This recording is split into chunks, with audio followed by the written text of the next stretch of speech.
Good evening, ladies and gentlemen. We are glad you are watching. Thank you so much for making time to join us on Tembe TV. Your favorite open forum political discussion show is right here. And today we'll be looking at Raila Odinga overtakes DP Ruto in the current opinion poll. What is cooking with Kenya Kwanza Alliance? Of course, everybody is in the city. Kenya Kwanza Alliance has come to here, and the Azimio Nairobi Brigade can't give them breathing space.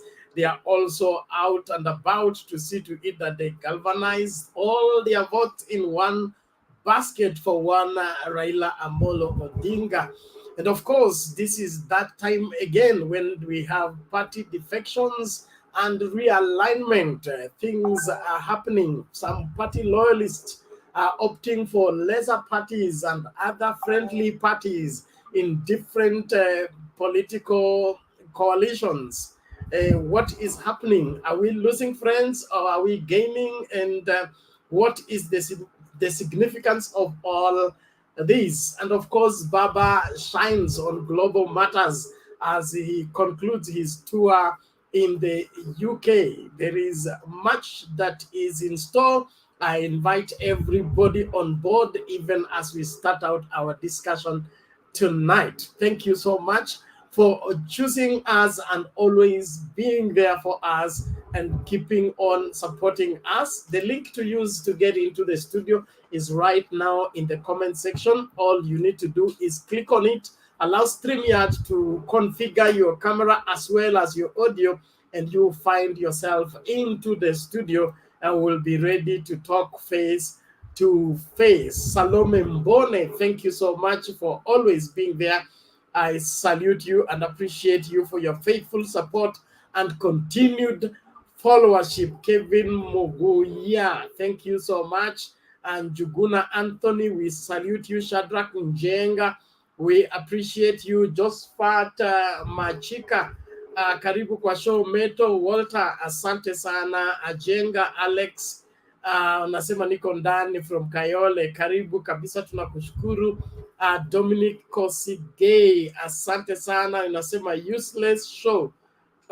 Based on what? Now Kosigay, you're welcome to be part of this useless show. I trust you'll find it useful eventually. Mwalimu Mpate Mwaringa, karibu sana, unasema baba tosha. Kuna Elkana Ndombi Ndubi, thank you so much. We appreciate all of you that are coming in fast and furious. We have Tams Charles, thank you so much. Lawrence Simiyu, thank you so much. He said, we know the tactics the media are using to campaign for Raila to make him popular. Raila doesn't need to be popular. He's a household name now. Will Rob Kigen asema peleka upuzi wewe. John Andai, Baba Tosha, thank you so much. Aaron Daily, thank you so much. Robert Kidum, asante sana. David Devi, we appreciate you. Sami Eregwa, we appreciate you. Henry Mugo, thank you so much for choosing Tembe TV and continue to follow our broadcast. Kuna Georges Olule, thank you so much. Shadrach Cadet Livei Shipiti, hey, thank you. A long name indeed. Joel Samuel, thank you so much. Albert Ngari, we appreciate you. Abdirizak Ibrahim, we appreciate you. Pauline PL, we appreciate you. Thank you so much. Kalkida Jr., thank you so much. Joseph Ketudu, we appreciate you. Nasema UDM. Aren Oruaru, we appreciate you. Thank you, thank you, thank you. I thank God for all of you that are coming in. Those of you that are joining us in studio, we salute you all. Kuna huyu anajiita ni Kofia Junior, we appreciate you. Joseph Kariuki, we are glad you are watching. Edika Handsome Wanyahururu, karibu kwa show. Kuna Rata Pinto Patrick. Hey, Raila all the way. Thank you, thank you, thank you, Cliff Nyabuto. We salute you, Alfred Laser. We are glad you are watching. Thank you, all of you that are coming in. We salute all of you and value and appreciate your time for keeping us busy by ensuring that this show keeps coming and we are all following. It's awesome and glad that everyone is excited today as we face out on latest development on our political front. We need your opinion and what you think. This is one platform where you're free to say what you think, and we will be able to evaluate it against what every other person is saying, and of course, against the Constitution and against the truth. Welcome, everyone. Mama Selina, how are you today? Hi, thank you, Penat. Welcome. Yeah, at least things are working right. We thank God. Amen. Baba mambo ya London. Hey, that is what we want to see. Yani watu wamekaa chini, wako na furaha. Alafu, yes, opinion polls. Baba tangu wakati alianza kampeni yake akakubali 47.4%, alafu TP 43.3%, na hiyo amefanya 4 years. Na baba hata hajamaliza miezi 3, but hiyo ni kawaida. Unajua Penat, China ya baba iko mpaka na watoto wadogo, iko kwa misisi. That is a household. Ni kama vile nyumba yako sufuria haiwezi kosa. Kuna vitu kwa nyumba hata mtoto mdogo akijaribu kutafuta anajua. So China ya baba ni household, ni China imekuwa, na si household pure, amefanya mengi. Kuna wale wamestuliwa juu ya China ya baba, wanamkumbuka kwa hiyo, na kuna wale wamefurahia kazi mingi baba amefanya.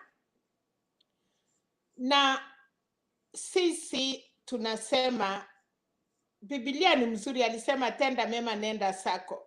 Baba ametenda mema kwa Kenya kwa miaka mingi, anatulumiwa, anakasirika, anarudi anasema Kenya is bigger than me. Na sidhani kama tutakuwa na wanasiasa wengine watakuwa kama baba ya kuweza kuvumilia. Kama siasa ya sasa watu wanataka kuchiua na ni mara ya kwanza, na baba ameenda raundi 4 akivumilia, I don't think kama siasa na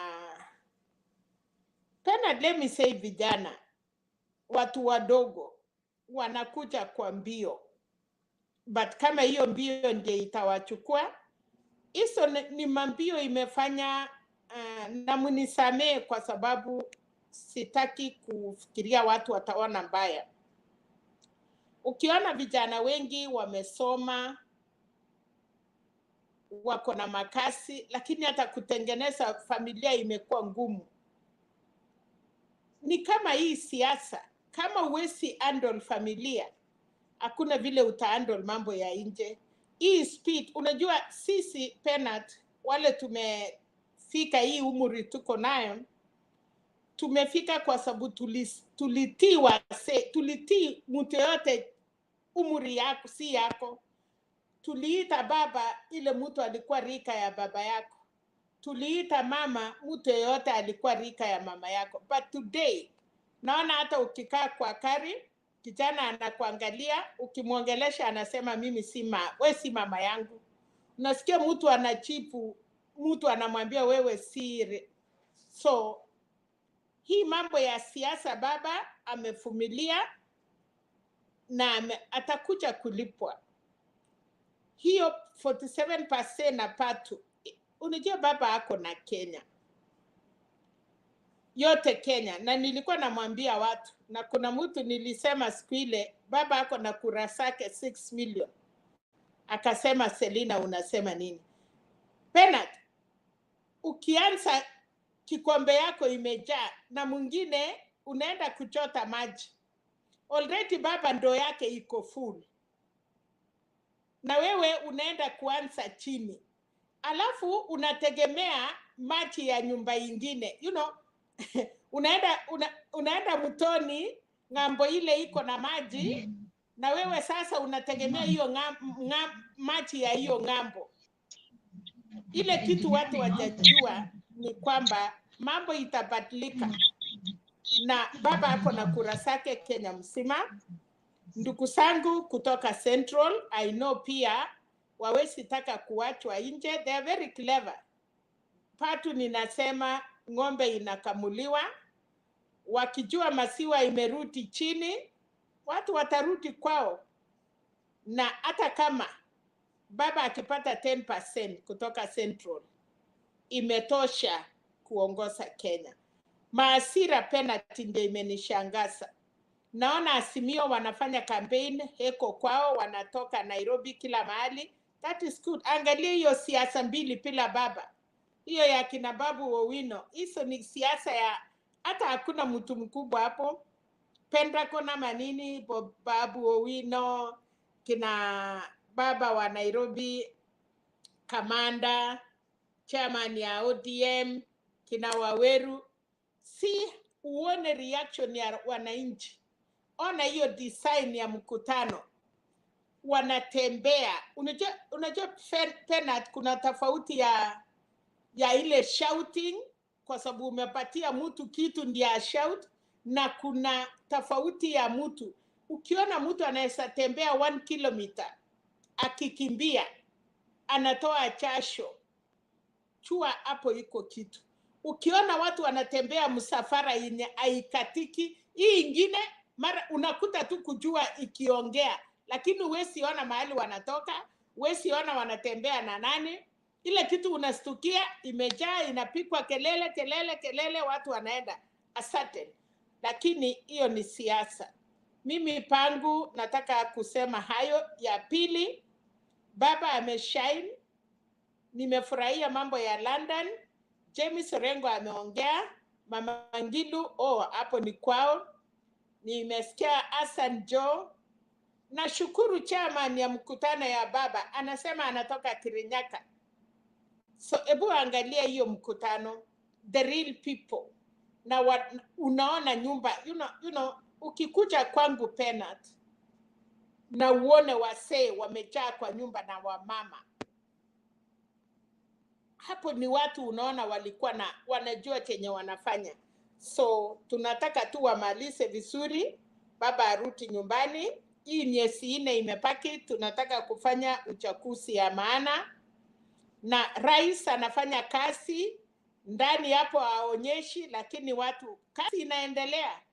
Unasikia watu wanapiga kelele wanasema kwa nini rais hatujaitwa kwenda. How could you be called kwenda mkutano, ufanye nini? You are not part and parcel of it. We si Jubilee, we si group ya Uhuru mna Mutusi. So Uhuru akiita watu yake wawili Penat, 1 person or 2 waende wakae chini. Kwa nini watu wanalalamika? Hata hiyo mkutano ya State House, pilipili usiyokula inakuasha nini? Wacha Uhuru waite watu 2-3, na nyinyi mko na majority. Why are you worried with Uhuru? Wachana na yeye ni rais yetu, tunampenda, tunaheshimu. Wacha aite mtu 1-2. Hiyo ni watu Uhuru waliwaambia. Mimi ninapigia kura baba, na watu 2-3 watanisikiza, nitawaonyesha mwelekeo. So na nimeshukuru leo niliona Nyandarua, viongozi yote, councillors, watu yote wamesimama na Jubilee. Hiyo ni mtu moja ya Uhuru, hiyo ni part of Uhuru, mtu moja ila anatafuta. Otherwise leo niko chonjo, hata sitoki. Jana nilikuwa nasikia kuongea, leo niko leo hakuna curtain kukua kisa. Leo tutapambana na watu walitawala jana. Leo wajua mama wako chonjo. Nilikuwa nasikia jana wanasema wamama wameenda wapi. Today we are in. Tuko hapa kupambana. Kama wewe umekuja kuja na maswali mzuri, lakini ukituletea pia tuko hapa kukuletea. Asante Pena. Karibuni kila watu. Thank you, Mama Selina. Thank you so much. We are glad and happy to have you always, and you're always teaching us one or two things. Tunafaidika sana. Tunaomba kwamba tuendelee mbele, tuhakikishe kwamba tunafanya yale yanafaa kusaidia nchi. Haron, namna gani? Hey Benadi, salama. Karibu. Hali namna gani huko? Poa. Nawasalimia nyote.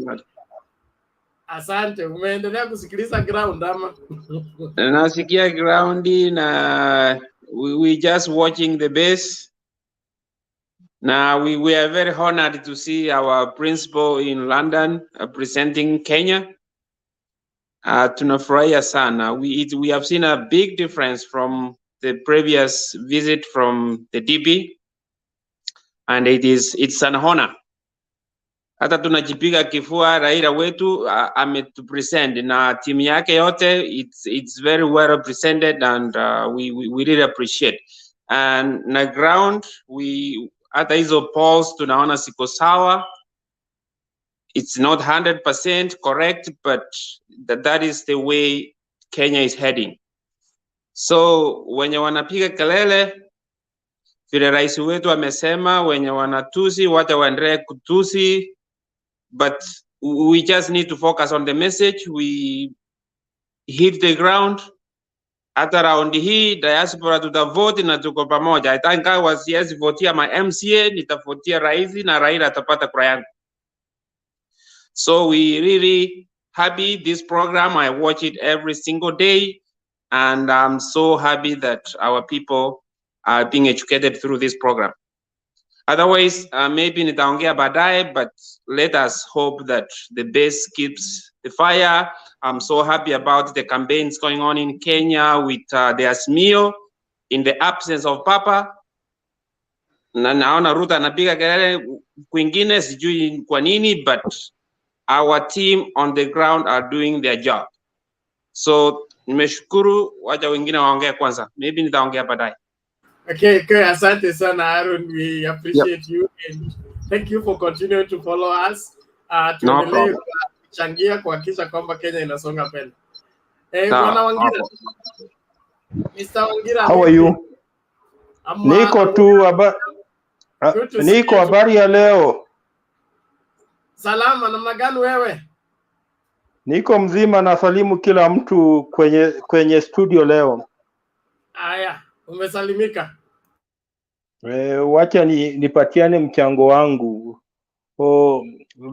Before I talk of the opinion polls, which will be my main area of discussion today, there are some 2 or 3 issues that I want to bring up. The first issue concerns the Kikuyu Council of Elders. Today, the Kikuyu Council of Elders have said that William Ruto is becoming too ambitious in his pursuit of becoming the President of the Republic of Kenya, and that should be something that should worry any Kenyan. And you remember what the late Mwalimu Julius Nyerere said, that if you find somebody who wants to become president by hook or crook, then you should be very, very worried. I think the way the Kikuyu Council of Elders have pointed out, Kenyans must be very, very worried of this guy called William Ruto because of his overambitious need of becoming the President of the Republic.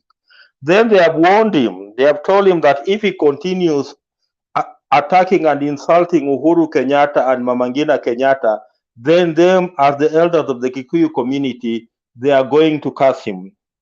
And then they have also told him to try and learn what it means to be patient from Raila Odinga. And they have told him to stop inciting the people of Mount Kenya. And again, there's another issue that has come up yesterday on Facebook and other online platforms. There was this thing that was going out that President Uhuru Kenyatta had invited Mount Kenya governors, senators, and members of parliament were meeting at State House tomorrow. And the State House has responded by saying that there was no such an invitation. And to some of us who are observing these things keenly and having seen where this thing originated from, because the first place that I read it from was on Dennis Itumbi's Facebook page, then this must be one of those propaganda things that are being generated by Tanga Tanga to paint President Uhuru Kenyatta black, or to paint President Uhuru Kenyatta as black. Yesterday, I also talked of etiquette and political behavior, and we have continued seeing the misbehavior from William Ruto. And today, when he appeared before KEPSA, he claimed credit for every development that Jubilee government has attained over the last 8-9 years. He said that everything that Jubilee has attained was drafted from his desk at Karen. So to Kenyans who are following it keenly, it's up to them now to judge whether what William Ruto is, whether the claim by William Ruto is true or false. So I want to go to the numbers, the opinion polls, as my key area of debate today. Yesterday, I led you roughly into what the numbers are. And per the opinion poll that came out the other day, Raila Odinga has shot from 35% in February to now 47% in the month of March. And we are seeing that in that month of March, Raila Odinga's rating in central Kenya are at 35%. Then his ratings at the coast are at 65.5%. His ratings in lower eastern, that covers Ukambani, and as I told you, that was before Kalonzo joined him, is at 48%. His rating in Nairobi is at 54.2%. His rating in northeastern is at 67.5%. His ratings in North Rift, I think must cover West Pokot, Trans Nzoia, and Uasin Gishu. His rating there in North Rift is at 31.3%. Nyanza, his rating is at 76.9%. South Rift, his rating is at 36.1%. Upper Eastern, his rating is at 40.5%. Then in Western Province, where me and Bernard comes from, they purport that his rating is at 48.7%. So what I want us to look at today is what they are calling battlegrounds. What are going to be the determining factor for this election come the 9th of August this year. After we have split what they said win-win between Raila Odinga and William Ruto. In fact, even after giving William Ruto the entire central Kenya vote, you discover that Raila Odinga is still leading by 8.4 million votes against William Ruto 8 million votes. And here is the catch. The catch is what they are calling the battlegrounds. And the battlegrounds are 18 counties in number. And among these counties, Nairobi is leading. Nairobi has 2,505,199 registered voters per the latest roll of voters that came out in February. So they are saying that Nairobi is a battleground between William Ruto and Raila Odinga. So William Ruto and Raila Odinga are battling to get the majority of the 2,505,199. So I want you people to tell me what you think, who do you think will win in Nairobi? Then there is Tana River here. Tana River has registered voters who are 137,661. It's also being called a battleground between Raila Odinga and William Ruto. Then there's Lamu, whose numbers are very few. They only have 79,157 registered voters. It's also being called a battleground. There is Garissa with 207,435. It's also being called battleground. We have Wajir at 196,466, also being called a battleground. We have Marsabit at 164,864, also being called a battleground. We have Turkana at 241,583, also being called a battleground. We have West Pokot at 214,574, also being called a battleground. Then we have Samburu at 98,081 being called a battleground. So there are these counties that I don't think are battlegrounds and are being termed as battlegrounds. And that is the reason why I think Raila Odinga, as we stand today, has just won this election, and we are just waiting for the 9th of August to coronate him as the fifth president of the Republic of Kenya. To you viewers who are watching today, tell me whether you think that Narok County is a battleground between Raila Odinga and William Ruto. And the numbers in Narok are huge. The numbers in Narok are 397,618. And they are saying that these numbers constitute a battleground between Raila Odinga and William Ruto. As far as I'm concerned, Narok should be a Raila Odinga stronghold. It should not be a battleground. Then we come to the county of Kajiado. Kajiado has 463,546 registered voters. They're also calling it a battleground between William Ruto and Raila Odinga. I don't think that Kajiado is a battleground. Assuming that Narok and Kajiado are battlegrounds, and we leave it as battleground, tell me whether Kisii and Nyamira is a battleground between Raila Odinga and William Ruto. Kisii has registered voters who are 638,603.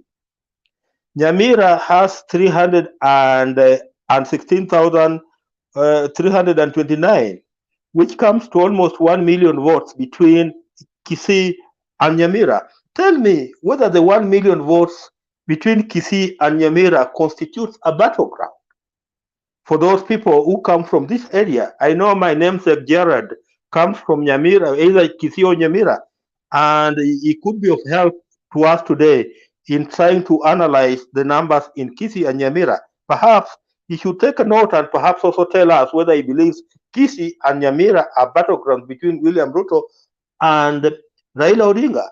And if Kisii and Nyamira ends up not being battlegrounds between Raila Odinga and William Ruto, then the numbers of Raila Odinga and the numbers of Raila Odinga here will shoot from 8.4 million votes to around 9.4 million votes. That means if we add Nyamira and Kisii as Raila strongholds, that takes it to around 9.3 million votes. So, looking at these numbers as they appear today in the Daily Nation, I want somebody to show me which miracle William Ruto will use to become the fifth president of the Republic of Kenya, as he's running up and down purporting that he will be.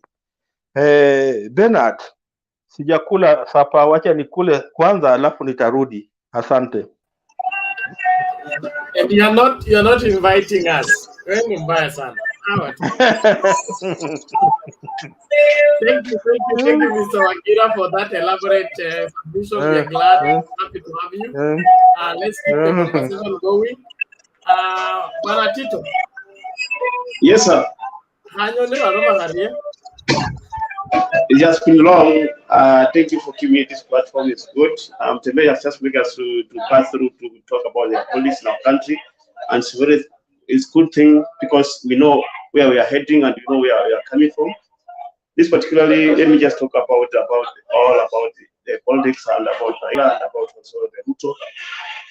Let me switch to Kiswahili because I know Kiswahili is mostly popular for me to speak it. English nimeongea Kiingereza mpaka hata saizi sijui Kiingereza nikani wanga naongea. No coming, no going, yani tumechanganya mpaka iliongeleki. So Kiswahili itakuwa poa, mtanielewa.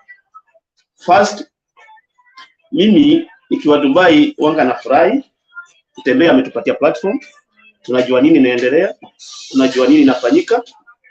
It's good to us. Politics is good because it's keeping country going on forward. Na inafanya watu wanachangamka, tunajua kumbe tuko na familia inaitwa Kenya na tuko na kitu inaitwa binadamu ndani ya country. So Kenya ni yetu sisi wote na hakuna mtu anaona Kenya kuliko mwingine. Na tutahama Kenya, hakuna mtu tutawachia. Hapa hapo tu kivumbi ni hapa hapo tu ndani ya Kenya. So I'm very happy kuwa mimi mmoja wa at least kuja kwa Mtembei ni represent watu wa Dubai hata kama nitaka 5 tujue Kenya inatupeleka wapi. By next week 2 weeks nitakuwa niko Kenya, nakuja mbio sana kukuja kujua mazingira ni yapi, nini inaendelea. Nakuja mwezi mzima niko na nyinyi tu, tunakaa na wote. Hiyo kampeni mnapika niko ndani. Sitoki. Kenya ni yetu na sihami hapo hapo. So by the way, yule mtu nahurumia saizi kulingana vile siasa inaenda na hawajui wanaenda wapi. Unajua hata sisi tunapika siasa tukiangalia upande wetu kama tunafuta wapi, yani tunaenda kufaidika na hii siasa inapigwa Kenya. Currently watu wawili wametuangusha, shimo wamechimba na wameingia. Sisi hatuna kamba ya kutoa mtu ndani ya shimo. Hiyo wapelekewa habari. Hatuna kamba siliisha. Kamba tulitumia kwa ng'ombe na sikaisha. Hiyo shimo waliingia, waendelee kuingia. Kwenye atawafuta sijui atatoka wapi. But sisi tunaendelea tukienda mbele. Na upato tunapikia baba kila siku, kila ujao. Baba amekuwa front line ya kupigania wa Kenya 24/7. Bado saizi bado hajachoka. Baba angekuwa anatafuta chakula ya familia yake ingekuwa ishamtosha. Na watoto hata wamekuwa wakubwa. Sasa hizi juu atakuwa anatafutia nani? Baba anatafuta ukweli wa Kenya waishi maisha mzuri. Si anatafutia familia yake. Na kwa saizi baba bali amefikia akipewa nafasi, sioni akiwa nafasi ya kupora. Akipora anataka kupora apatie nani? Awachie nani? So let us try baba to correct the country, our mess, tuchukue the right direction. Kuna watoto wanasaliwa. Hata mimi niko na mtoto ameniambia anataka kuwa president. Ako form 3 sasa. Sasa mtoto akitaka kuwa president na hakuna njia ya kuwa president, imeblokiwa. Tutafanya aje? We are the one who are going to vote wisely na to correct njia ya watu wengine wa pave the way kupata president mwingine mpya mwenye atatuwezesha tuwe kufika pale tunataka. Kila mtu ako na ambitious. Lakini ukiwa over ambitious inaletanga mtafaruku. Kwa sababu for the first time tunataka hii kitu na nguvu sana. Ni nini imewekwa hapo mbele ndio nataka sana hiyo kuiona. Hiyo ndio kitu najiuliza hata pia mimi nikikaa hapa peke yangu. Kwa sababu kuna watu wamekuwa wakivaya as president, Giro ameshajaribu lakini hajakuwa na hiyo ambitious sana. Kalonzo ameshajaribu, hajakuwa na hiyo ambitious sana. Tuko na Raila amejaribu. Tuko na watu wengi wamejaribu mara mingi. But mtu amejaribu mara moja, but anasisitiza kuwe president is a must. Ni nini hii kukubwa tu iko tu status ya nataka kwenda kuchukua ili si ajui. So let us be wise. Tuone Kenya inaenda wapi. Tuweke hii nchi inaitwa Kenya ikuwe pamoja.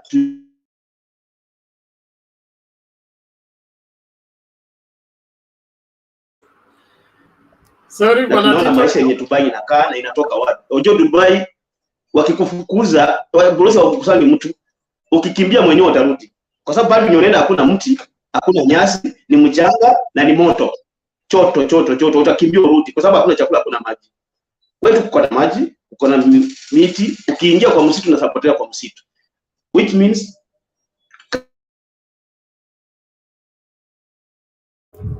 wale bwana Tito, inaonekana network yako iko na shida. Naomba urekebishe, utarudi baadaye. Lakini asante sana kwa maoni yako. I think that makes it. All right. Well, I appreciate all of you that are joining us on the comment section. Please, let's keep civility. Let's respect one another. Difference of opinion doesn't make enmity. Let's just debate. Like Temba always says, raise your point. Don't raise your insult. It's important that you listen before you answer anything.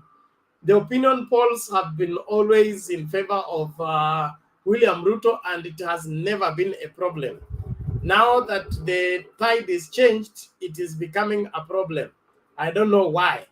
The truth is, we have always insisted on this platform that there is a difference between political perception and political reality. When it comes to political reality, Baba has an upper hand against William Ruto any day, any time, anywhere. And so you need to have that settled. Kama mtaki miti ikatwe, lakini kama mnataka miti ikatwe, continue following the perception without considering the reality. The reality is always more solid than perception. People will change mind any day, anytime, but the reality will not change. So let us be sober on the same and flow with it. Carl Kid, ilikuwa time yako alafu ukaangatuka. Namna gani? Unmute mic iko kando ya jina lako. Can you hear me now? Yes, nakusikia sasa, sema.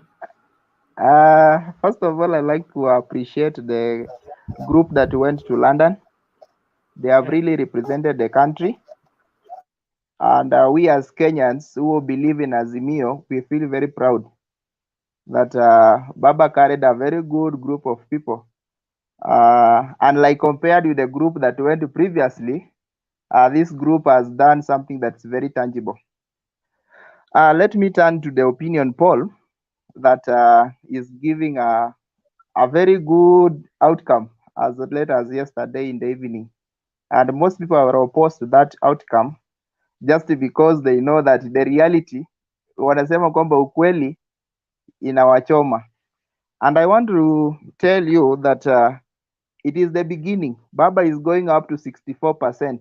47 is not the final. That is just but the start.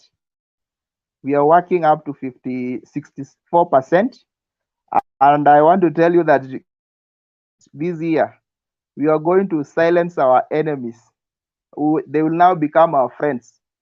One thing I also want to tell you is that these guys are very bitter. Ile hasira hawa jamaa wako nayo hata inaogopesha kila mtu. Just imagine kwamba when you are campaigning, you know, we have done these campaigns in different levels. If your opponent is very bitter like that, hata wewe mwenyewe wakati wa campaign, you know, is like umemwekelea uzito mwingi sana. Kwa hivyo is not able to withstand that weight.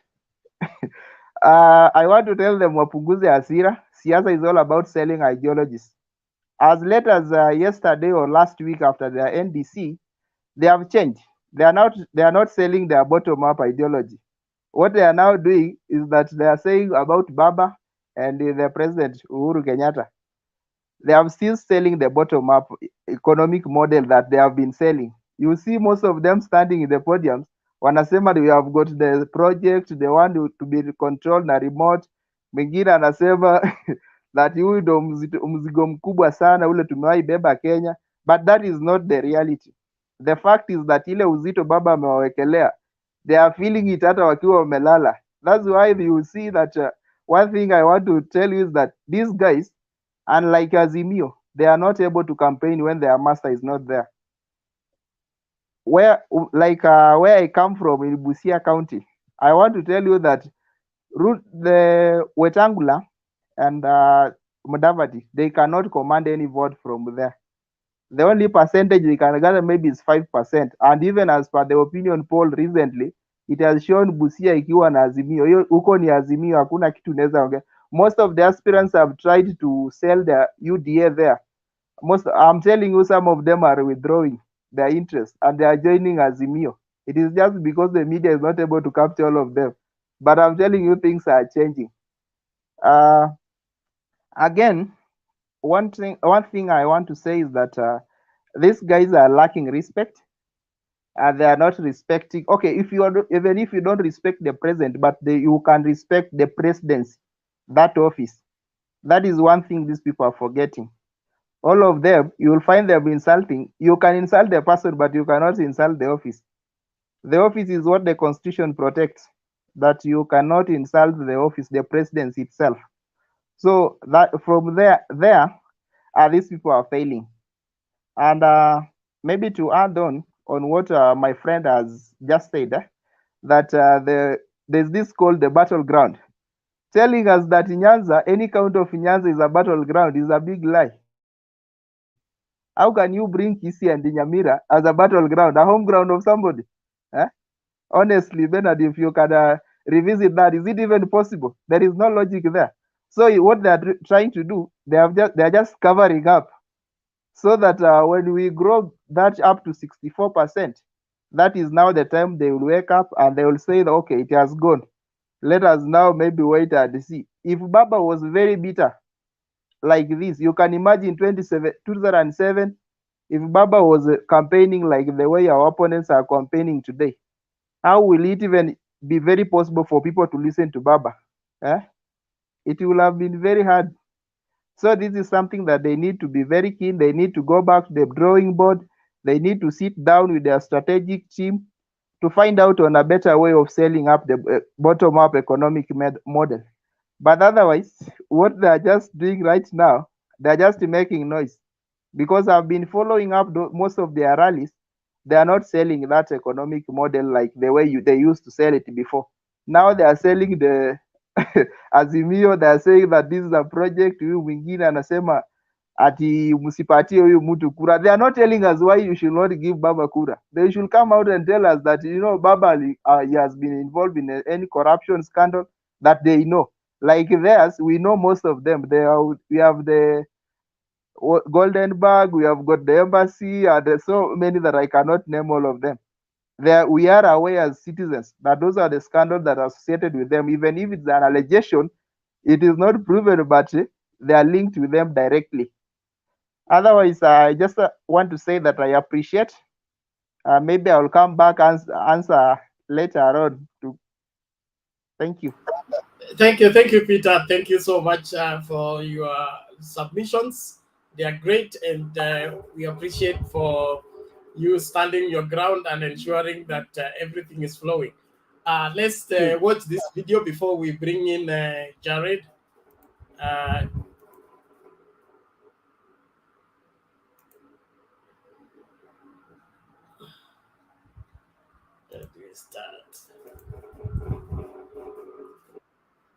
KEMSA, COVID billionaires hiyo inasemekana, si ni wabunge ambao wanajulikana na watu wengine wakubwa. The companies that were paid for KEMSA, unfortunately, they were associated with the deputy president. My name is James Chelule, and the person who transacted with KEMSA is still James Chelule. Chelule hard pressed to explain how he landed a 1 billion shilling tender to supply KEMSA in just one day using a company that was barely 3 months old. Who is your godfather? The deputy president supported me just because we come from the same tribe.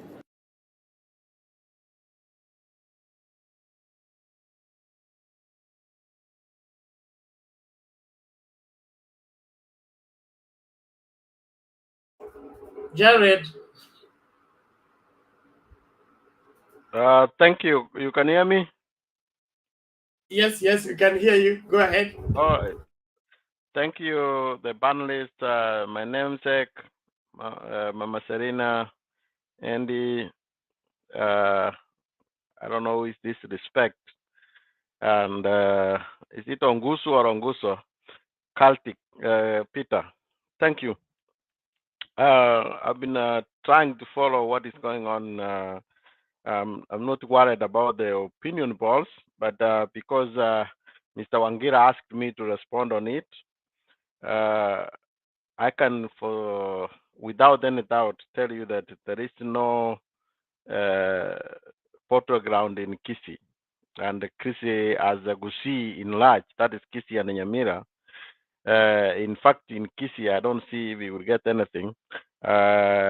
Even today in Nyamira, when I follow it up, is a competition among Azimio Machiri. So I don't know where these polls are coming from. Some of them, you know, they are preparing us for something. But what matters is that as long as you have 50.1, 50 plus 1, that's all it cares. That's what takes you to State House. So it doesn't matter how many millions somebody want to get from Central or wherever. As long as we have 50 plus 1, that is the most important. But coming to party defections and realignment, what is there is that we have not seen it all. As soon as we finish this, the current nominations, that's when we would have a clear roadmap on how the winning is going to be, because everywhere it's going to be tough. I know that my good friends from William side have now narrowed down their running mate to Dini Nyoro, and they're trying to put Mudava to see what would be the response. But my sources are telling me that they are narrowing down to Dini Nyoro because they think that if they bring Dini Nyoro, they can be able to sell that they are taking care of the youth. Not forgetting that we, in 2013, we fought in the youth, which has brought us where we are now. Sometimes I do wonder, maybe we need, you know, it's still our country. These are our people.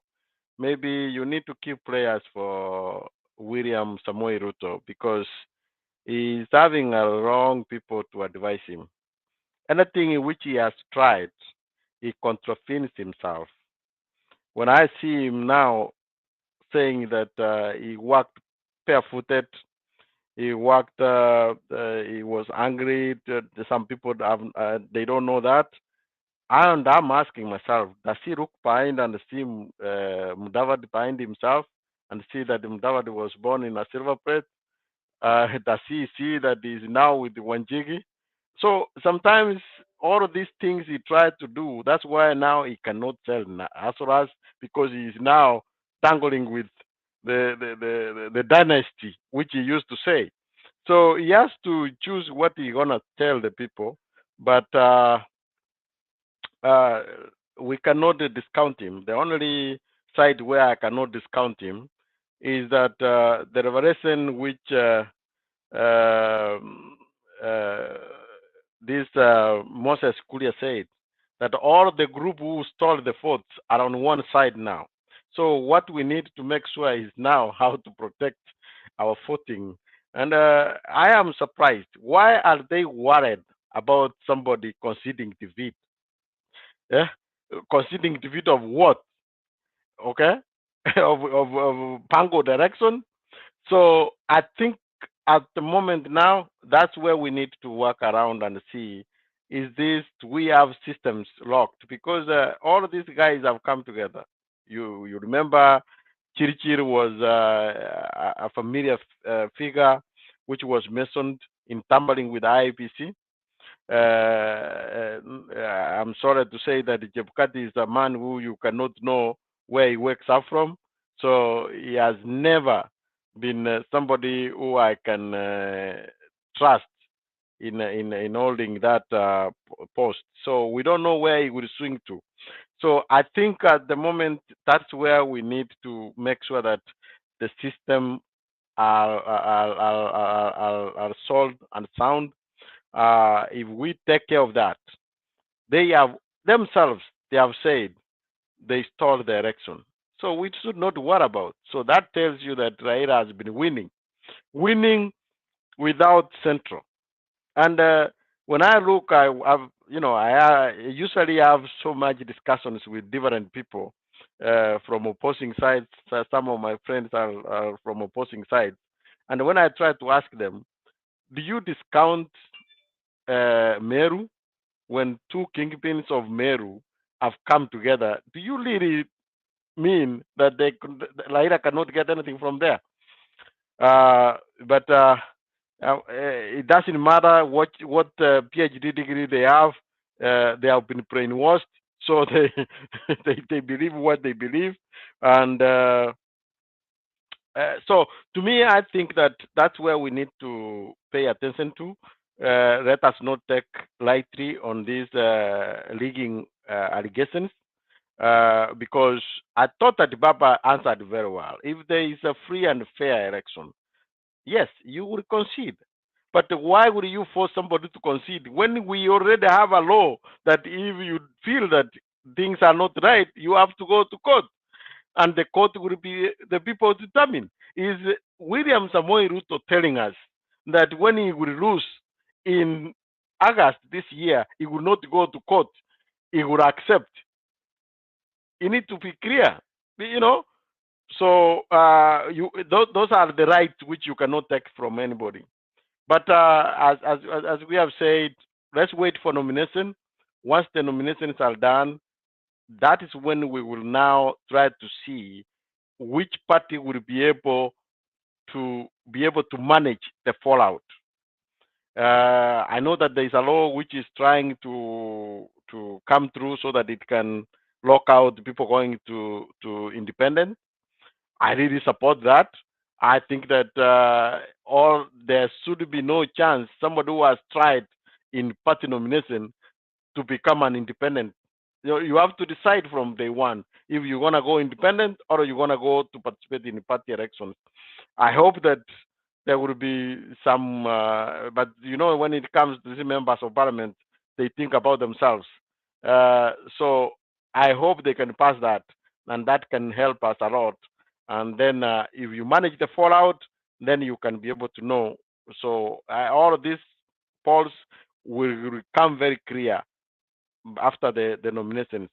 Another thing on the global stage for Baba, one I try to look at when I compare these two. You will see the delegation for Baba very concise, very few people. If you have seen in his speech, he's referring to these people. He has referred to Ngiru. That tells you that he did not pick Ngiru to go there for nothing. There is something which made him to take Ngiru there. And you can see when they go to even to meetings, they participating, they concentrating.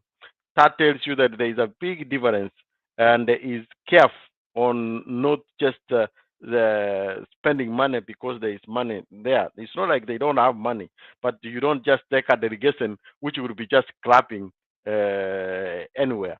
But I like the kind of caliber it took to the trip. Very diverse, very regional, representing Kenya.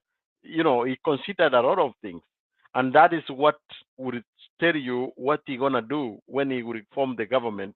The government will have a Kenyan look. What people have misunderstood on what is Azimio, and that's what the president has said. We want to give Raila a free hand with a small only condition to make sure that when he composes his cabinet, it will have a face of Kenya. That is where we have been struggling. We don't want to go that give me a 30%, give me a 20%, and then you pick only your people, like we have done. Uhuru Muigai Kenyatta has known what problems they have gone through.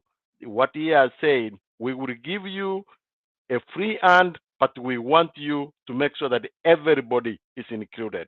And that's what you're going to see. Everybody will be included. Nobody will be left out. For that, I think I will leave it there. And then maybe if I have another chance, I can come back. Thank you.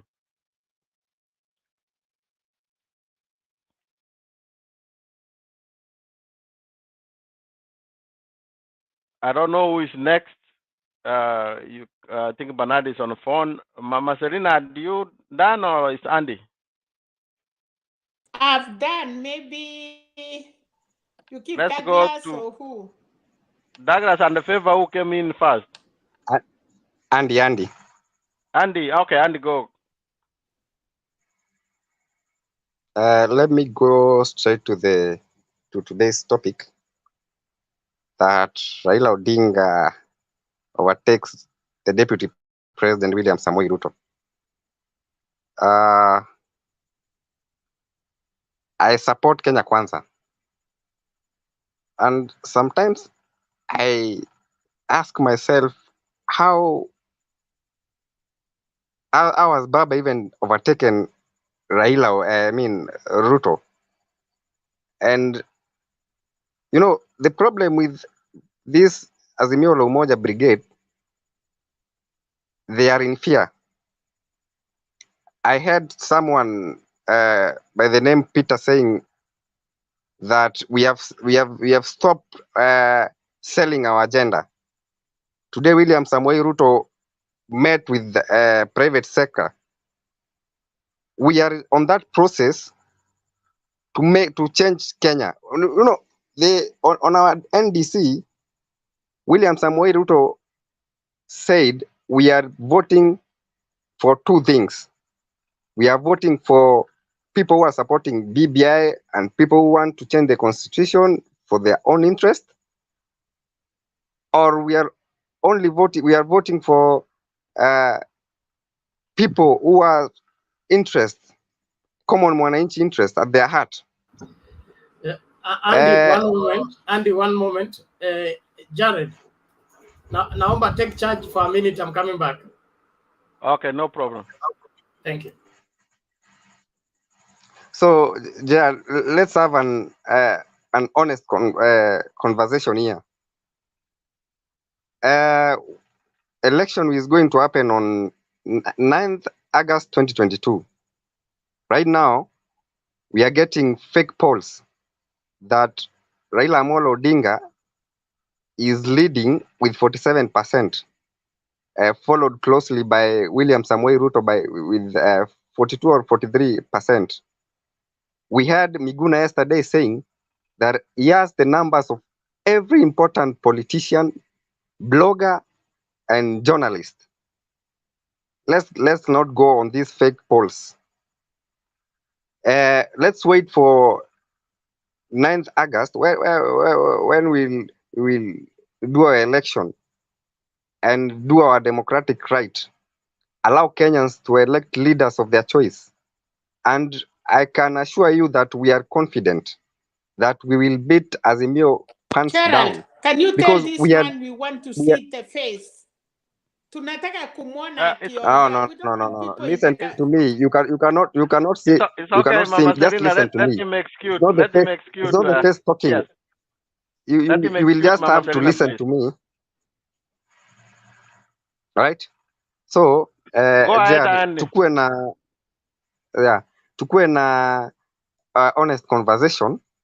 Na we should stop orchestrating and propagating these issues because of this. Because you are supporting Azimio. You're supporting Azimio. Now you have to lie everything about Kenya Kwanza. We know what we are doing. We know where Kenyans are. I heard another fellow saying that Narok County cannot be a battleground. My family lives in Narok County. I come from Meru County. Currently, I'm in Turkana County. I have seen in the ground what is happening. Turkana County, I know where they are right now. So, tusidanganyane with these fake opinion polls. The funny thing is, you are very worried of what will happen on 9th August 2022 because Kenya Kwanza tutachukua ikiti and ukweli inajulikana mahali tuko na ground inajulikana mahali iko.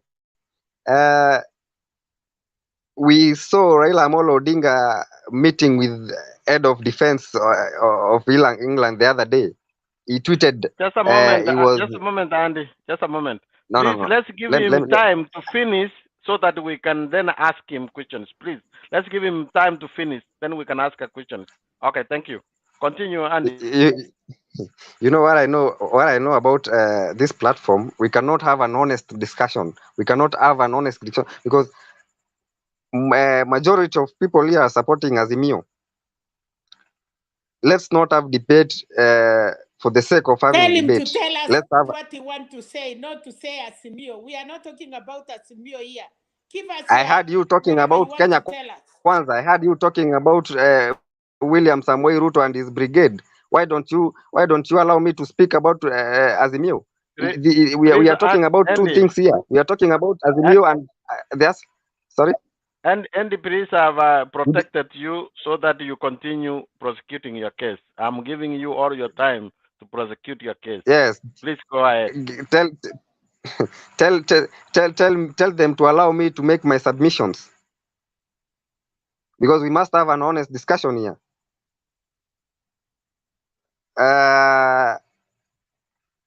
Jad, you have seen all our rallies.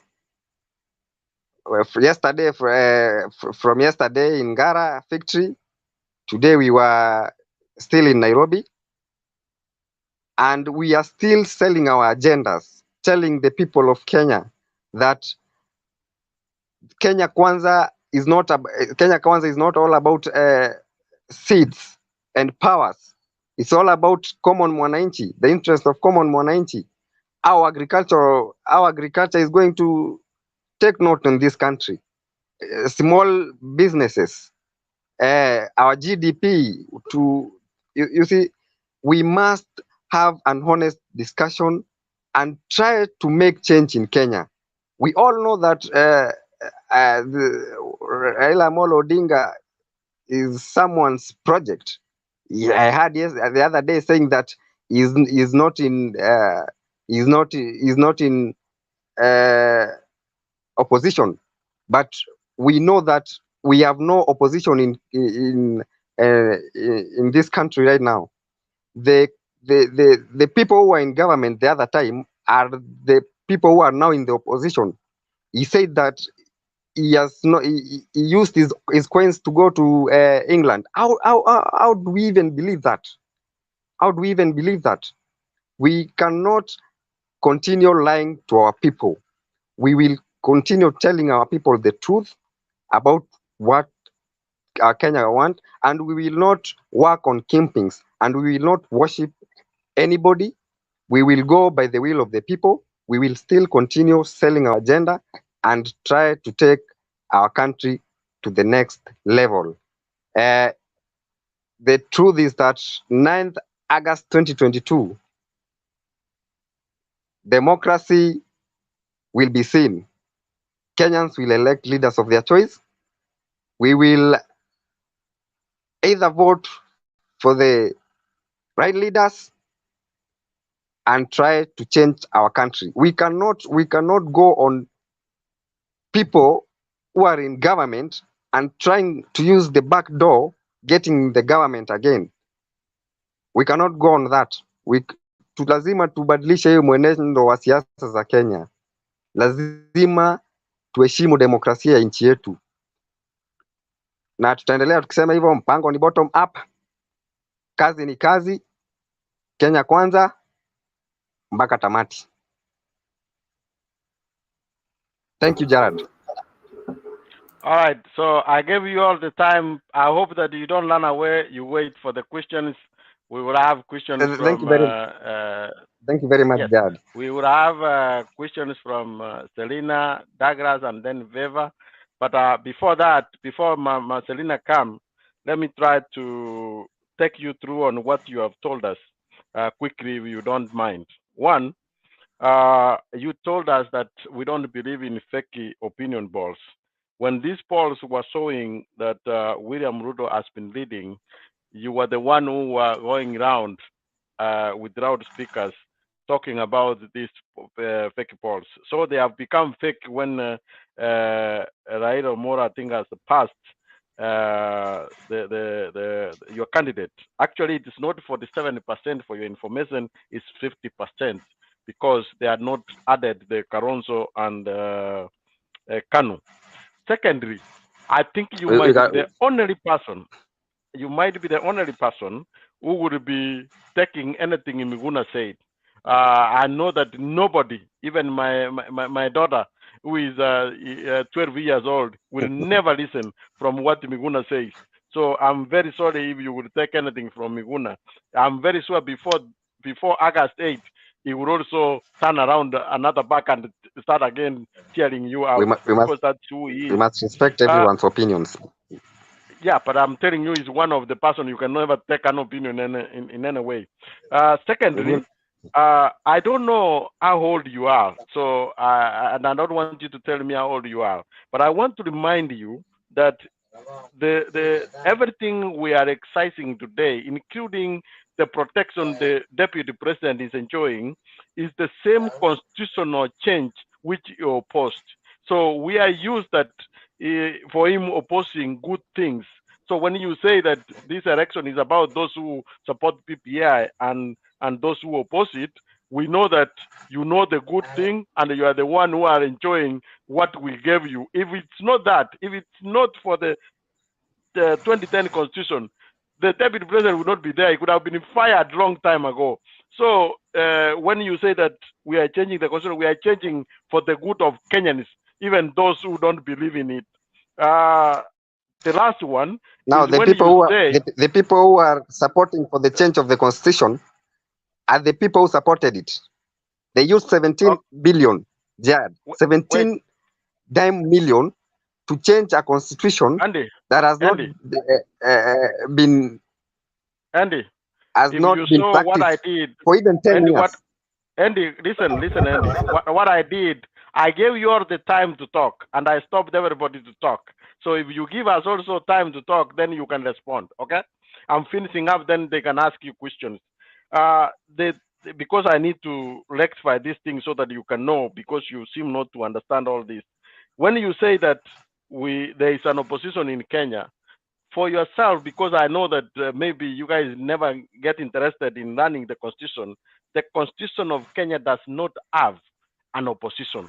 It has what we call the majority and the minority, because it was largely borrowed from America. You have never had the anybody minority. saying, listen, please, if you can be patient. You have never had in America people saying Trump is an opposition leader. Okay? No, you've that's our never word in had Kenya. that. But I'm trying to tell you where they Okay, borrowed from. order, please. Order. But anyway, Andy, if you don't mute your mic, we are going to send you to quarantine. You made Why? your Because I'm submission. supporting Kenya Kwanza. Yes. Allow the rebats to be done. You will respond. Okay? We're going to give you all the time. So I'm finishing. I just wanted to make it clear that there is no opposition. What we have is a minority and a majority. And what it means, maybe you don't understand this thing. The whole idea about the 2010 constitution is to have the executive and the legislature plus everywhere to be separate.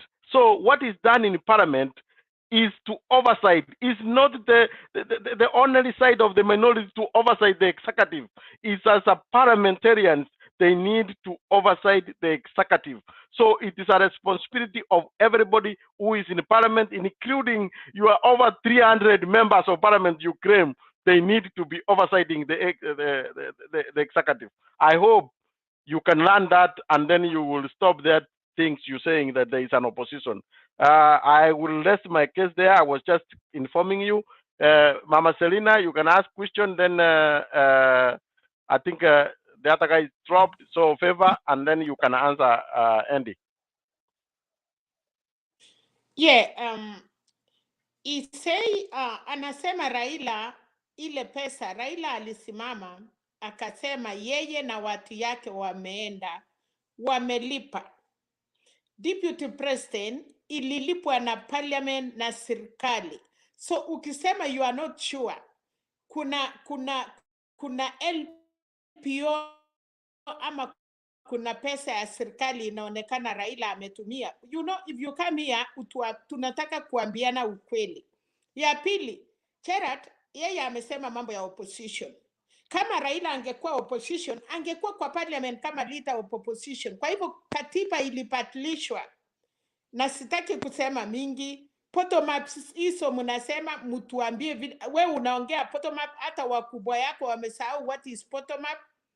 Alafu sisi ukikuja hapa, hata sisi yenye tuko hapa tunasema ukweli ili tuchatiliane. Unaweza kuniwin ama ni kuwin. Ni hayo tu Penat. Atuambie Raila amelipia watu yake na hakuna tikiti ama pesa ya serikali ametumia ama parliament. Kama vile tuliambiwa deputy president, wale members of parliament na watu walienda pamoja walikuwa cleared from the parliament. Mtu siwezi sema labda ni Musalia kwa sababu yeye hayuko parliament, otherwise wengine walitumia pesa ya serikali.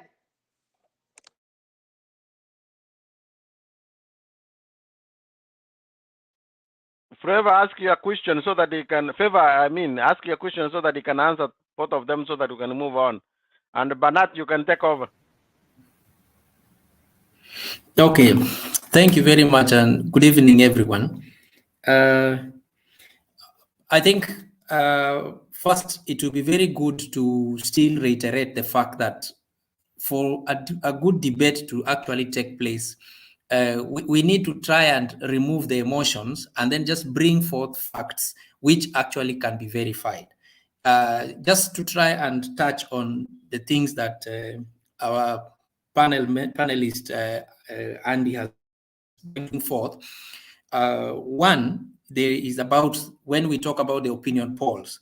One thing you need to look at opinion polls is there are certain factors you have to remember. Number one, some of the opinion polls can be just limited to a geographic area. It could just be as simple as go to the street and the first 10 people you meet, you ask them, and then you can use that to actually present a fact. So when we say that the numbers are changing, what should be, if I would be on your side, I would be asking myself questions like, what could have been the factors that have actually made this change to occur? And probably begin from there to interrogate on our forward.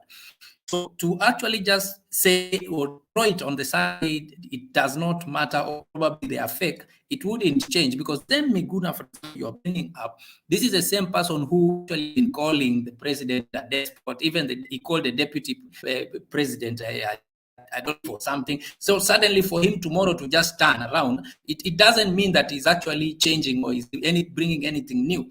So on that light, I would want to just ask a question. The same way also that you've been asked, like, can you justify why when the polls were in the favor of the KKK, it actually was a good thing, but now it is not in their favor, then it actually is not a good thing. Number two is to actually look at the point of when we say about the agenda. Yes, you are citing the meeting that the DP had today, where he says that it was actually having... that meeting, actually, he was articulating agenda. But look at the big picture. When the rallies of KKA are held, you will only be hearing insults and accusations and abuse and all this. So it is not very clear. There are no agendas that actually are being articulated. And that is actually what we are trying to ask. If you ask me, a rally was held today, what are the 10 or the 2-3 takeaway points that were actually being said? You are not actually bringing forth any point. So you cannot come to this panel and just try to say that, yes, we are talking about bottom up and we are actually moving forward. What you need to actually articulate is, what does actually KKA actually stand for?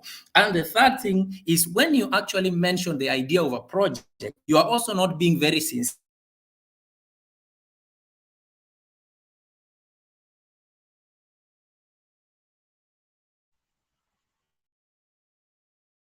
Being said that actually now this is a project. There is nothing about a project. Just because somebody actually decided to say he's welding his support on one side. So it is not very fair to come to this platform and actually put across points and actually hide behind emotions. And lastly, when you actually talk about that your side will actually win, look at the demographics clearly.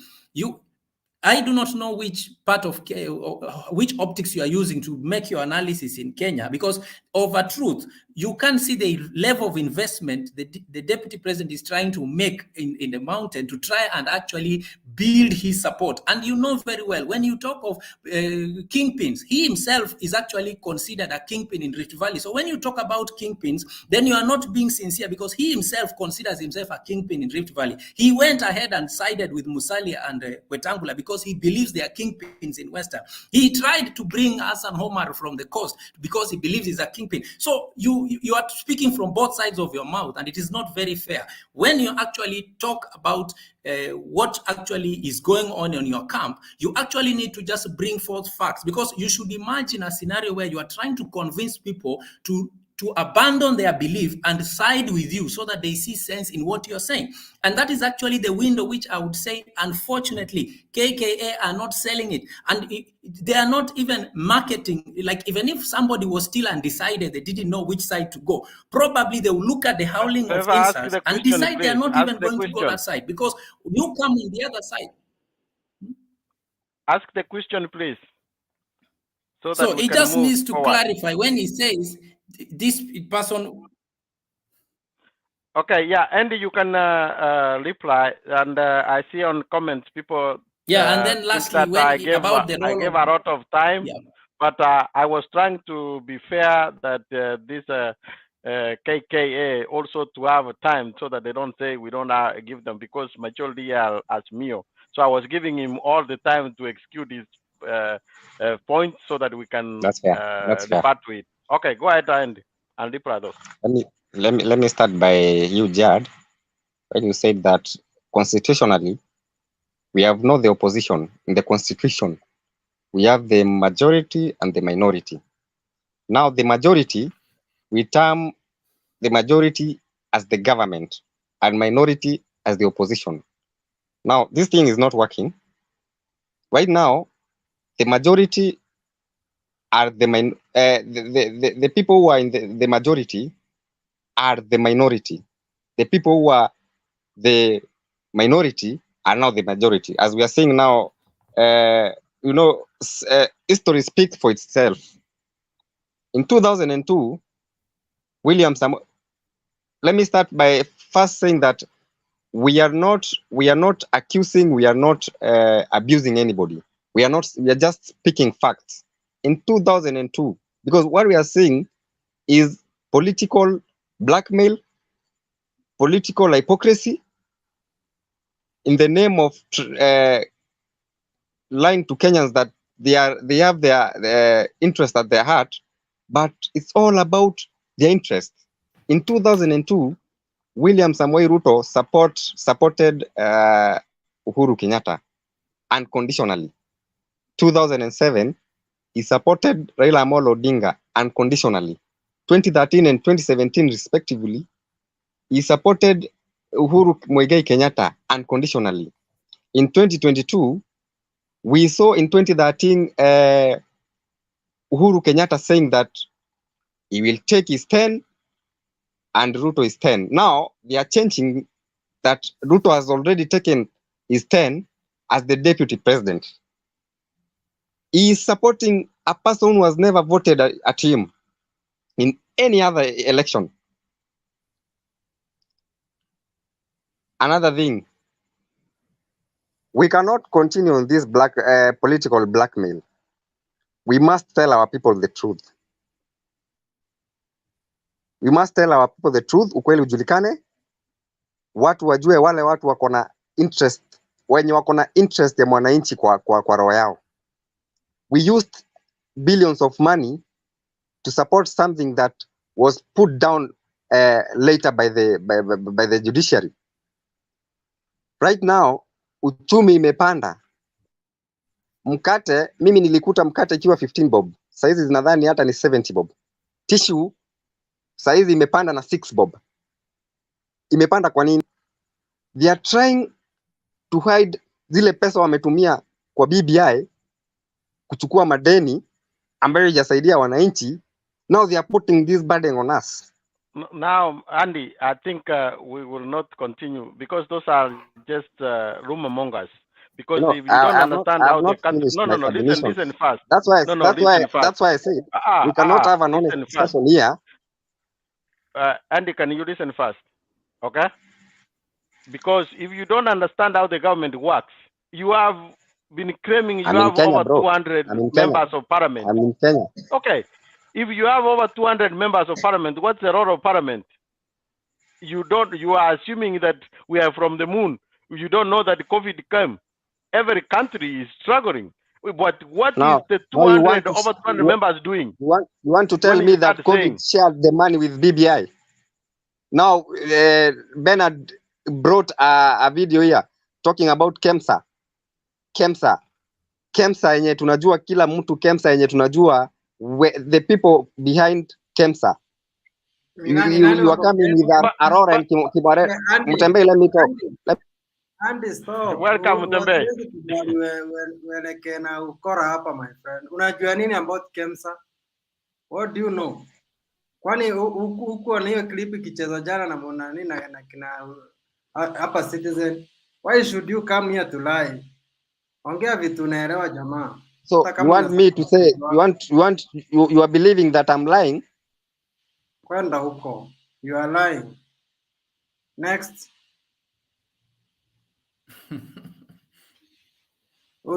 Jared, usikubali mtu akuja kuweka propaganda bro. Acha watu waongee vitu wako na facts. COVID Okay, I think ilikuwa it's Ongusu. all the people when walikuwa paid, they are close friends wa Ruto.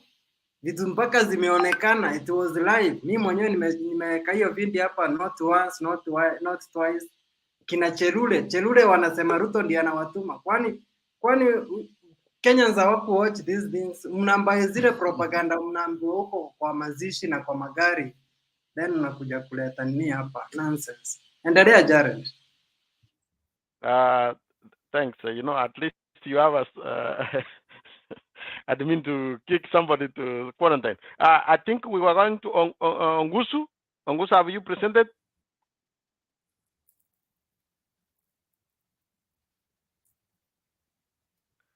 I think he went.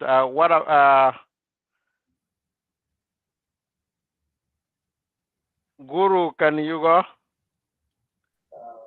Yes, I can. Ongusu, what you went to find? Have you presented?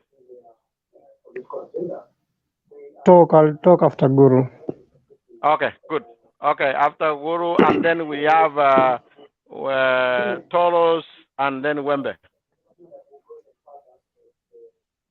Yes. How are you all? We can be fine. Just How, continue. not can be fine. Say you are fine.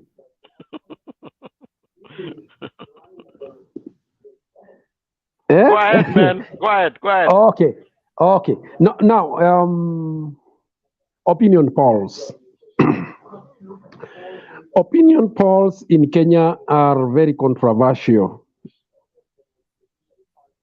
in the sense that there are people who peddle opinion polls to achieve certain ends.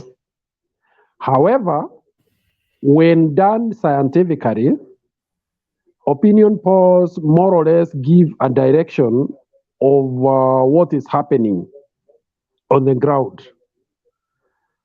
Not all opinion polls are doctored. Some are genuine, and the methodological procedures are very well articulated in such a way that you are able to verify if that study was done with the purpose of getting the real picture on the ground.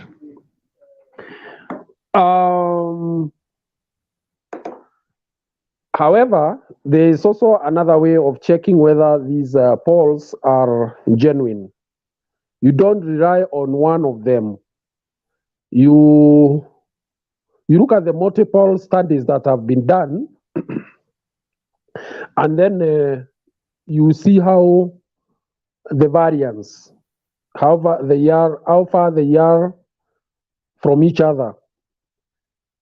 Right now, you will find a study saying that the deputy president has over 60% in Nairobi. such study, even from what we would call historical study, is very questionable, because we know how Nairobi votes, and we also know how the history has been in this city. So, with the latest study, the figures may not be exactly what they are, could be higher, could be lower, but the general thing is that to capture here is that it is true. Baba has been rising in terms of sentiment, favorable sentiment across the regions of Kenya, as more people come to understand that what they have been fed on is not necessarily what it is. You find there are people who have not made up their mind, but as activities continue to take part, there are people who now have started taking a position. People who 6 months ago, 3 months ago, you would ask them and they'll tell you they have not decided. So it is not a wonder that what is being reflected is that generally Raila Odinga is taking an upward trend in terms of those who express that they would vote for him. There's an Favor, echo. can you mute, please? Favor, can you mute? Okay, finish up, Guru. So I think it is while for those who support Baba may be excited, but this is not a time to sit on their laurels, because some of the study is also made with the purposes of trying to bring overconfidence to the supporters, so that they say, after all, even if I don't go and vote, this is already a concluded election. So I would ask caution in these matters, even as those who support Baba celebrate. There is caution here that the votes that will count are the ones that will be put in the box. It's not sentimental, because naturally the studies is about sentiments, and sentiments keep changing. Maybe somebody who is telling you is going to vote for Ruto today, in about 1 month you'll be saying you vote for Baba.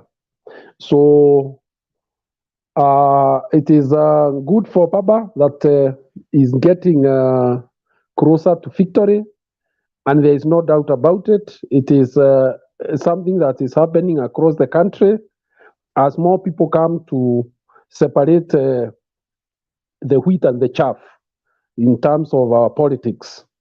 People are not foolish. Kenya is a highly educated society.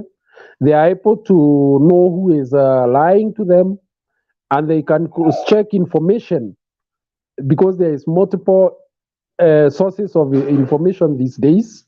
They can cross-check and see who is cheating and who is lying to them for purposes of just getting votes.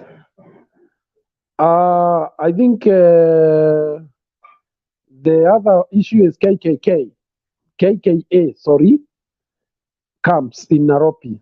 Now, Nairobi will be highly contested, although what is now emerging is that there is a new move to have a kind of negotiated democracy between Azimio parties. That, if it happens, would just boost the coalition, because it would mean that seats that would otherwise be lost, like what happened with the Rangata seat in the last elections, it would have gone to ODM if Kalonzo's party, Wiper, did not insist on having their candidate. However, because the I think the Wiper candidate had 6,000. Yet this man calling himself generally won by only 1,000 votes. So if they come up with a formula, they will only rock out any possibility of UDA getting even a seat in Nairobi. That you can take to the bank. Asante.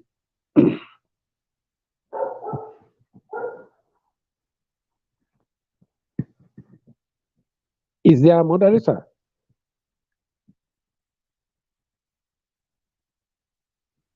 Ni kama Hello? ni kila mtu ameenda. Serena, si ucontrol kidogo. No, I said next we go to. I'd said who we were going to next. Let's go to Tolos. Yes. Okay. Good evening, everybody. Good morning, depending on where you are. Today it's about opinion polls. These opinion polls. Can you mute Guru? These opinion polls does not necessarily reflect what is in the ground. I've heard the Guru say that Nairobi is Azimio. I don't know whether he remembers that through Sonko, Jubilee took Nairobi the last election. And if I may go tribal a little bit, the Luya vote right now, do not cheat yourself that they are fully in Azimio. It is not. So when you come to Nairobi, even as we speak, Sonko had declared that he's coming back to vie for the seat. We don't know whether he will vie.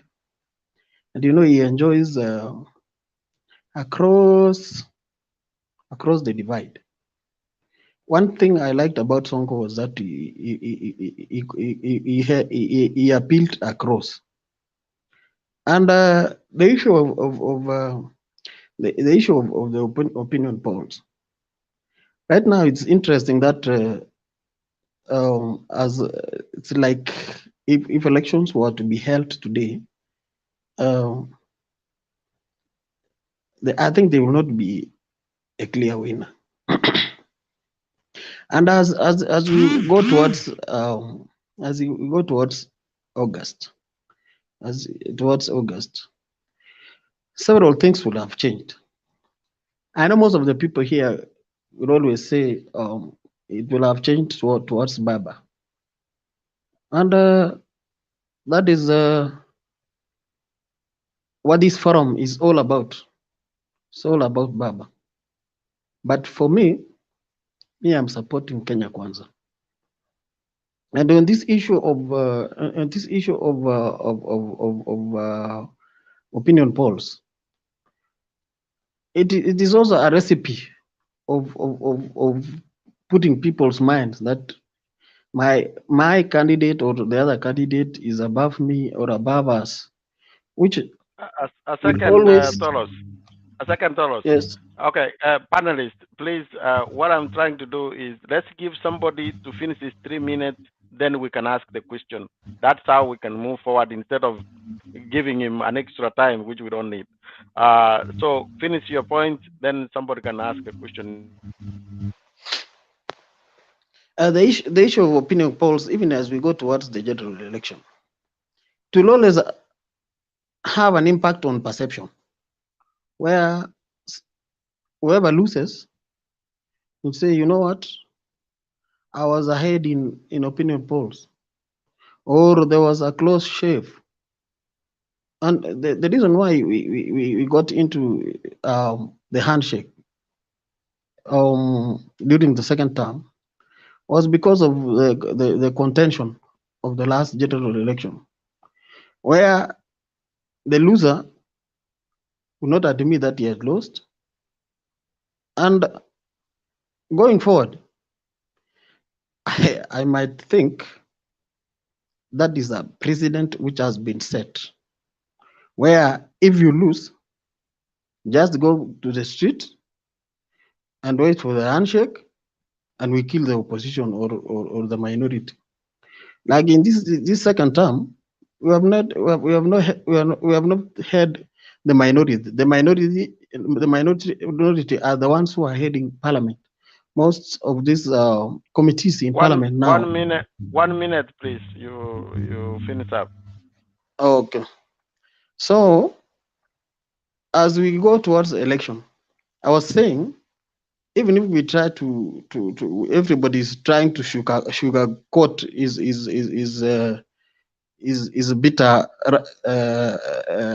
bitter fruit. Everybody is trying to say, oh, my candidate is the best among the best.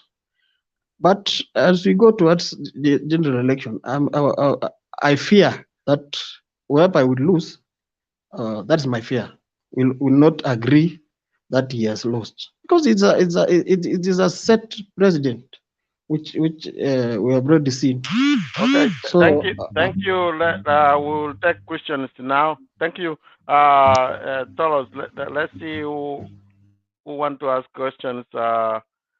We have Guru was first, then Douglas and Mr. K.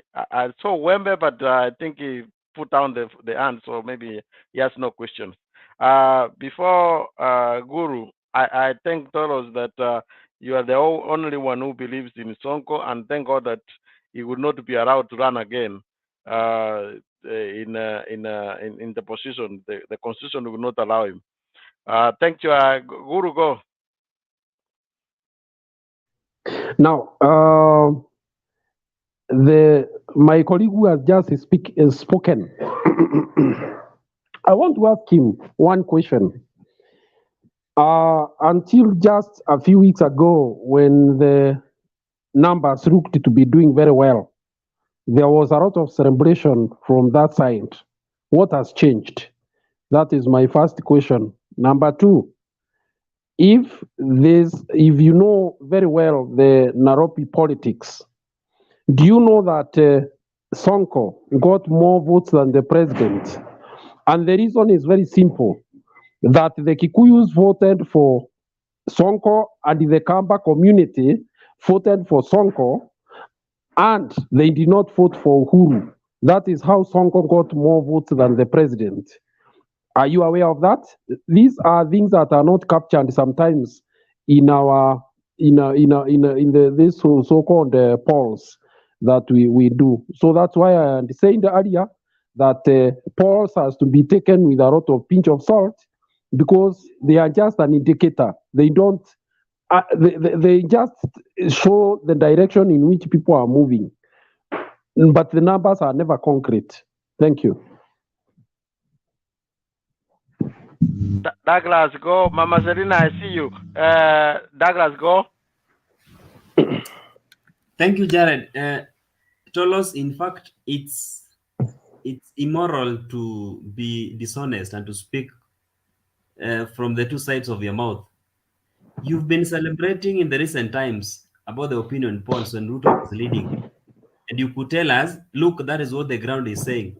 Today, when the opinion polls come out the other way around, you're trying to tell us they are not credible, don't believe in that. I want to ask you only two questions. You've talked of somebody not accepting election results. Which side was Ruto in 2007 when election results were contested and even the people fought? Which side was Ruto? Did he accept the result? Somebody is not unmuted? Okay.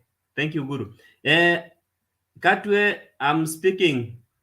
Yes, Tolos, I was asking, in 2007, we saw Deputy President, the then Member of Parliament for Eldoret North, banging the tables and saying the elections are not fair. Did he accept the results? Answer me on that. Number two, who owns the Nation paper and the Star? If you get those correct, then you go ahead. Thank you. let's Okay. have also. Wait, Let me Tolos. answer. Light those the question now. Then Let me answer you these answer ones once. because No, let's finish from Selena and the Kato, and then you answer at the same time. Selena. Thank you. Yeah, thank you. I want to ask him. All of us here, we are saying whoever win the presidency, we want peace in Kenya. Kama ni Ruto, tunataka amani. Kama ni Kenya Kwanza, tunataka amani. Kama ni Azimio, tunataka amani. Ukisema ati wenye wanataka kiti akishindwa anatafuta handshake. How did handshake came to Kenya? Kumaanisha vile mliambia watu jana waende wachukue pikipiki sao, that is incitement. That is a very bad incitement, kusema ya kwamba, by the way, nani anajua, okay, Azimio tunasema tuna win, nyinyi Kenya Kwanza muna win, and that is very good, kila mahali ina win, but kusema ati tukishindwa ama nani akishindwa munataka handshake, mutaenda barabara, mutaandamana, it is too early unless ujui what really happened in Kenya nje handshake ikakuja.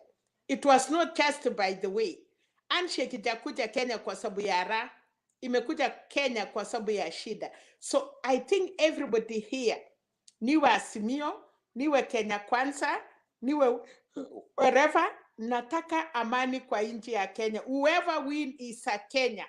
Hatuna Muganda, hatuna Muethiopia, ni watoto ya Kenya. Na Kenyans they need peace. Azimio ikienda kuomba kura, iambie wananchi ya Kenya yale mambo atakuja kututendea. Nyinyi mkitaka kura, bottom up, mtuambie inatusaidia nini. Lakini kusema amutakubali kwa sababu hii opinion poll imetokea. Si baba ameenda kuweka, imetoka vile mambo imechange, inasemekana imechange.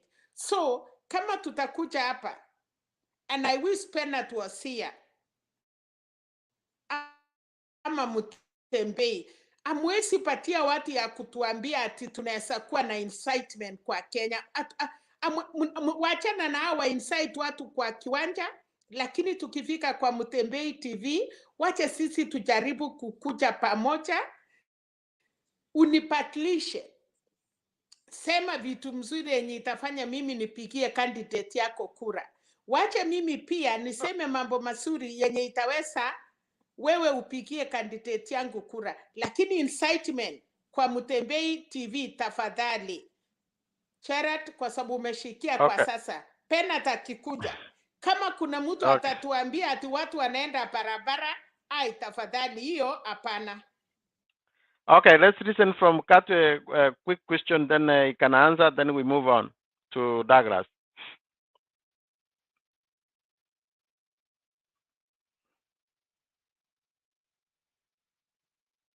Kato, unmute. I've already unmuted. I don't know. Yeah, it's a question. It's a question. I don't know. Do you get me now? Now, I wanted to ask this question that if what Tolos has said is he believes in it. First of all, does the deputy president believe in the rule of law? Because one, with the law is very clear on the Political Parties Amendment Acts, that once you have decided to support policy or ideologies of another party, you are deemed to have resigned from your party. One, does he support the rule of law? Does he believe in the Kenyan constitution? Secondly, why is the Star releasing these polls right now when we know that a month ago, Raila Odinga was 17% lower than Ruto? Why are they releasing these polls right now saying that Raila Odinga is ahead of Ruto? Is it because that it is only the Star that are releasing fake polls before? Now they are trying to catch up with the next media houses? And question number 3, why is Ruto in his second term very much eager in breaking other people's homes? In other people's homes, I mean this. We've seen him going to strongholds of other people and wrecking those homes. We saw him go to Meru and abusing the governor for Meru. We saw him going to Mount Kenya, abusing the president of the Republic of Kenya. We have seen him even going to Kisii and abusing leaders in Kisii. Does he believe in cohesion and integration of this country by coming up with abuses to local leaders and trying to bring disunity among the leaders? Thank you. Tolos, you have 2 minutes to answer. Then we can move to Douglas. The questions are so many. I don't know whether 2 minutes will be enough, but it's all right. I can sum up. The issue which has really come up is about celebration. The other time, I did not see any celebration. I think that this is just an imagination. It is imaginative, to say the least. That when somebody comments about what you see or what about opinion poll, it's not about celebration. You comment as at that time what the opinion polls have shown. Now, the issue of somebody has said about 2007 that Ruto did not agree on the results of 2007, and I'll tell you for free, and I believe that in 2007, when we had the Pentagon, that was the only time that Raila won election in this country. The other elections is just a myth. We had the Pentagon and we had the full support. And I'm telling you for free, we voted to the last man for Raila. We voted to the last man. Now, this time around, even the people who voted for Raila most of them are not with Raila. We supported Raila wholesome. And this time around, this country, even I heard Selina saying, "Oh, people." Nobody had told people to reject election in 2007. Nobody told Raila. There was Mutembei Forum was not there for Raila to reject elections in 2013. So it's just a scenario. I'm saying in an event. Something like that. An handshake. What was wrong with the handshake? Handshake, in fact, brought about peace in this country. So when we say people reject elections, it might not even be a sincerity that somebody has rejected the election, but somebody will reject the election in order to gain what Raila gained by going for the handshake, and it can happen to either of the person. Thank you. Okay, thanks, Thomas. Douglas, you can go. Marcelina, let's leave that to rest so that we don't continue, please. Let's 1 minute, to... 1 minute, 1 minute, 1 minute. Okay, 30 seconds. He has not answered my question. I'm saying this. I say whoever. Nai handshake. Why do you think they will go for handshake? Who want to go handshake with the people that they are abusing people? Who want to go handshake with those people? Kama wameshindwa kuheshimu uhuru.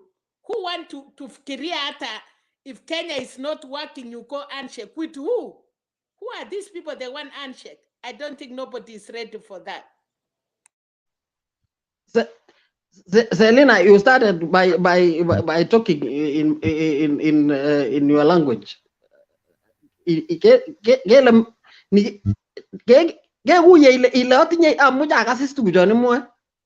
Yes, Okay. sauti ngunga ko kana lagi Okay. Okay, Douglas, just go on.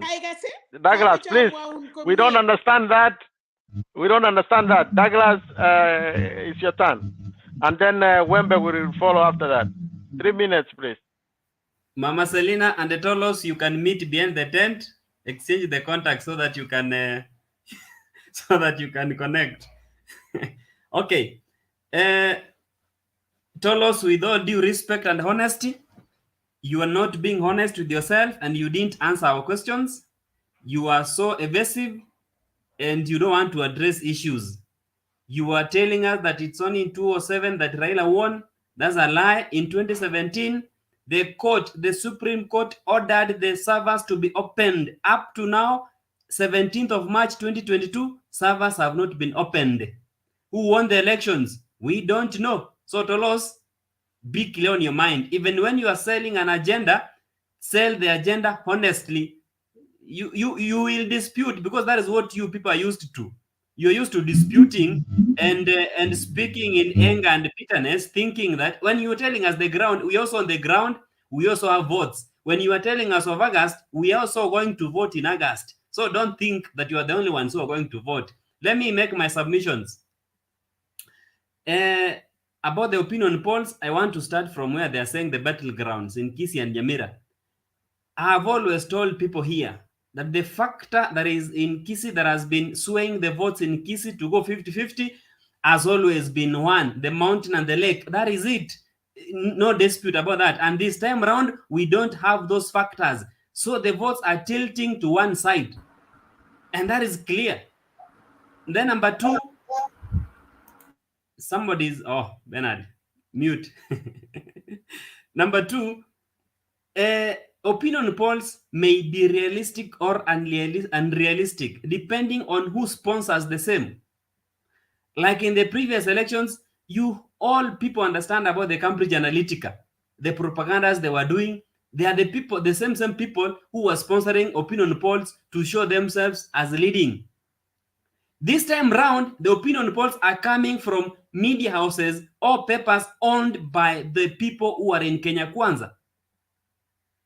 But the opinion polls have come and saying their opponent is leading. I want to opine two things. Number one, they could have sponsored the same two to test the reaction of their quotas, or to test the reaction of the opponents. Will they celebrate and relax and not campaign?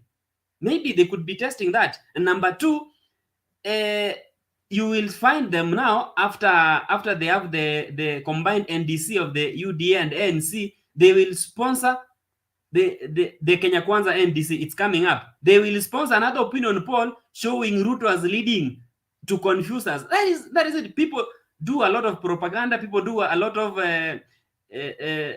those things in politics.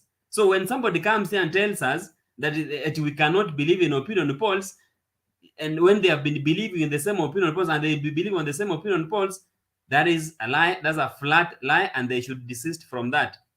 Let me move to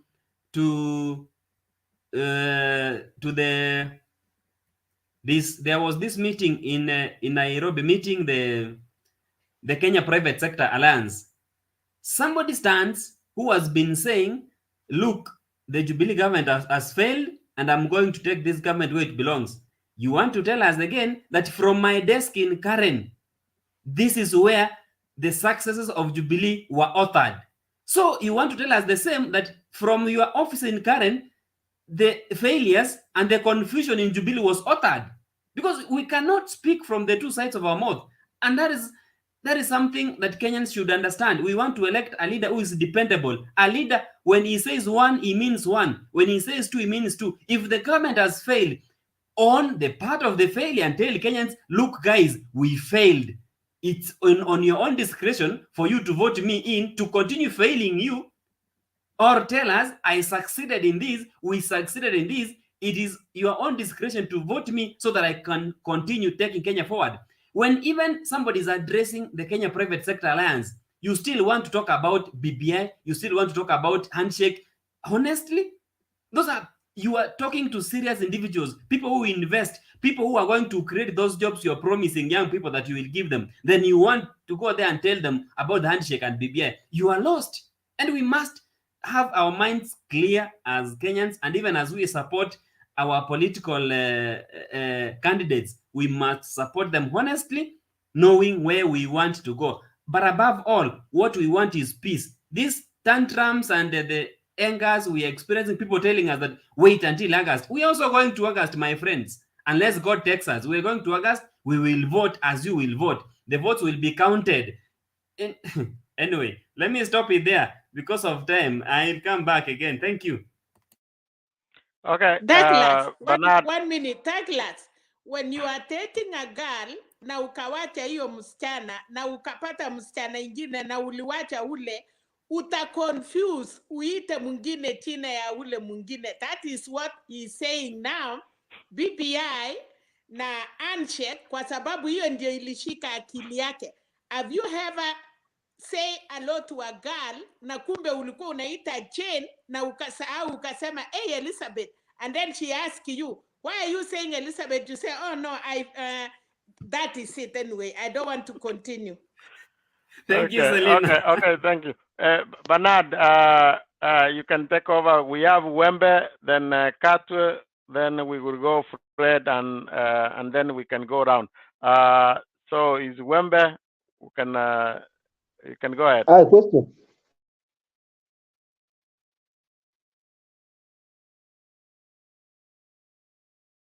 What is the question, Doros? I have a question for Douglas. Douglas, Okay, go ahead. So yes, that we can be you. fair.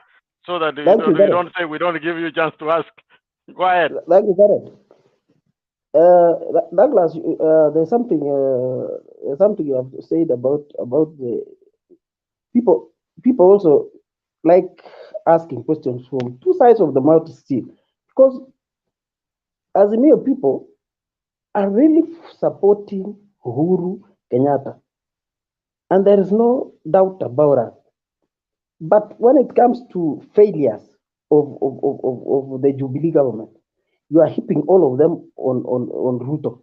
But the successes, all of them, you are heaping all of them at His Excellency Uhuru Muigai Kenyatta. And then let me ask this question. Raila is on record to have said that he is going to do exactly what this government has been doing. He is saying, in fact, hata ukiangalia gazeti ya leo, my chief advisor will be the president. It is in the nation. It is in the nation. Nation ya leo. So it is. I don't understand.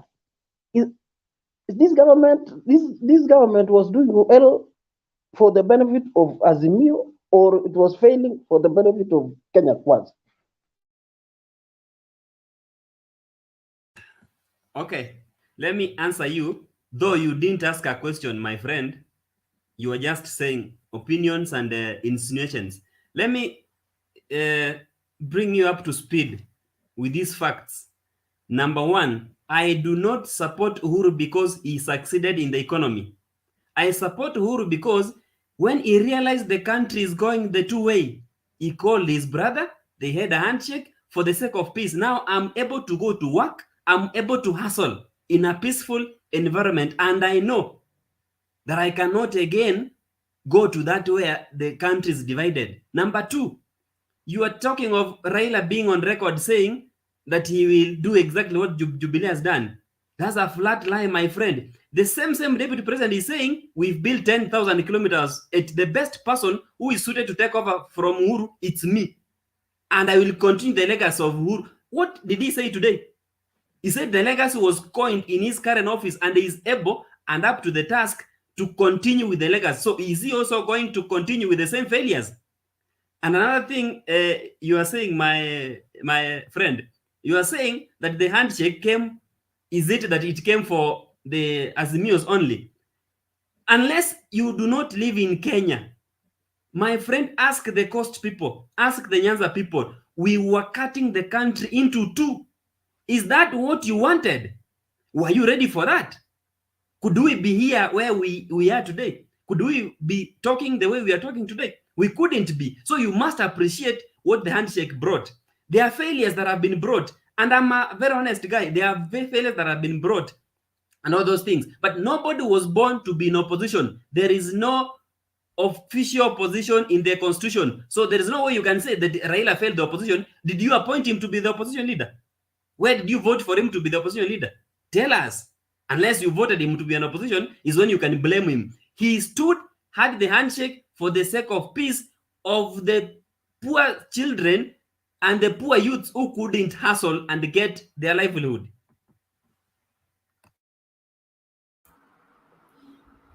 Okay, if that settles it, Katwe, what were you saying?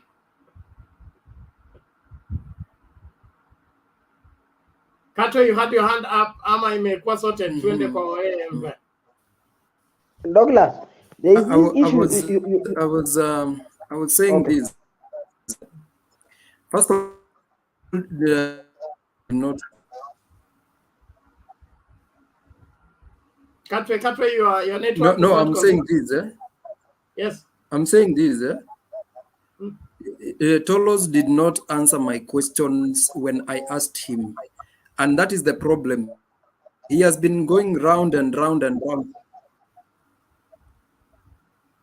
I'm saying he has been going round and round, did not answer it. Okay, let's for the sake of progress, let's revisit that later. Thank you. Wembe TV. Yes, good evening, good morning. Good evening to you, Karibu. Thank you so much. I appreciate for the warm welcoming because this is my first time to be in this live, but I've been following from the backstage. To be very honest and to be very sincere, these are the same people we had since the year 2000. Look, for example, in the year 2002, we had Raila, Ruto, Uhuru, they were together. 2007, Ruto supported Raila. Mudavadi went for Uhuru. So these are the same people, just they are only changing with time. So we as Kenyans, what we are supposed to do here is we should be people who are we should think ahead of these people because they are trying to use us just to remain in the same positions, in the same seats. To be very brief is that Raila, he has done a lot for the country. You hear of democracy, you hear of the constitution, and he was trying to bring here BBI for the sake of somebody. Up to now, I'm very sure nobody knows where I am laying on, whether I'm in Okoa, Kenya, or I'm in the Azimio, because I'm at the neutral ground. I don't want to stress anybody to bring so many questions and controversies, because Ruto, we know Ruto is a man of, okay, what he speaks, he can do if is given time. He's a Morani. You know, Morani people, they believe on what they say. If it is killing, he can kill you. We believe in Raila. We are used with him with these tactics also, because he usually says, I have one bullet. Now he has said he has I don't know what is remaining with, but this is the time he's saying that he's now is ascending to power. Power is not a problem. The problem is our country. Where are we going to take our people after them? They are out from power. For example, if Raila didn't agree with Uhuru Kenyatta for the handshake, it means Kenya could have been divided maybe into three, because Kalonzo and Raila, they went apart, they separated. Ruto, they were united with Uhuru in the first term, but in the second term, Uhuru and Raila and Ruto, they divided one another. So it means Kenya could have been divided.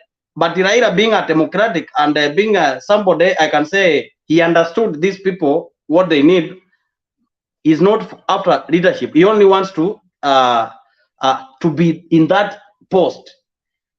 without taking much time, all of us, we understand who is Raila, who is Ruto, who is Uhuru.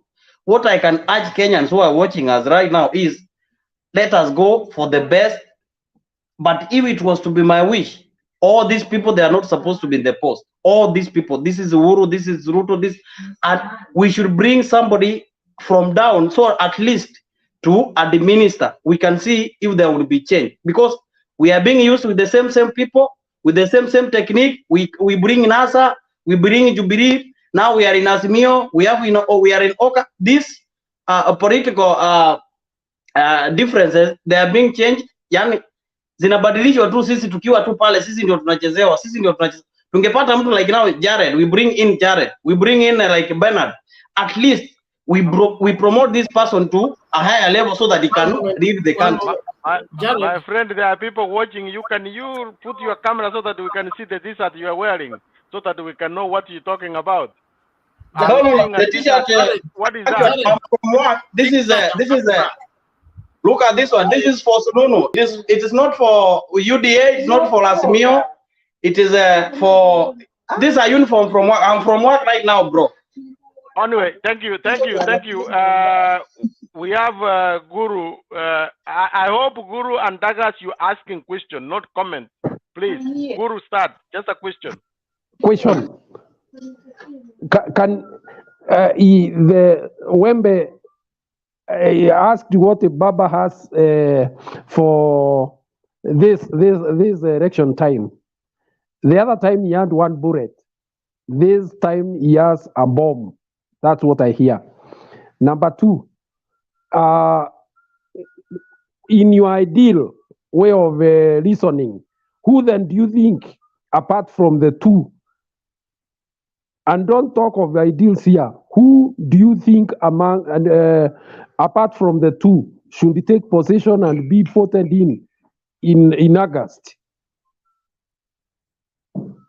Okay, Douglas, you can also jump in your question, but you cannot vote who is not on the ballot. We only have two people on the ballot. Please. My brother Wembe, thank you for reasoning like that. But I want to tell you, we are a growing democracy, and we've not come up to the edge of the ideals of the developed nations, where we can just bring in anybody. Kenya, we vote by tribe, number one. That one huwezi toa. Number two, we vote by perception. And a new one is being introduced by the KKA. We vote by emotion and propaganda. Now, like Guru asked you, in your own opinion, who do you think is best suited to be the president of the country? Thank you. Okay. Is it my turn now to answer the question? Yes, please. Okay. With me, we need a leader. We need a leader and not a politician. These people we are having right now, they are just politicians. We are looking for a name. Which one? The name, it should be even a cool court. That man can be the best president ever in the world. He can manage to be the best president. You've answered the question. Now let's move on. Thank you.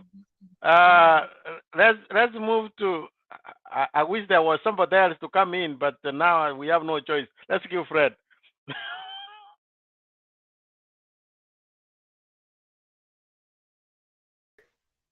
I'm Jambo.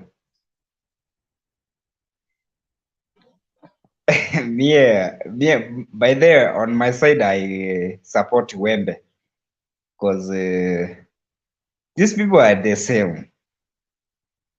I support Wembe because he has announced a coup record. A coup record is a good leader. A coup record is a good leader than these people. Because these people, they are the same people, wanakuwa pamoja, nile tu wanachange, wanadiva with the interest is ndio wanadiva. So on my side, mimi ni mtu wa UDA, I support Ruto. So mchana sikuwa nimesika vizuri, nimeingia tu nikajipata huko ndani. So hebu niambie mchadara kiasi. Okay. Since you don't know what It's he's all doing, marketing. let's move on. Then you will listen so that you can know. So now that I think everybody has Sasa nimekuuliza made their uniambie submission, mjadala nichangie, wewe unaniambia sijui kitu nafanya inapita hapo chini ukisoma. That's why I'm giving you time to so that you listen, so that you can have something to say. Now that you have moved from Ruto to a court, so I don't know even you have anything to say. So that's why I'm giving you some time. Okay. Okay. Mjadala Nimeona is basi, wacha Raila nichangie Odinga. basi. Wacha nichangie. Okay.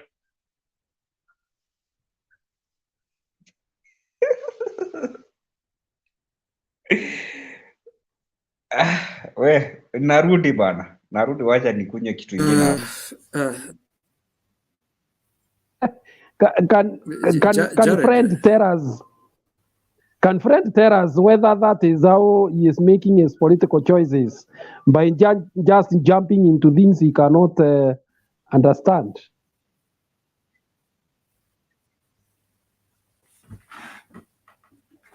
Brother Jared, there is something I forgot. I don't know whether you would allow me to come up again. Okay, go ahead.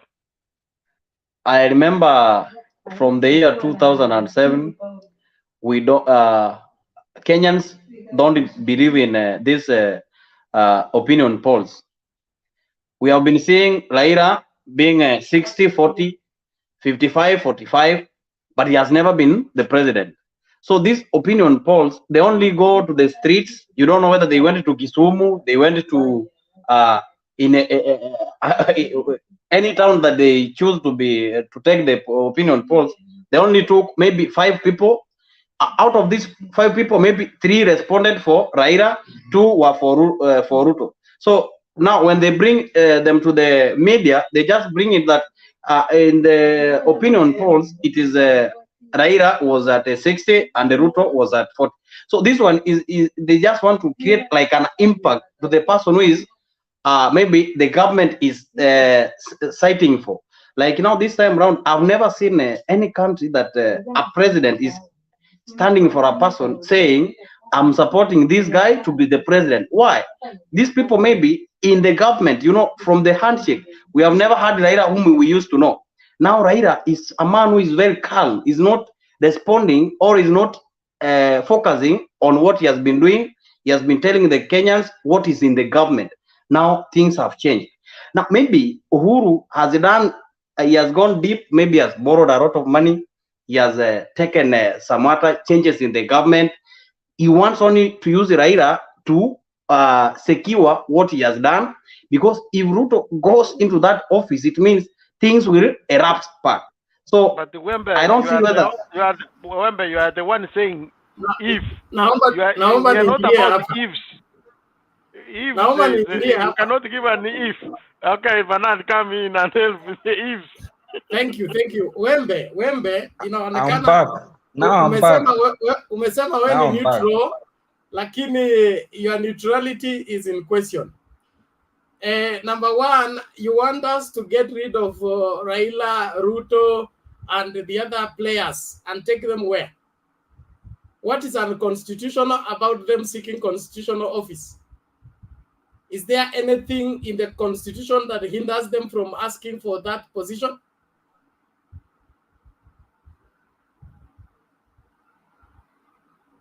You are mute, unmute. it is their constitutional rights to do so. But I, as So somebody, they are not to blame, and nobody should blame them for anything. Because if you wanted that position, you still have a constitutional right to ask for it. Raila doesn't have to die for you to get the seat, or Ruto doesn't have to get off the scene for you to get it. So what is the excuse here? the excuse here is if somebody is in the office, as we know all over the world, these other outgoing presidents, they don't support it, that somebody is going to come in my office, is going to replace me. There is something you've done there. You are trying to bribe this person so that he can ascend to power. True. Every handing over in any office that is legit, it is done by the previous minister to the new minister.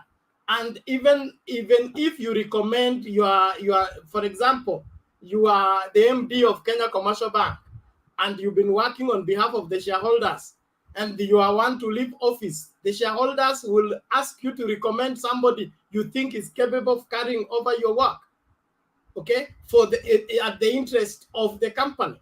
So I think there is something sinister about what you people are projecting, and that is all the imagined propagandas that have been perpetuated by UDA in the pretext that Ruto is being stopped from becoming president.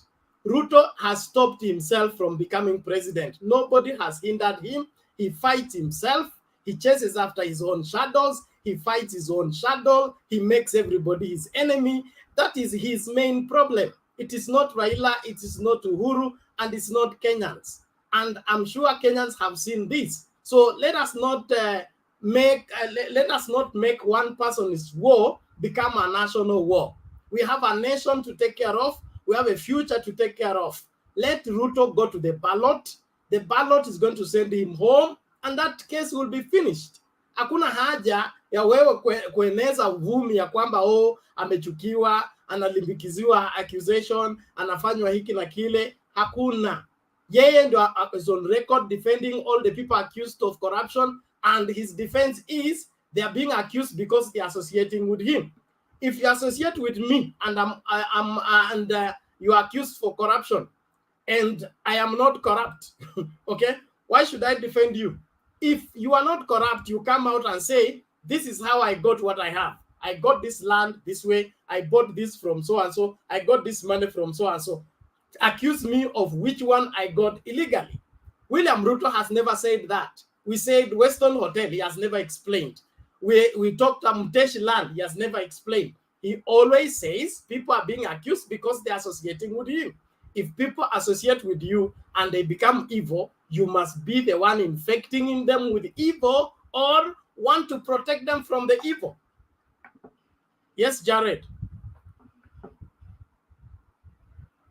I think they have been saying we need to face the facts. Maybe we put the record straight so that they can maybe know what are the facts. One, maybe they take time to run a little bit about one man, Uhuru Muigai Kenyatta. He can do things which you have never expected him to do. I did not hear anybody asking how come our opposition leader back in 2007 decided to abandon his ambition. You know, opposition leader is the next government in waiting, abandoned it and supported the president. I don't know if anybody realized that in 2007, Uhuru Muigai Kenyatta was the opposition leader of Kenya. He abandoned trying to get out the government and supported Mwai Kibaki. And now, when he is the president, he has decided to support the opposition leader. So, what is the difference? That's one. Two, another fact, I want to say only three. Two, there are people who have been saying that, Raila is a dynasty. Do you really realize that Jaramogi Oginga Odinga was a vice president for 2 years? And the people we are talking have been deputy president for 10 years. So, three, you cannot dispute. There is no family in Kenya. And this is a fact.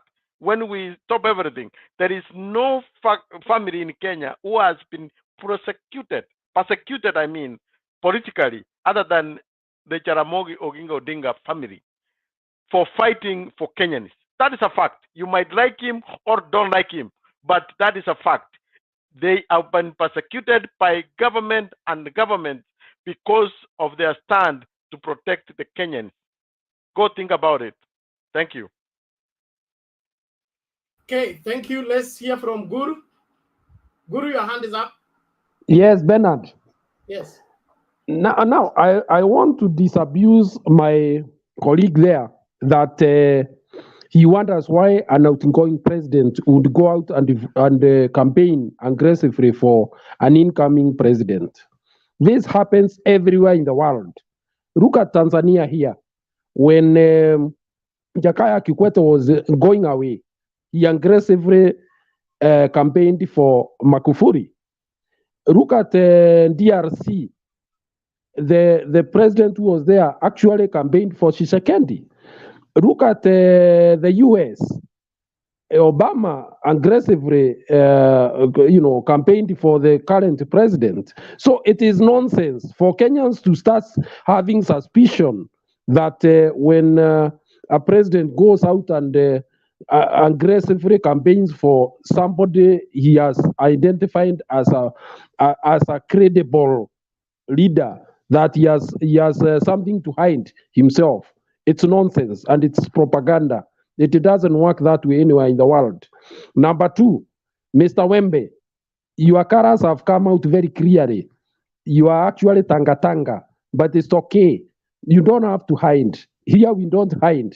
You just say what you are, and even if you hide your crows, we shall fish you out through your statements. Asante. Point of correction, I'm not for Tanga, I'm not for Azimio. It says if it quacks like a duck, it walks like a duck. It must be a duck. But let us let that go. Fred, what is it? Okay. I want to ask you a question. I want to ask Jared. Jared is saying that. Jared, am I you? That the deputy is not coming out. Whatever you want to ask, we'll answer you. Yes. The deputy is not coming out to identify where the way he acquired the wealth. So then I want to ask you then, the president himself, he is not coming out to say to tell us where he acquired the wealth from. Yeah, he told us he was not coming to explain about Pandora Paper, but he did not even explain even a one word about Pandora Paper. So we cannot say. Goja, you listen first. You people think that because a question has been asked to William Ruto, everybody should be asked. William Ruto is not everybody, and William Ruto is not the standard. Okay? Only the accused person appears in court. You don't say everybody should come to court because I have been accused. Which kind of law are you people applying? If there is an issue about the Kenyatta wealth, okay, where did Uhuru Kenyatta get his wealth? He inherited it, number one, okay? Where did William Ruto get his own? He's been on record. I will be playing the video. He claims he's a son of a peasant. He's a son of a nobody, so he cannot explain to us how much he's worth. That is an excuse. No, Bernard, in fact, Uhuru Kenyatta was born where the money was bearing his father's portrait, if you want to understand.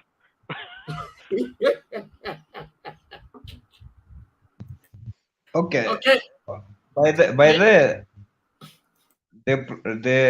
The problem we have as Kenyans to defend thieves is to defend the thieves. As long as the slogan Baba they are cooperated with this man, you support the thieves. Let us stop this slogan.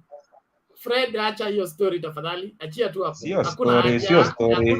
Reason me first. Mtu kwa makosa yako. Okay? Kama unaongea story ya wizi na nani mwizi, we are not the ones who carried out the opinion poll. Okay? The opinion poll was carried out who is the most corrupt, and all names came out according to their percentage and probabilities. Then it gives you an opportunity to come and clear your name. If you don't clear your name, you bear the brand. Tuachane na hiyo maneno. You don't have to prosecute one family in order to get your chance. I have another question. No, let that I have another question, Bana. No more questions. Thank you. Okay, so Who was next, Jared? Katwe. Let's go to Kamau. I think Kamau is now next. Otherwise, everybody else has already given. Thank you, Mr. Kamau. Come in. Katwe has not Hello. spoken. How are you? Katwa, No. umeongea. I was listening to you. Kato, we gave you a chance. You kept asking questions instead of presenting. So we thought you only had questions. No, you will get a chance to it was no problem. Let Mr. No. Kamau come in. Ali? Let me present my submission today. First of all, I want to say hi to everybody. And I want to also respect you. I want to say that I'm honored to be with very brilliant people. Second of all, I want to talk about the opinion poll. As the name suggests, opinion is just an opinion. It is not the vote. But opinions are carried out everywhere in the world to show and sample the feeling of a people. And there was a time Ruto was leading in a very big part. I think he was at 80%. And the reason was he has been campaigning for the last 4 years alone. If you are in a race and you are running alone,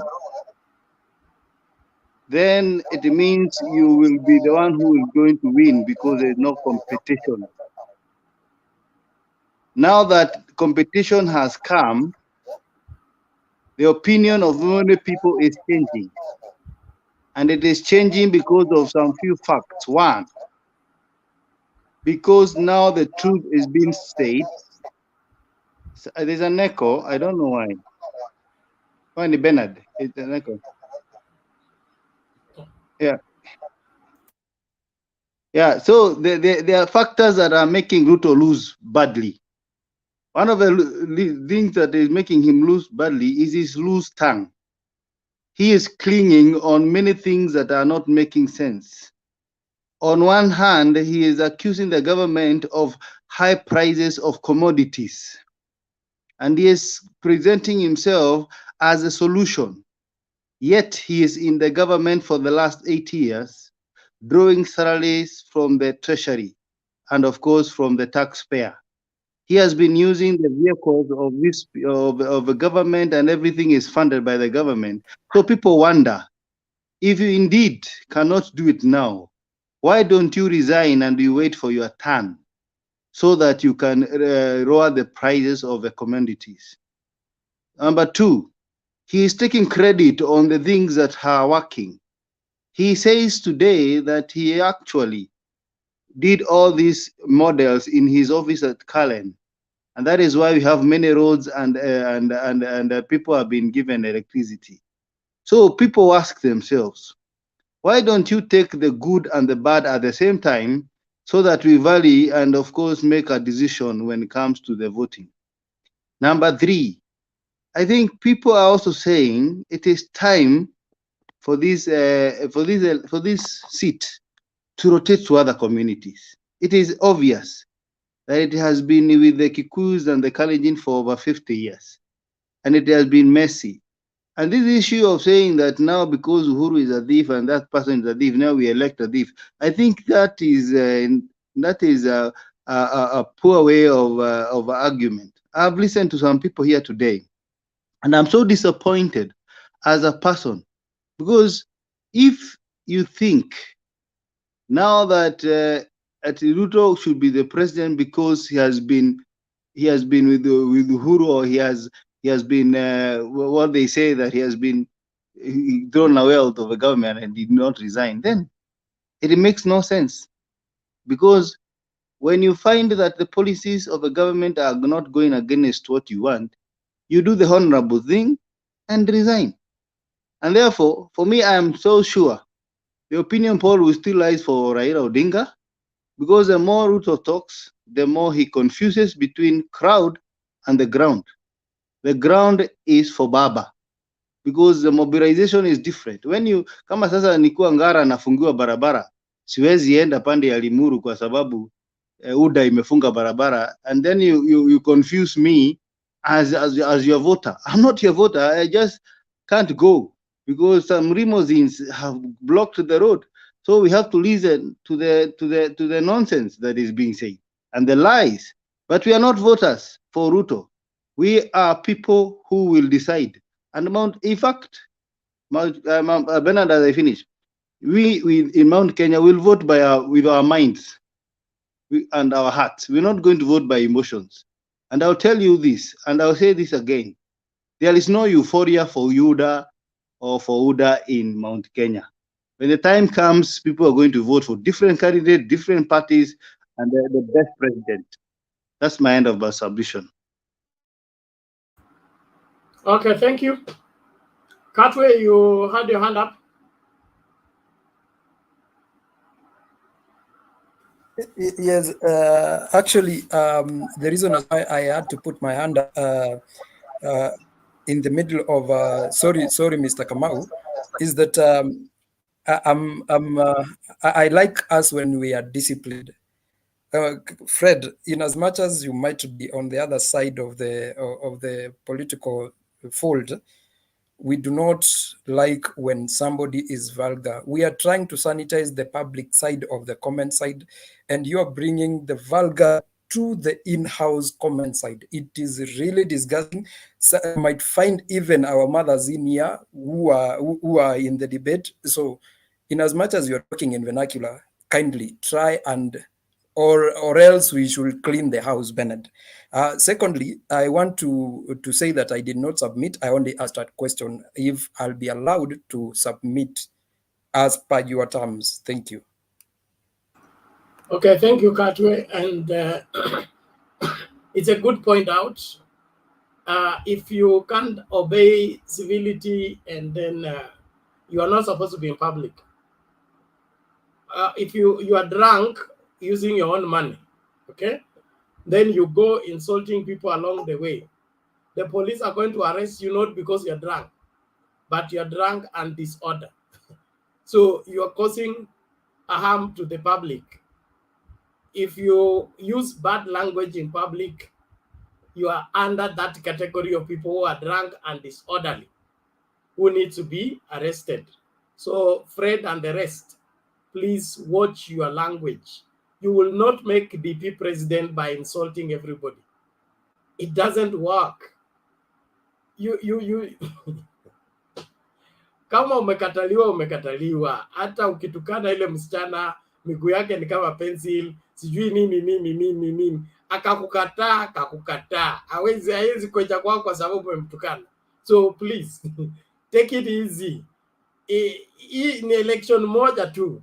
Ruto still has a long way to go. He may be president on the fifth attempt. This is the first attempt. Relax. Aulize watu wangapi walitaka kuwa president. Jaramogi alikufa akililia tu apewe siku mbili aonyeshe. Okay? So asituletee. He's only trying, so he should relax. We have seen this thing and we have seen many people. So Katwa, you come in as soon as let's give the lady first and then you come in. Josephine, how are you? Unmute. Yes. I'm okay. How are you guys? You're good. You're good. You're welcome. Yeah, thank you so much. I was here last night. Yes. It was my first time to tune in. I mean, I've been tuning in. I've been listening to what you guys have been saying, but I hadn't come live. It's I don't know where to begin. The opinion polls, the world over, election results actually are built on opinion polls. So they tell you something. They tell you the trend of politics, how things are going, like on the ground. They could be accurate to some degree, or maybe they are not accurate, but they build onto something. So for the opinion polls right now in Kenya, Baba is leading slightly. Just give me a second. Baba is leading slightly, which is a plus. I mean, he has been behind, and reason being, the UDA started campaigning really early, and the people that do opinion polls, they start doing it right away. So it kind of gave the UDA group like a false start. Let me say that. So now that the campaigns are like heating up, and we are seeing like the tables are turning, so the UDA people are actually not very happy with that, which is human. I mean, nobody wants to be defeated, but the truth is the truth. We just have to accept. And then probably next week, I don't know how often they bring the numbers out. Probably next week, Ruto will be leading because of the convention that they did, the delegate convention. So we don't know how they're gonna go, but they tell you something, and we just can't come here and start arguing and saying this and that and that and that. Those guys that do the opinion polls are neutral. They pick anybody on the street and they interview you. So that doesn't mean that they're favoring Azimio or they are going against UDA. The other topic that you guys had is the defections. Like, I think the defections are happening more, the ones that we are seeing are happening more into UDA, but almost all of them that I saw are from Kiambu County. So what is that? It's not adding any votes to UDA. I mean, excuse me if I'm wrong, but all those guys that I saw, Wamatangi, Korea, Wanjigi, whoever, all those guys, they're all from Kiambu County. And as it were, 3 or 4 of them are running for the governor of Kiambu. So that doesn't scare us. I mean, I'm Baba Damu. Whether Baba is defeated or anything, I've been a Baba Damu since I don't know when. I send my donations to the party and all that. So it's us that are just killing ourselves down here. But way up there, things are different. And the union between Raila and Uhuru, someone is saying that why should an outgoing president support someone that is coming in? You don't want to leave your legacy to somebody that you don't trust. I'm sure that's why Barbara has decided to support Raila Odinga. I'm sure he believes Raila will carry his legacy, unlike his brother William Ruto, who he has actually worked in close proximity with and knows very well how the DP works. So I can't blame Uhuru for supporting the person that he thinks that can carry on his legacy. He could have supported Ruto, but something happened that we'll never know, that he didn't honor what he had said, like 10 and 10, whatever, the yangu kumi yako kumi. Something happened somewhere, and none of us really know what happened. I'm sure Ruto and Uhuru, they know exactly what happened. They've never come clean to say exactly what happened, but whatever happened made Uhuru change his mind, and now he thinks the person that is gonna carry his legacy on is Baba. And to finish, Baba has actually done us proud in the UK. No embarrassment, no washing dirty linen in public. He just did his thing. Baba is very brilliant, a very smart leader, and a very smart old man. Let's support him. Why it not that there's a lot of, like, the presidency in Kenya, we need to rotate it. There's 42 tribes. I mean, I'm not saying like each tribe has to be president, has to produce a president, but let's at least have some variation. It just shouldn't be like Ruto is going to take over from Uhuru. Uhuru took over from Kibaki. Kibaki took over from, it needs to rotate. And so let's support Baba. Those of us who are in Azimio, I know there's people here that are from the other side, but whoever wins, we are here. I live in the US. So what we pray for is like peace. All my people, my parents, my brothers, my sisters, cousins, and everybody, they all are in Kenya. Let's just pray for a peaceful election period, and let's hope that we do not see any bloodshed, because bloodshed starts exactly like right here where we are. Like I'm putting on a point instead of someone like, hey, asking, why are you doing this point? You're going like inbox and starting to abuse me, you know? So that's how we start like animosity. That's how we start like differing in opinion. We can differ in opinion, but be very respectful with each other. And that's all I have. And Bernard, thank you so much for this platform. And all of you guys, we are praying for Kenya, and let's hope for the best.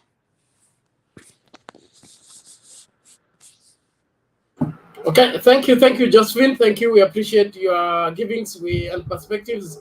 I believe every Kenyan is listening and learning what they must learn.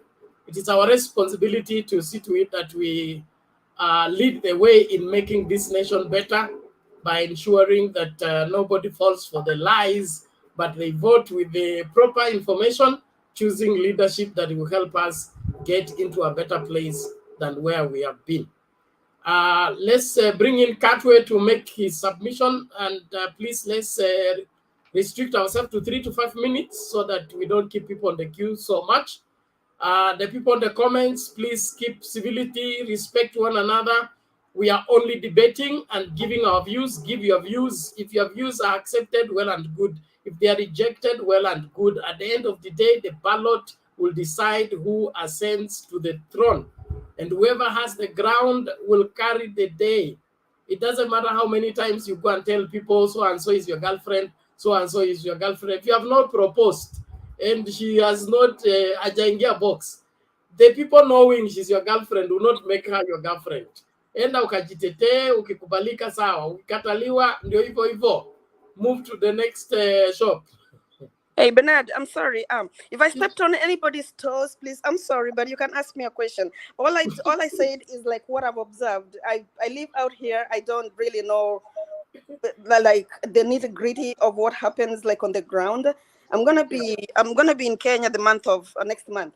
So maybe then I will like get the grip of like what's happening, and then maybe I'll have a different opinion. Who knows? And thank you again. You're welcome to come and check the ground. Yes. Okay. Tolos, what is it? Is it Josephine? Welcome. Thank you. She has let me try the American English. She has invited a question, and the question I asked, because I heard you said you sent some contribution to the party, but I think next time don't send to the party, send it to Tolos, because and then I'll take it to the party. No, you know what? Tolos wewe tutakupiga tu mawe. Tolos, that's different. If you want pocket money, that's different. Okay. Okay, let's go inbox. Okay, yeah. If you want pocket money, we can go inbox. Don't even to try that. Tolos, watch your mchezo tafadhali. Thank you. I know. I believe he's just joking. It's okay, Josephine. Thank you. Thank you so much. But on that just for you, man. No. Order, Tolos. Thank you. On that note, I must give the disclaimer we've been giving. There are people who met on this particular platform, did business went bad, and they began calling our office, claiming they have lost some money. Meeting on this platform does not make you partners, and Mtembei TV has not participated in joining you in business or anything. If you meet kwa inbox, mkubaliane, mwende mfanye biashara, ikiharibika ama ikitengenezeka. Just like ikitengenezeka mtakula profit peke yenu. Hivyo ikiharibika, Mtembei TV is not responsible. Thank you. Tolos, umesikia. Don't come inbox, okay? Yes. Thank you. So tukubaliane vizuri tu na tuelewane mapema. Asante. Okay. Can you come in, please? Thank you, guys. Thank you.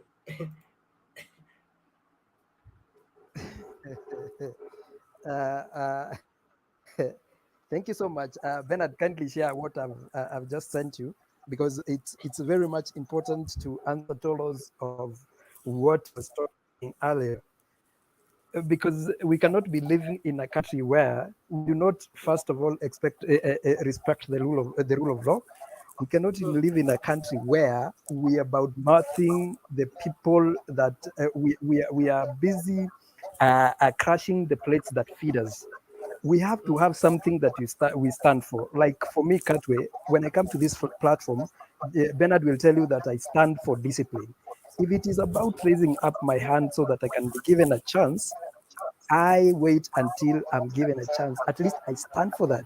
So what does William Ruto stand for? He has never stood for anything. He has never single-handedly done anything for this country to say that this is my achievement. I saw today him saying that even the connection of electricity that has been happening around the country, that he personally called the CS to Karen to go and tell him to do the connection of electricity. On the part of roads, in the 11,000 kilometers worth of roads, he said that he called Engineer Masharia to Karen to go and talk to him on how he is going to do the roads in Kenya so that he can even do more. So, but the same person was in the UK saying that he has never been in control of the government. This is the same person who was saying that he called the equity managing director, to give a loan to an individual of 15 billion Kenya shillings. Equity came and denied it. What does Ruto stand for? And in yesterday's and today's happenings, are we seeing a reincarnation of Daniel Toroitich arap Moi? Because clearly, if you could have seen what happened yesterday, you could tell that, one, the people did not come because it was UDA. The people came because they came to praise the deputy president. There was nothing to do with the UDA.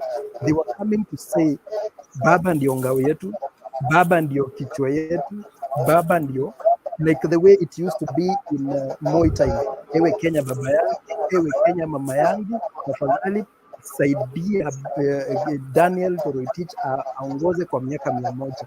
You could see even the action of Farouk Kibet. It has been going around social media. Are we seeing a reincarnation of a dictator? Who are the friends of the deputy president? It is Museveni. Who is he praising?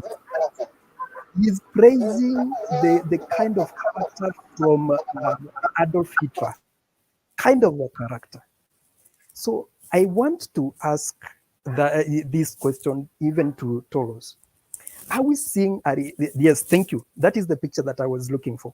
If you can check on that picture, you'll see the deputy president eating the Jubilee successes and throwing Jubilee failures. I think that cartoon is by is it by Gadot or what? I don't know. But look at the kind of behavior that we are looking at.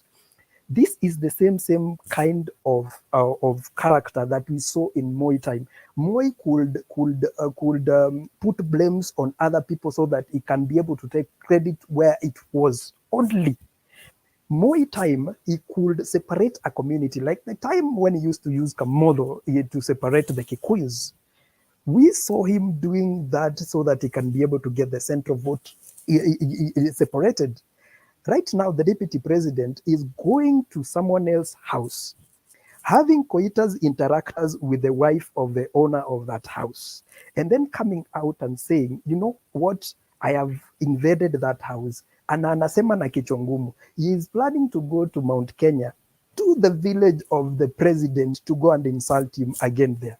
I am advising you today, and any other viewers that are here who are UDA supporters, can you kindly advise your aspirant not to do that, because that is what will lead him to oblivion. Lastly, I want to talk of what he was saying today. This is a person who is saying that KRA is being weaponized. that KRA should be do this, should do that, should do this and this and this. Yet, is he telling us that tomorrow if KRA misses money, that he will go without salary? Because KRA is the one that is collecting money, taking it to Treasury, then Treasury is paying all the utilities, all the bills of the government officials. It is running the government. So today, if KRA fails to collect money because people have been armed against KRA, can he go without salary? This is a person who owes Kenya a total of over $500 million worth of salary and allowances. This is a person who took 107 million taxpayers' money to go and meet the people that he carried in an aeroplane, to go and meet them there. Kindly let us be sober when we are tackling politics. Thank you so much. Okay, thank you. Yes, Mr. Kama. I just want to echo what Ricardo is saying, that he carried his own audience with taxpayers' money. That is very funny. I think that's a parting shot. Thank you very much. The more the DP speaks, the more I see reason why the president doesn't trust him with the legacy. Because from his speeches and his claims of late, he wants to come and change everything. He wants to come and play the Songo game in Nairobi. Songo got into office, chased away everybody. He started to constitute his own new team that ended up leading to the almost collapse of the city. Unlike Kibaki came in as a new president. He retained everyone that Moi had left in office, the Attorney General and everyone else, to help him settle down and organize his management and bring change gradually. William Ruto wants to change KRA. He wants to change anti-corruption. He wants to change the DCI. He wants to change the economy. He wants to change everything in the first 100 days. At the end of the day, what are we going to happen? What is going to happen to the country? I think that's why I'm saying he's not ready to lead this country. He doesn't even know how this country operates. He thinks he can run this country from the top of the car. It doesn't work that way. There are so many vested interests that you must carry along as the president of this great country. And you can't come in and want to upset everything and everyone, except you want to create loopholes for carrying the loot for this country without being noticed. That's the only reason why you want to upset everything and change everybody. So DP he doesn't even understand himself. So nobody in their right sense should be listening to him and following him in his increased of ambitious pursuit of wanting to be president. He's free to want to be president, but he shouldn't blame everybody for the same. Asante sana. Ukikasirika utafurahi baadaye. Asante. Naomba sasa tumsikilize nani. Kila mtu ameongea isipokuwa Richard. Mnanisikia? Kabisa, karibu. Asante sana Bernard. Hii ni mara yangu ya kwanza kuingia studio. Nimekuwa nikiwatazama kwa muda mrefu na whatever you're doing is a good job. Tunafurahia sana, some of us tuko nje, and we take a moment to tune in and listen to what is happening at home, and we get informed and learn a lot. And so we are very grateful to Mutembei TV for giving us an opportunity to intermingle with our fellow Kenyans all over the country and outside the country, and to learn what is happening. Okay, I'll jump quickly into what we're talking about here, the opinion polls. All over the world, we know that opinion polls are used to gauge the performance of candidates in any given election. And as a good person or a good politician or aspirant, you look at opinion polls and you gauge where you stand. When you look at opinion polls putting you below your competitor, it should be a warning, or it should be something that you use to gauge where your weaknesses are. For the past, I think for the past 3 years, William Ruto has outshined each competitor when it came to opinion polls. And I normally follow Khalwale, the former senator for Kakamega. Every time there was an opinion poll that was putting William Ruto at the high 40s, 50s, Khalwale was very quick to post the opinion poll on his Twitter page, and everybody would retweet and saying "Hii kitu tumechukua." But now the tables have turned. The opinion polls do not favor William Ruto anymore. And you find out that it's a big thing now. Everybody's complaining these opinion polls are fake. They've been sponsored to give people false hope. If I was advising a candidate, I would tell them, go check the opinion polls. Look at where you are losing right now. If you are doing very well in Central Province in January, and right now we are in March, and you've dropped your points, go listen to the people. Listen to what people are not telling you from the ground. Listen to where you are failing the people. Listen to where your point of departure with the fellow, with the countryman, with the citizen is at, so that you can know how to build yourself and go at least some points higher. So it is very important for people to be honest that the opinion polls will not favor you at all times, unless you are a king, whereby you don't have any competition. But if you are a politician and opinion polls keep on changing, you should be able to adjust and use that as a basis for gauging your strength and knowing where to improve on.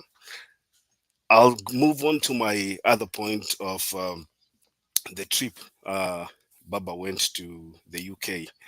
I think if you listen to Baba's speech and the way he has carried himself in the UK right now, you will see the difference between a leader and a politician. If you are in a government that pays your salary, has used taxpayers' money to sponsor your trip abroad, and you go abroad and you use that opportunity to disparage, to criticize, to slam, to abuse the same government that you are claiming to be the second in command, then you must understand that there's a problem with you. Raila Odinga right now is a patron. He's not even an opposition leader like people are claiming to be. He's not an opposition leader. The opposition leader was done away with the old constitution, and we now have the majority and the minority. Raila Odinga is just a patron of the minority party. He has gone outside there, and I did not hear at any time him criticizing a government that he has decided to work with for the sake of Kenyans. Many people have come here and said the Raila Odinga we knew 10 years ago is different from the Raila Odinga we know right now. I have to just tell you one thing. In the US, where some of us are, there's a minority party and a majority party. There's a minority leader and a majority leader. When it comes to voting for any bill, there is a point at which the minority party will depart from the norms of their voting pattern. There are bills that are called bipartisan bills in the US. For example, when it comes to defense spending, we have 100 senators. These bills normally get like 90% votes in the Senate, simply because it comes a time when the country's interest will be put first and party politics will be put on the side. So I was looking at what Baba was saying today, and I looked at a person who understands what it means to lead a nation that wants to grow. You cannot go outside there and abuse a person who you stood with for 10 years. You go disparage him saying that there's a 100, I don't know if it was 100 million or 100 billion shillings that is a ghost budget. You've been in the same government for almost 9 years. This is almost the 10th year now. You've never said in any forum, you've never called or written to the DCI or EACC to tell them that there's money that is being lost. But then when you go out there because you are seeking sympathy and you want people to look at you as Mr. Righteous and their savior, you go outside there and start disparaging a government. I don't believe in that. It is always a good thing when you feel that you are not or your services are not required in a government. It is always good to do a noble thing, go down, sit down, write a letter, tell them you are satisfied for the time that you've been given to serve, and you think that your interests are not any longer represented in this government, and then resign. That is what people do. That is what wise men do. All right, I'll leave it at that. I'll look. The last point, Bernard. I know it's just 3 minutes for me. So the last point is about Ruto's speech. Carlos is here. I don't know if he has left. Yeah, I can see. Yeah, he's not here. Carlos is here. If you listen to some of Ruto's supporters speaking, it is the same language that Ruto speaks on the streets that is being brought here. Languages that people talk about people's interest. We have the people's interest. We are not interested in power. Number one, if you want to be a leader, the first thing you're doing, you have your interest. You want to be a president. It is you who wants to be a president. It is not the people. So we are lying to people that our job is to try and uplift them, but at the same time, we are lying to them that we are not interested in power. We have to be honest. If you want to be a leader, tell people. It's something that it's noble. It's noble. Not everybody becomes a leader anywhere. So you go tell the people, mimi nataka kuwa rais, na nikiwa rais hii ndio kitu nitawafanyia. Wacha kudanganya Wakenya ya kwamba wewe ndio utawatoa kwa umaskini, wewe ndio utafanya nini, na wewe hautaki kiti. So very simple. Kama unataka kuwa rais wa nchi, ambia watu unataka kuwa rais na uambie ile kitu utawafanyia. Wacha kudanganya watu ati ujaribu ku rouse emotions za watu ya kwamba wewe ndio their savior. Raila has been in this politics of savior for a long time. Haikumpeleka mahali, and I can assure you hiyo politics yenye Ruto wanafanya sasa ya kuonyesha kwamba yeye ndio savior wa hustlers, it will not take him away. Thank you. Okay, thank you Richard. We appreciate that. And I believe it's good for us to begin to tell each other the truth and tell Deputy President the truth. Kenya does not exist to make William Ruto president. Kenya exists to take care of all Kenyans. And every Kenyan is a Kenyan by right.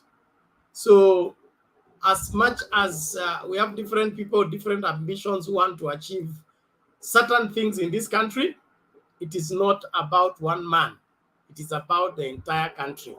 And when it comes to the interests of the entire country, some sacrifices have to be made, and some people have to be made sacrifices.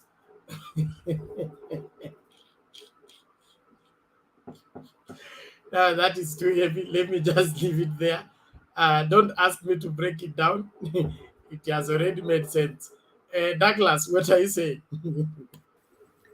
Bernard, you are trying to sacrifice people here? Okay, some people must be sacrificed. Okay. Anyway, I have been having this thought that if the opinion polls today were released and Ruto was leading with the figures that Raila has, we could hear none of the UDA guys saying, oh, the opinion polls are fake. So it's what we've always said and what I've always said. Somebody who is panicking will always show his fear of losing and such like things. But again, I tend to ask these people who always tell us ground ni different, ground ni tofauti. I want to ask these people, when, for those who are football fans, when Liverpool is playing a FA Cup or a EFL Cup, they field team C or team 3. They don't field team A. Why? Because they know these are an inferior competition, and the opponents we are facing are inferior. So you do not get out your entire machineries and your powerful team, your team A. What do I mean? These people saying that the ground has tilted to their side, they're the ones spending 24 hours in a day campaigning and making noise, abusing everybody they can meet on the way, trying to tell people on how we don't understand bottoms up, on how we don't understand the plight of the common mwananchi. We are also common, we are hustlers. We've come from that and we are coming. Not that we don't understand. But there comes a time when you must vote for an ideology, when you must vote for somebody who can be respected worldwide, when you can vote for somebody who cannot be bought or sold, somebody who can stand by his principles of integrity, stewardship, decisiveness, and the likes. So when you're telling us the ground has shifted, we are on the ground, and we are not leaving Kenya anytime soon. We are on the ground, and we are waiting for the 8th of August. Let me move on. I listened to Hassan Joe's speech today in the UK, and I can tell you that's also another man to watch. If given good grooming and given good support, he's also somebody who can actually articulate issues well. Back in the days, he used to be a chest thumper like somebody else, but he has transformed, he has changed. So he's being groomed. PK also gave a good speech, and the people that went there, they gave a good speech. Now what does that tell you? A general is always as good as the foot soldiers below him make him. So that then tells us whoever is advising the UDA stalwart, ama the UDA captain, they must be people who do not give good advice. And when you look at the people surrounding him, are the people who are looking for re-election, people who are looking to protect their own interests, and that is why they are deceiving him, also going up to an extent of abusing the presidency. I ask myself, is that the way he wants to be abused when he becomes president? That I can stand here today where I am and start abusing the president and saying, wait, just like that. Is that the way he will like to be abused? I believe no. He'll deal with the person perpendicular and vertically if that person abuses him. So he should start by respecting the president now that he wants to be the president, because you cannot get respect that you do not give. Lastly, Baba is shining on the global matters. This is a seasoned politician. This is a leader, somebody who understands what befalls. You know, people will say a lot of issues. Oh, sijui anataka viti, anataka nini. What do you want when you are running for president? President ni kiti, deputy president ni kiti, an MP ni kiti. So these people, all of them want viti. They all want positions, but some of these people do not know what they are going to do with those positions. They're only seeking for positions to protect their egos and to protect themselves. So let's learn on where we take our advices from, and let's know what we want to do for the Kenyan people. And Bernard, we had requested sometimes back that we, at one point, we come and debate the manifestos. I think these UDA people want us really to discuss the manifestos. Set a date. They come with the manifesto, we come with ours. We articulated the issues, point 1, point 2, point 3, up to the last point, as we defend them. And they tell us, where are you going to get these 100 billions, 100 millions, when you say corruption is budgeted for, and such like things. So Bernard, great that time. Let's come and discuss. If that is what they want, let's come and discuss. Na hii kitu ya kutuambia kwa ground, you people desist. Hata sisi tuko kwa ground. Hiyo kura yako moja, we have also one vote. It cancels. So hiyo ground muko, tuko pia. Na tutakutana mundu humundu. Asante. Thank you, Douglas. Thank you. Katwe, what is it?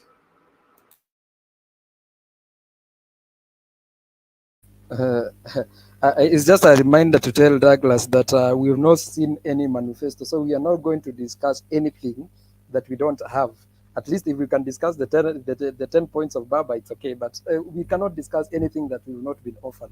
Thank you. Yeah, I wanted to say the same thing. We wait until their manifestos, then we bring them in here to tell us what manifestos are, what they stand for. And that is, let's wait after the nominations and things shape up. We have now official candidates by IEBC. That's when it will be more credible for us to dissect into that particular discussion. But all in all, this election is historical. I've emphasized that. And, you know, you can't trust somebody who is not to be trusted and be secure in your trust. It doesn't matter how much he says, trust me. If he was not trusted in the first term, he was not trusted in the second term, he cannot be trustworthy in the third term. And so unless he's born again, I mean, he has gotten born again and we have evidence towards that. But you can't just change and say, trust me. Changing of trust me does not, I mean, calling people to trust you does not make you trustworthy. The DP has been on record to be a targeted person. But in my opinion and my analysis, he targets himself. He makes himself the weapon of aggression and creates that perception and then plays into the gallery that is being attacked, is being, sidelined, is being that, and that. From all the 4 years of crying, I've not seen any person targeting the DP. And that's why even his cry is not adding up, because he says ameteswa sana na rais, ameteswa na rais wapi? Ile gari anatembelea ni rais ameweka fuel. Kila kitu serikali takes care of him. He has not, none of his meetings has been frustrated. like the NASA meetings. Jacaranda akitaka kwenda anaenda tu. Ameenda kila mahali. Nani ametesa deputy president? Kwa lipi? Yeye ndiye amejitesa all along, yet he wants to look for somebody to blame. And that's somebody who portrays himself as a bad leader. Let's watch this video, then we continue with the discussion. All right.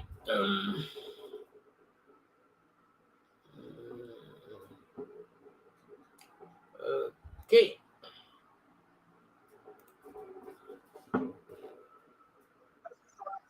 And to you to actually endorse Raila Odinga, and you said you'll be able to talk about them and to be able to clarify on the same. Who are these people and of what significance, I saw from the questions, would your endorsement to Raila Odinga probably have in his... No, I will not give his name because he will have a heart attack. But they do, he's from Azimio and they sent him. We can handle the heart attack, Dr. We have paramedics around here. No. I know who I'm talking about. He's from Central Province and he's from Azimio and he's a good friend of mine. We were in Sonu and he was sent to talk to me and he tried. Unfortunately, he tried just like a hack, so he didn't get very far. There is no way I can support Raila Odinga. What they were saying is that even if I'm not supporting Raila Odinga, I should not endorse William Ruto. Well, today on national TV, I'm saying I 100% endorse William Ruto. And I'm asking all Kenyans to vote for him so that we can put an end to this cycle of dynastic tyranny. I will say that without apology.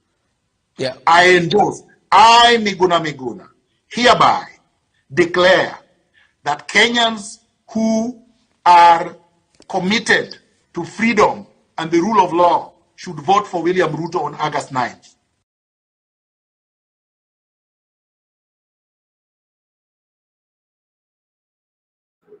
Okay, one more moment. Just a moment.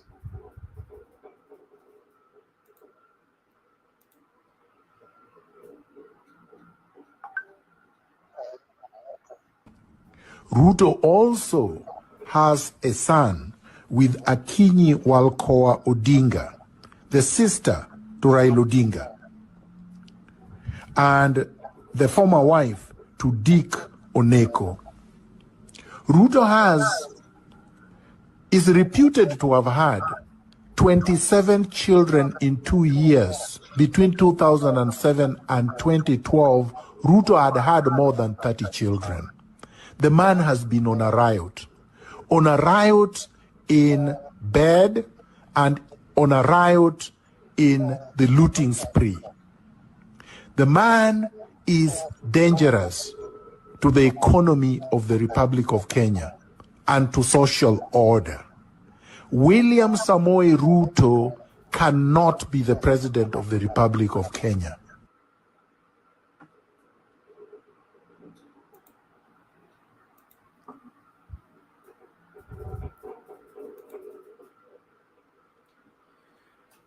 Thank you very much. Let's now bring in Mama Selina tuanzishe mchakato huu. Yes, Penat. Mambo ni moto. Naona watu Anyway, unajua Penat, wanasema kuna kitu inasema kama ni mzuri, sijui kama ni mzuri kwako unafurahi. Saa ile imekuwa mbaya unakasirika. Hii mambo ya siasa watu ya Yuda na ni kama wametrainiwa. Naona Tolos, whatever. Wote wametrainiwa. Na ni ukweli kwa sababu wanasema vile unavyolea mtoto yako ni jinsi alivyo. So these people wanaenda na vile mkubwa anasema. Lakini wamusaidii, they are not assisting him. Wamusaidii kwa sababu kama unataka kusaidia mkubwa yako, at least unasema ukweli, lakini wanaokopa kwenda kuulizwa. Lakini hiyo ni makosa because kama mtaishi na uongo na uoga, inchi inaisha, especially now. I'm saying this, I want this man to listen to me. Vile wanafikiria Central, pena tutuweke hiyo maandamano wa mama ya Kiambu wamefanya. Let them see. Vile wamesema Uhuru ni rais yao na walikuwa na kula pesa, lakini kura wataweka mahali Uhuru wamesema. But tafuta hiyo klipi ya Kiambu utuweke vile hiyo wamama wameandamana mpaka polisi ako hapo kwa barabara.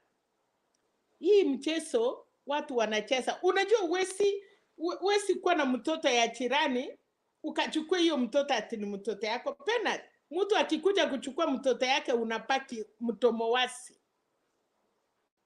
They know that. Unapika ndum ati unapika ati kwa sababu unategemea. Omba kura, Kenya ni pana. Acha kwenda kung'ang'ania watoto ya nyumba moja ati mnatusi Uhuru ndiye mnafikiri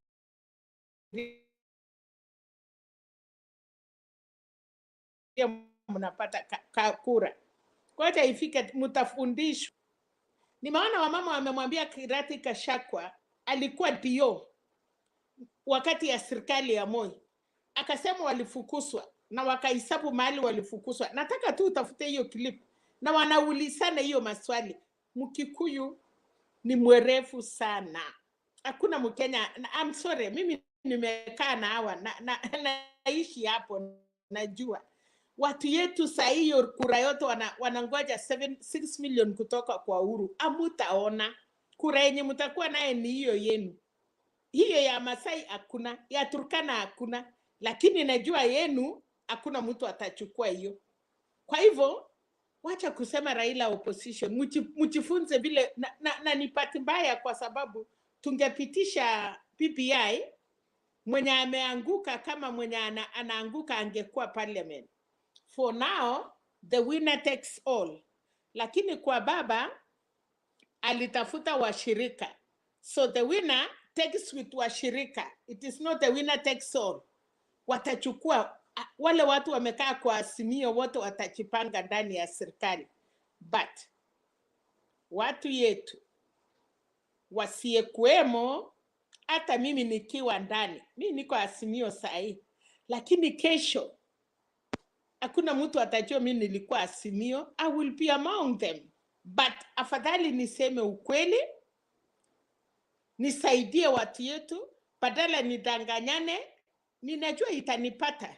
I cannot be special. Mimi ni mmoja yao, but lazima wajue August hawajui kukaa opposition, hatujui kufanya nini, hatujui kwenda barabara, hawajui kufanya chochote. So kukuja kutegemea mtoto ya jirani mpaka unapiga kifua, unasahau hata kupembeleza watu.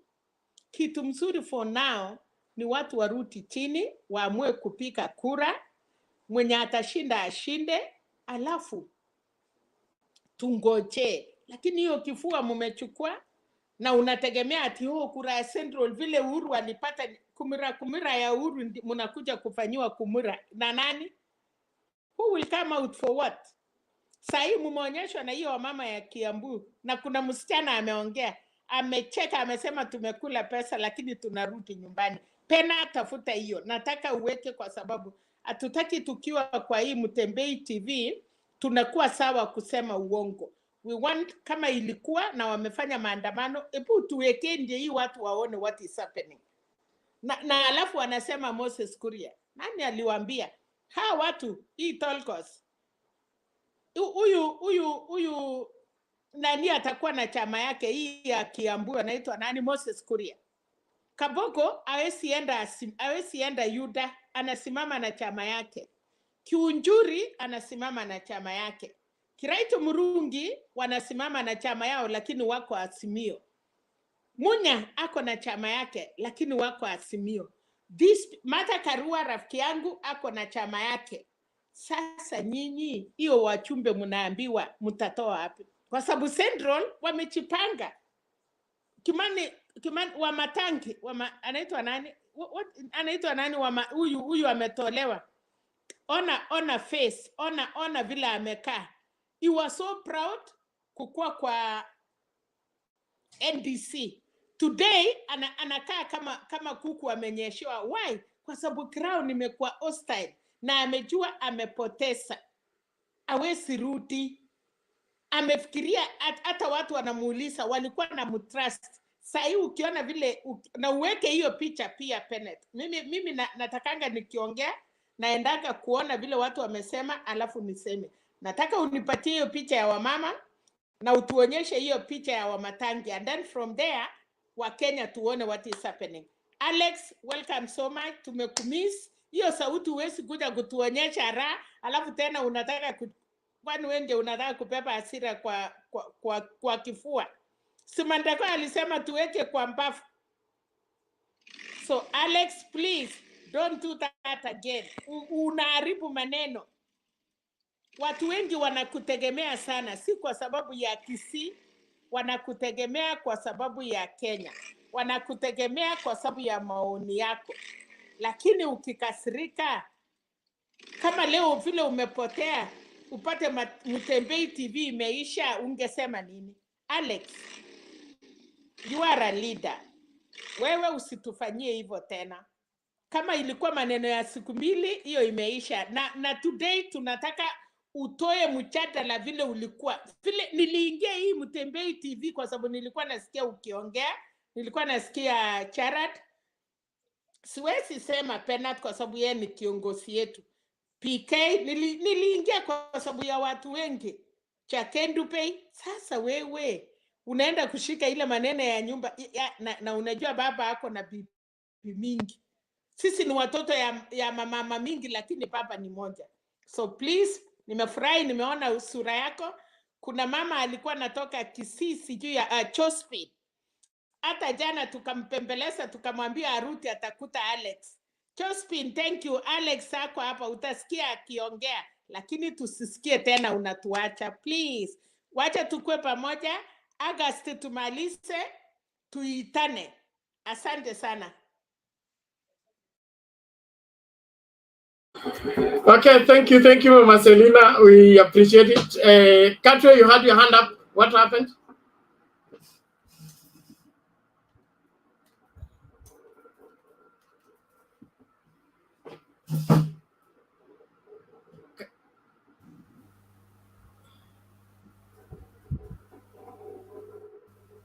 Katwe, I was just saying this,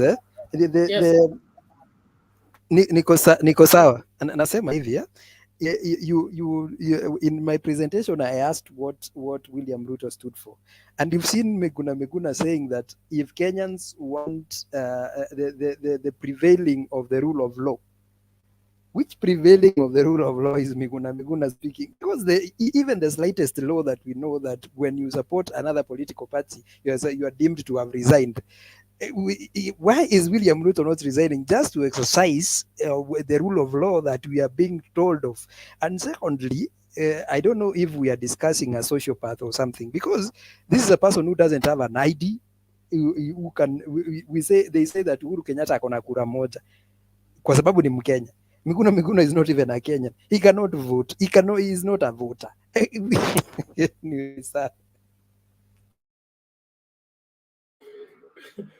Catherine, enda polepole tafadhali. Miguna ako na kesi. Kesi yake itasikizwa. Lakini madai yake ndio inastaajabisha. Yes, Mr. Wangira. I just wanted to remind my brother that Miguna is a Kenyan registered voter, participated in the 2017 elections, and recently he changed his voting station to somewhere, I think in Ottawa, Canada. So Miguna is a voter. Okay, thank you. And he's going to vote for the person he said cannot be president. So no problem. His vote will not count. Alex, vipi? Niko salama. Karibu Kenya. Kabisa. Hali ya anga namna gani? Ninyi watu wa UDM mnakuja kutufungia barabara Nairobi, causing unnecessary jam. Amwezi ita watu Jakaranda wakuje mpaka muwafuate sokoni. Sasa unajua siasa iko hivyo, mna complain saa yote juu ya watu wetu. You know, this issue of people thinking I've gone to UDA because we have internal democracy problem is something that is so funny. Internal democracy is one of the hardest things to handle, but you know what? We will overcome it. As I said, in Kisii we have a problem and we will have to find a solution.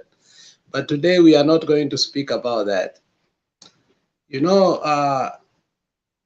we have two types of polls. We have opinion polls that is political, and we have military poll. And when you see the people in UDA are reacting, especially when you wako juu kabisa, is when they know that the military pool is totally shifted. I'll give you a case example. We had a by-election that historically was postponed 6 times in Kamkunji because PNU could not believe they were going to lose it. You remember when our person Wangamia, we postponed Kamkunji until they found the journalist who still today the MP for Kamkunji. Why? Because the opinion poll showed that that time ODM was going to win by a big margin. And they had to do everything in their capacity to find somebody who will win with a little bit of support from the state. And finally, they found somebody who is still the MP until today. So by all means, all military pools in Kenya show Raila is still above. Except, and I think Mr. Kamau should be here to tell us because he said it a couple of weeks ago. Kamau said we still need to acknowledge that in the mountain, Ruto is still too far. But in comparison to now, but Raila has made so much gains. But this is what he said that was important. We will find a way to get those votes. And this is how we will find.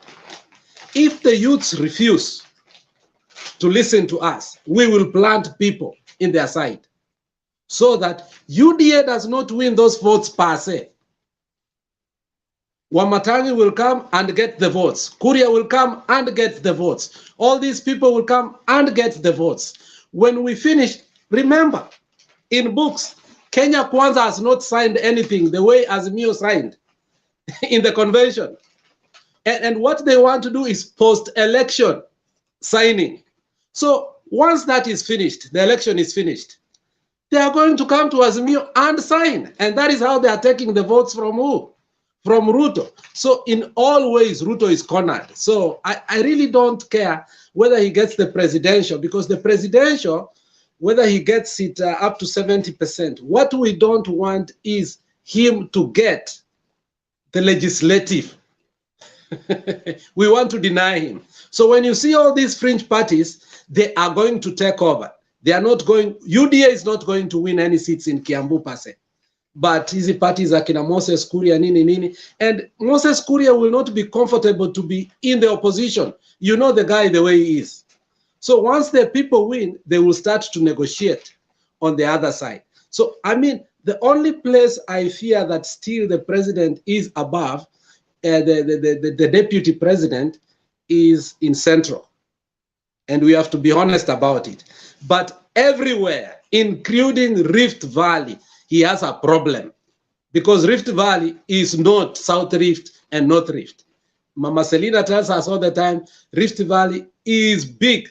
And when you look at demographics this time around, many people did not go to their home areas to take their voting cards. Many people are voters in Nakuru, in Eldoret, in Kajiado, in Narok. Imagine Narok and Kajiado are in Rift Valley, and people don't know how many people live there.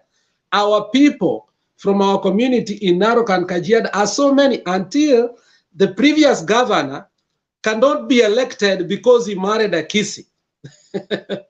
He's being told so. So I believe even in Rift Valley, the opinion polls that should be coming should be true, that William Samoei Ruto is not winning there. So the only place he's holding on to is Central. But Central, they're also taking away from him in a different way. So William Ruto will not win this election. So those were my opinions too.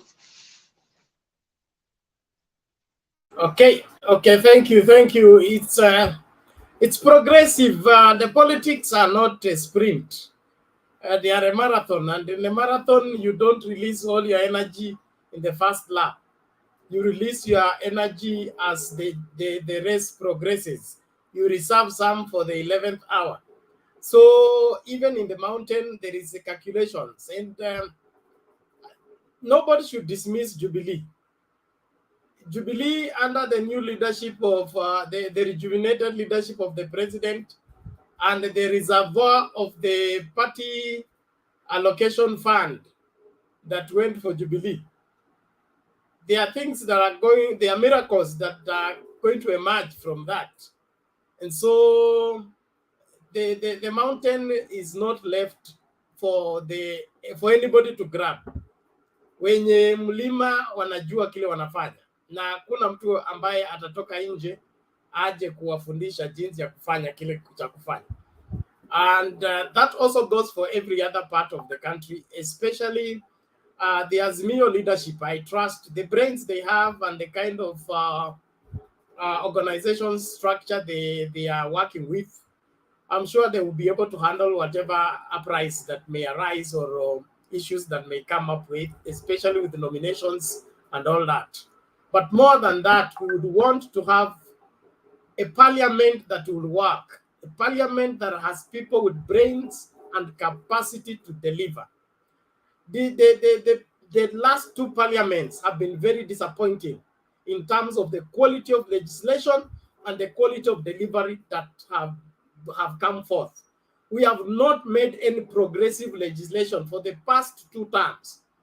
We just sang songs, played piki-pongi until 10 years have gone down without any serious progressive legislation. And so we must guard against who is going to parliament. Hii maneno ati kwa sababu mtu ako na pesa na anaweza run campaign na pia anaweza kuingia parliament. We need to put these people to task.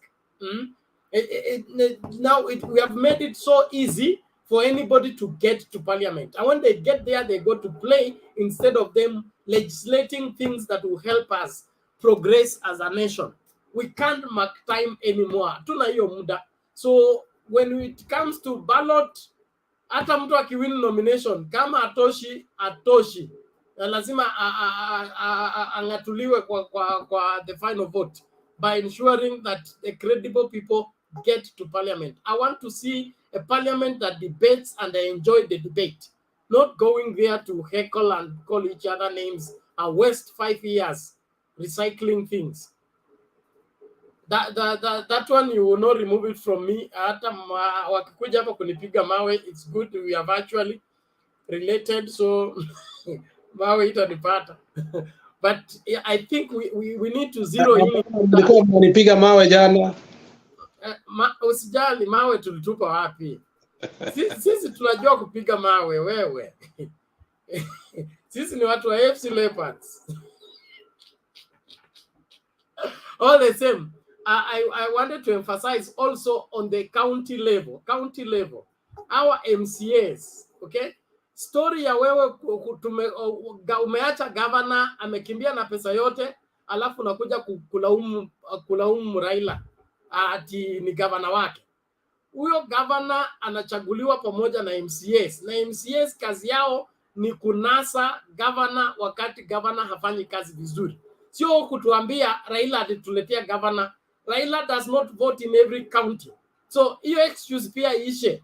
Wewe enda uchague MCA ambaye anajua kazi. Sio MCA ambaye anaenda kupractice na hata wengine hawezi kusoma.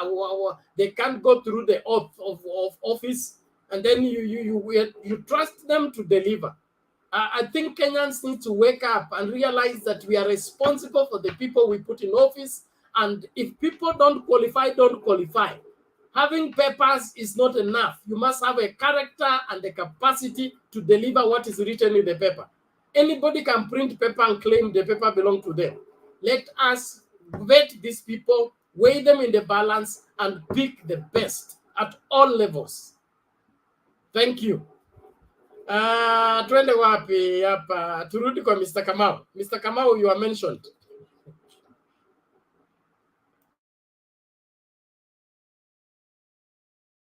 Mr. K, you changed your name. You forgot your name again. I'm sorry. I was listening carefully on your elaboration, and I'm happy. I was mentioned because I had said before what the Chama cha Kazi will do to UDA will be more damage than Azimio. And I think that is what Alex is talking about. You know, it's always good to analyze. Sometimes there are so many ways to kill a rat. Ikiwa haitaweza paka, unaleta bucket ama unaweka kitu ingine na unashika. So us in Mount Kenya, we are strategized. We know how we are going to manage UDA. And tomorrow I know they're going to be having a trip to the town of the hometown of Uhuru Kenyatta. There will be a lot of insult, but it's also okay. They can do whatever they feel like doing. But what will happen is that there will be so many parties, and particularly Chama cha Kazi will have a lot of members of parliament, Jibebe will have a lot of members of parliament, and Jubilee. And then after election, because Baba will have won, they are all going to troop to government because they know the value of government. Thank you, sir, Mr. Benda. Asante. If there's no matter rising to end kwa Penny, I love Stony PK.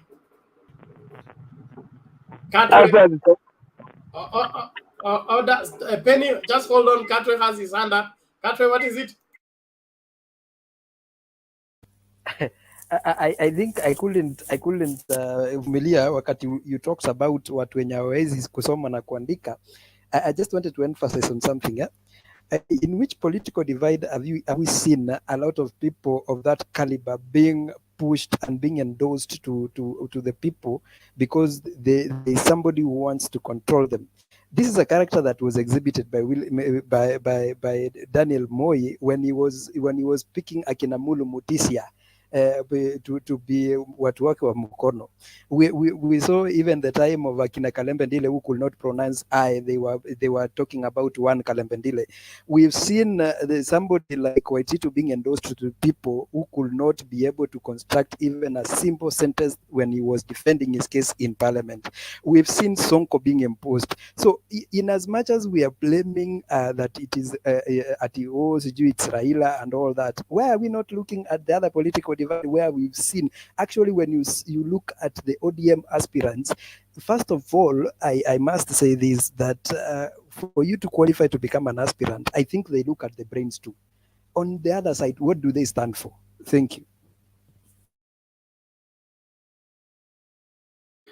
So I think it's a conversation that we need to have, but we shouldn't take sides in terms of which side. We are looking at, we call it what? The parliament needs to have people who deliver on all quarters, from whatever side, whether you're coming from the opposition or from which side. We need to have credible people who will stand on the floor and move a motion and execute it to the degree that is progressive. Si wale watu wanaenda wanakuta sheria zimetengenezwa tunaenda digital, wanataka kuturudisha analog, na wanasema because the Bible says no man having taken the new wine straight away desires the new, for he says the old is better. We have had this to and fro from 2013 to 2022. We need that culture to end, so that when we are deciding, like right now, there's an issue of CBC, the education system. Until now, nobody's sure of what should be taught the children. The children are not waiting. They are growing every day. They need to catch up with education. And we are still discussing what is good, what is not good. Why? Are we not having legislators who can think through and be able to see 50 years ahead and be able to prepare for those 50 years ahead by putting up a curriculum that is able to raise children that will be able to be relevant in 50 years' time? Hii story ya kuchezewa akili ndio hatupasi kuruhusu, na tukianza kuongea hivi mapema itasaidia, kwa sababu ni mchezo tunachezewa. Hatuwezi kuwa na viongozi ambao wako tu kukula mshahara na kuendesha magari na kwenda picnic.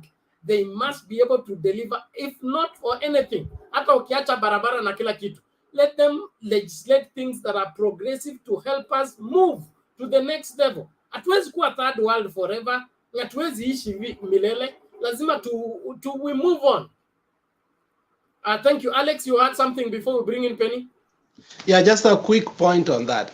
You see, when we talk about writing and reading, we must also be very careful, because Kenyan legislatures are some of the very few unique and hybrid legislatures, in a way that when Kibaki became a president, because the constitution has not passed, they made a special provision of giving them money so that they could be able to have across the country development. And we need to snatch that away from them, because now we have devolution. Because we are empowered these people to think more of money than legislation. And if we don't do that, the legislation quality in Kenyan parliament has degenerated to a point that, I'm telling you, people like Kawanjiki and people like Onyonka only come and sign in parliament and go. So the quality of committees has degenerated. So you find people like Milia Diambo, who are very good legislators, are now in so many committees, because we have people who cannot debate and legislate. Where can you put Sudi to be a chairman of a committee? It's impossible, even if you like him. So it's something that we need to ask ourselves. If we have to hash up the quality of legislation, CDF has to be taken out. Trust me, you can't mix these two. Okay, that's another bone of contention that we may need to look at. And have you noted we gauge people how good they are by how well they manage CDF, and not how much legislation they have brought to the House and how progressive was the That is why I'm saying that if you have to talk about pen and paper, it becomes difficult, because you are told that Sudi has done this, Sudi has done this, Tienda Mall has not done this. So, I mean, they beat us 10-0. So, but legislation per se, it's not supposed to be. That the work of legislatures is not development, trust me. Let's as Penny comes in, Sarah here says, I need numbers to impeach Raila if he betrays me. Kalonzo says by John Wanjohi, Thursday, whatever, 17th, 2022. Comments, I need numbers to impeach Raila if he betrays me, Kalonzo says. Now, that is also something that we need to look at, because the parliament seems to be a place for settling scores instead of going to function. We may need to look at that, but let Penny come in and give us his view first. Habari kijana yangu. Sasa hiyo maneno yote mnasema ni mzuri sana. Welcome to Raila Odinga to Chatham House, and my president Ruto was there, so it's good. And we're hoping that they come here to America for a debate, both of them, to try and get them to Cato Institute. This is an institute where it's a think tank for politics and economics. So let the best man win. So that's it. That's the art of democracy.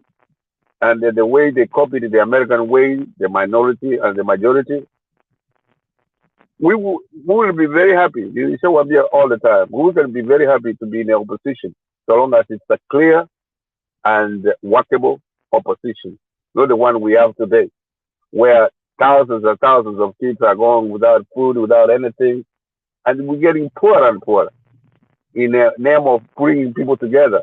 Here in America, when Munaishi America, in America it's 48, 49, 51, 49, but there is nobody. Alex yuko hapo atawambia America inaitwa disunited. How can you call it united when it's split in between, as from 1994? From 1952 to 94, the Democrats reigned the legislature. But from 1994, they divided and they went on the way they are. So Parliament in Kenya is very weak. It's completely useless. When my uncle was there, Abuya, they were fighting. They were fighting to write their own timetable. They were fighting to be independent. Now what these guys are doing, BBI it didn't even have a debate. So we wait for 4 months and have a serious parliament that can legislate. Like Alex is saying, you should be one of those people that are going there to talk seriously, because it is very important to be independent. And the parliament, the laws were written for parliament to be independent, but it is not. It is not independent. It is the only thing that works in Kenya now is the courts. That's it. Even Marende did a wonderful job, you know. But the polls that came out today, they're okay. It's just polls. And they give us a trend, where it's going, who's going to win, any of that. That's okay. Because as I've told you, Bernard, some of us don't really care if we lose. That's not the end of the world. You don't eat from there. I mean, it is pathetic when sometimes I listen to you guys a lot. Wengi wanalia, wengi wanasema sisi tukiwa UDA ni wazimu, ama we don't know what's going on in Kenya. No. Just defend who you are defending and be hopeful that he wins, and then you go from there. That's exactly what my son Alex has said. And we go from there. And policy munasema, you guys win one guy, who is Kalonzo, who is even having problems to begin with. And we get the mountain from where Kenyatta lives. You're like going to Siaya and get everybody except the governor. And you still say, Alex, that you're going to win? My friend, we see you, in front. But this election, disagree, is going to be historical. Some of us were around when we won independence. The cheering that the Ruto is getting, the young people, that's exactly what Obama got here in America. In 2008, he had all the college kids. And a lot of people were saying, like you guys are saying, that college kids don't vote. But guess what? Obama became president. Some of us were calling for Obama. I work for a union. We were going to the union hall and calling for Obama. This one white old lady, a man coming to me and say, son, are you from Kenya? And the story went on and on. So we agree that it's going to be historical. where the people who founded Kenya, the people who reigned Kenya, are going to be out, which is Kenyatta and Odinga. They lied to each other. By 1960s, Kenyatta had kicked Odinga out. All this, we already know. But this is the time. If they stay there, so be it. Marende already told us, Muraze, he told us, they want to do a Putin, like Putin. It's on the record. But then the evidence, it's there. So we don't want a Kenya of a Putin. We want a Kenya look like England, Israel, Germany, United States, where everybody speaks their mind. And you don't, you win the elections or you don't. So, hiyo tu ndio mimi nasema. Na mwisho kabisa, UDA hii mnasema sisi tunakasirika, tunachiua, tunafanya nini, bukuto kata miti kwangu nisijue, siwezi kujiua. Kwa nini? For what? Ukuze mziala yangu ndio utaona. Lakini yani kuwa UDA hiyo ni raha. We have watched in politics mazee for a long time. Na ukikasirika juu ya politics, utakasirika na everything. So wacha tuwe na la, tuambiane maneno mzuri. Alafu tukiweka kwa polling, tuende huko tuweke, nyinyi mnawekea Raila Odinga, sawa. And we meet each other later on and get a drink or something. Na kuna msichana mmoja alisema, they would not date somebody about the UDA. I agree with her 100%. Because our thinking is completely different. We're worried about the smaller person that you see in the market, not the kings in the north, in the mountains, the billionaires in the mountains. No, we're worried about the small person in the other side. That's it. If we can lift that up, our day is made. But once you believe that you can always have rich people ruling over us, some of us will never accept that. Thank you very much, Bernard, for giving me a time. Thank you.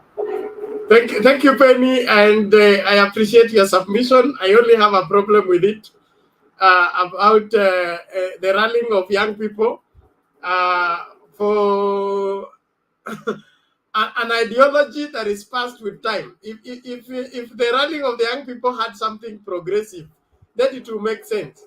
Obama rallied the country on it is possible, it can be done. It was not an issue of young people against the old or the old against the young and all that. It is possible, it can be done. What is it possible that William Ruto has called us into that can convince us to follow his ideology? He's yet to articulate anything that can convince anybody with required conviction to follow. So the bottom up. Give me 1 minute, please. Brother, give me 1 minute. Yes. Yeah, I was going to comment on the defense. In 2003, 2002, Obama refused to vote for the Iraq war. He was on principle. His polling was like 3%. Joe Biden, the president now, Hillary Clinton, all the Democrats, Kennedys, all of them voted for that defense bill. Whoever said it earlier, it's true. Here you have to vote for any war. You can't just go to war like Putin just did. He crossed over and go to war. That's a dictatorship. That's what you guys want us to do. But the defense, after 5-6 years, Obama changed it. But when he was a senator, he had refused. It was like 3 of them that did that war because it was nonsense. You have to have principles. Thank you, Bernard. I'm sorry. Asante sana. Kasuti iko nini? Hey, asante sana mzee wangu Penny Nyakaka, niko na swali kwako. Sasa yani imekuwaje tu paka pia wewe na hii umri yako unapatiswa katika jina la uongo? Kwa sababu gani umeuliza hivyo? Wewe umesema hapa mnaweza fanya mambo yote mabaya, lakini kuja ukuze mtoto wangu, msichana wangu ndio utajua ujui. Sasa wewe unaona ni vizuri sana in political arena, you go in somebody's bedroom, unachokosa paka unachokora paka unakusa wale watu wenye hawauziki, hawako karibu na siasa, unawaingulude. How will you feel mtu huyo tu akuja aseme tu vile, afanye vile ambavyo umesema hapo. Hiyo ni moja. Ya pili ni je, juu mmezoea uongo sana, mmepatiswa katika jina la uongo na mkapatiswa na lio lingine la propaganda na mumeokoka. Kwa hiyo hebu nikuulize, au ma MCA wali imepatikana kwanza, nimesema mtu anaingianga UDA akiwa mzuri, within 2 days anapatwa off guard. Tena Hussein Mohamed ameshikwa ni kamera, amedanganya. If you remember Bernard, the day Anne Waiguru was defected from Jubilee to UDA, waliparade MCAs wakasema ameenda na MCA 25. Si ni ukweli? Yes, on their NDC the other day wakaparade MCA wakasema hao sasa ndio wamekuta Hussein Mohamed ametuma akisema ya kwamba wamepokea MCA 25. Wakati wameangaliwa those 25 MCAs wale wamechukuliwa juzi, only 4 MCA ndio walikuwa MCA, but the rest decoy. Sasa mimi nakuuliza mzee wangu, mtadanganya mpaka lini? Mtasema propaganda mpaka lini? Hata wewe mwezi mkajiheshimu na hizi miaka zenu bwana. Mseme tu ukweli hata siku moja. Mungu awabariki. Your question is made. Thank you. Penny, respond. Yeah, asante sana kijana yangu kwa swali kama hiyo. Hiyo ni mzuri sana. That's a very good analysis, but that's ODM or Azimio talking point. Because nishawambia, I threw the towel in. Nilisema mkishinda mshinde. There's no problem. Lakini hiyo mnasema ni wizi, ni nini. That's part of the game. You guys win if you want to. Kweli, ni mimi mzee. I've seen why I am is I've been Alex anamjua huyu mzee abuya kinanyona au nilikuwa natembea nao, nimeona vitu ambao wamesema ambao najua nikianza kusema Bernard anasema give us evidence vile mnafanya kila mtu ya UDA, lakini nyinyi mkikuja mnasema ile mnataka, lakini hii ni nyumba yenu, ninaiheshimu.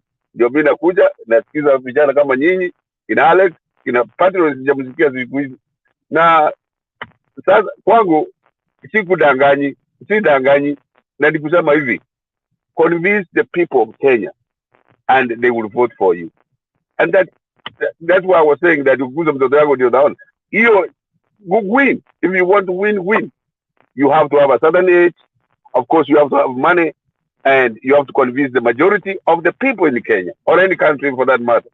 In America it's different. Uliona vile Hillary Clinton alipita Trump, lakini because of the way they count their elections akashinda. And there is nobody saying that let's change the constitution. The constitution has to be the guiding principle of any country. Mukitaka kuchange, go to parliament, and even if the parliament is as rotten as it is now, it could change for anything. Sasa mulienda the last one, mulienda muka political party imetusaidia, sio nyinyi. Kalonzo anakuja hapo ataki kuweka sehemu zote, sisi hatujaweka, lakini ikikwisha ile when the elections are closed, ikienda polling iwe closed, yani mtu ana who is lining for what, they will sign the contract. Wote kina Kuria kina everybody, they will sign one party. That's so Penny, I think you are going into what you are not asked, but it's okay. Richard, what were you saying? Nataka tumsikize Stone PK. Bernard, comment yangu tu ni moja kwa Penny. Anasema their motto is hawatakubali mtu yeyote ambaye ni tajiri bilionea kuongoza. Mimi nataka kuuliza Ben, akuwe honest kabisa na atuambie is Ruto a hustler ama is a billionaire? Just be tujibu tu hiyo kitu. Kwa sababu mimi naona hiyo lugha yenye inatumika ndio inadanganya watu. Ruto is a billionaire. Ruto is a billionaire. Tolos.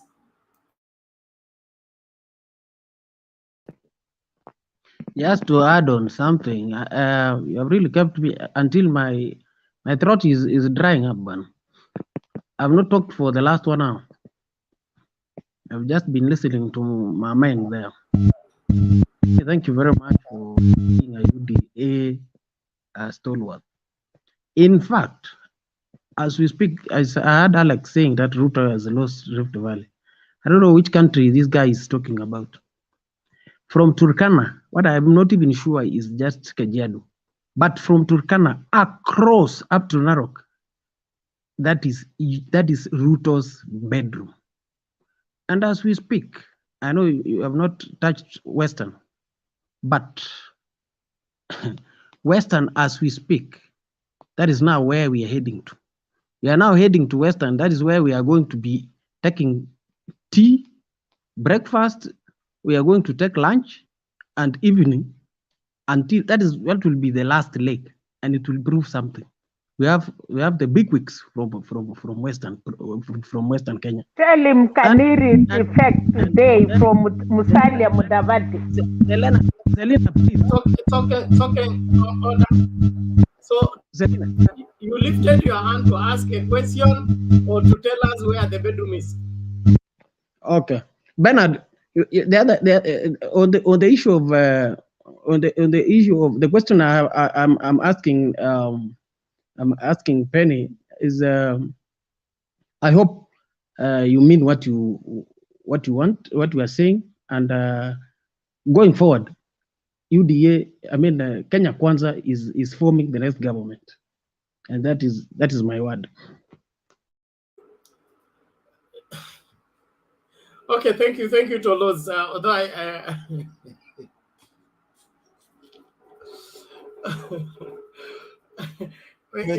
Umechanganyikiwa kama mimi. Papa, umechanganyikiwa kama mimi. Wachia tu hapo.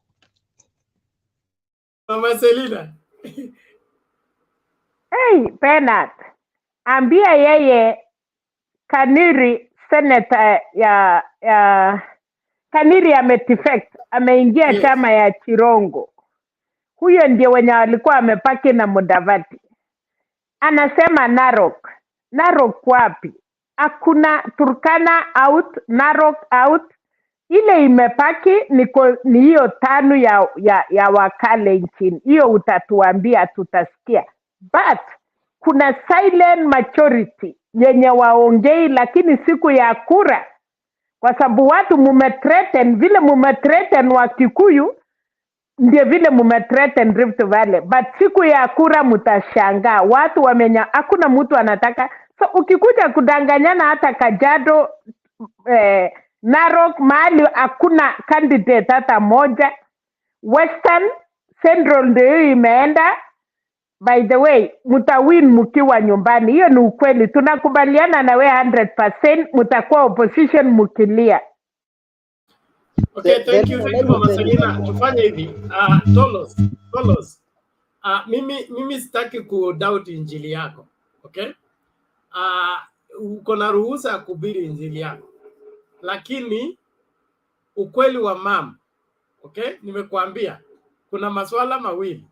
Kuna kitu inaitwa political perception and political reality. Okay? Political reality is what somebody has actually done and has been able to bank. Okay? For example, the political reality of Musalia Mudavadi is 480,000 votes that he garnered in 2013. Okay, that's the reality. Ashawai hesabu zikaingia kwa kikapu. Okay? The political reality for one Samoei Ruto, the only ballot he has done national is the opposition to the 2010 constitution, which he garnered around 3 million votes. That is where which is 28% of the casted vote. Hiyo ndio capacity yake as at now. He has never run for president. He's running for the first time. We can only gauge him to what he got that time. The next time we are going to gauge him is how many he's going to get in 2022. Tukisha hesabu, tukaseparate, tutajua amekuwa sasa ametoka 28%, amefika 38, ama amefika 50 plus 1. As at now, hiyo unasema ni probability, and we hope it comes the way you put the probability. But the truth is, all those counties you are counting, they are not in the basket. And I can even put it across to you without any fear of contradiction. It will be very difficult for William Ruto to get the 25% required from the 50, at least 50% of the counties. You know, do you understand me? 25% from at least 25 counties is going to be very difficult for William Ruto to get that as at now, especially if he does not change his game and begin to play national. Akiendelea na hiyo matusi na segregate against people, there are going to be a riot vote, a protest vote. And when there is a protest vote, you may only get those 5 counties Mama Selina amekwambia, and then maybe apate zingine 10. Akifikisha 10, 25%. Kufikisha 24 sio rahisi. Enda ulize Uhuru Kenyatta on the repeat elections. Bernard, on the issue of Matusi, because these guys, you keep talking about Matusi as if somebody has gotten a microphone and Tusi. Is there any Matusi really more than Babu Wino?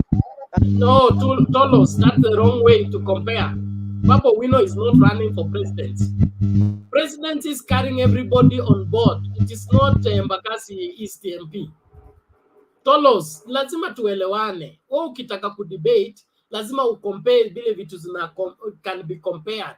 If we are comparing presidential candidate, we compare them to presidential candidate. You cannot be asking for to take care of the whole house, okay? Then you attack a certain section. At tuseme baba yako akona wake watano, okay? Wewe ndio kijana wa kwanza. Mzee anataka kukuachia uongozi, okay? Lakini unasema mimi nikiwa kiongozi nitatoa hii nyumba na hii nyumba. Hao watu wamekula sana, hawatakula tena, okay? That in itself will even cancel. If these people were to vote for you, they will not vote for you. If they were to make you their leader, they will say, no, you are not carrying everybody along. You are in to divide us. And because of that, we reject you. So we need to be sober when we debate and analyze. Ndio njia pekee ya kusaidia deputy president. Aelezwe ukweli kwamba akitaka kuwa rais wa nchi lazima apende kila Mkenya na wajibike kwa kila Mkenya. Yeye akianza kuita watu wa kung'oa reli, watu wa kujiapisha, watu wa maandamano, that is segregating, anabagua watu kwa hiyo misingi. Alafu baadaye akuwe rais wao, itawezekana? Haitawezekana. So lazima abadilishe lugha, aanze kuongea kama rais, mtu ambaye we are safe in his hands. Lakini akisema watu wa kujiapisha, watu wa kung'oa reli, so sisi tutaenda wapi akiwa rais? We will go out and vote to a man to see to it that he can never be president, because if he becomes president, sisi tutanyimwa mali kwa sababu sisi ni wa kung'oa reli, sisi ni watu wa maandamano, sisi ni watu wa kukula samaki, sisi ni watu it doesn't work that way. So advise the DP properly. Let him understand being president is being a father of many nations. And these nations, all of them depend on you. They need to be safe and secure in your hands. Ajifunze kwa baba. Baba alisema tunaenda Canaan. Tukafika kwa mto, ukaona mamba. Akaona hata hii Canaan tukienda peke yetu NASA haitakuwa poa. Wacha tukusanye watu wote mpaka wa Jubilee pia waende wapi? Canaan. He changed the tag to carry everybody along. That's why it's everybody's darling today. So let's not waste time, going through circles on obvious things. Thank you. Stony PK, come in.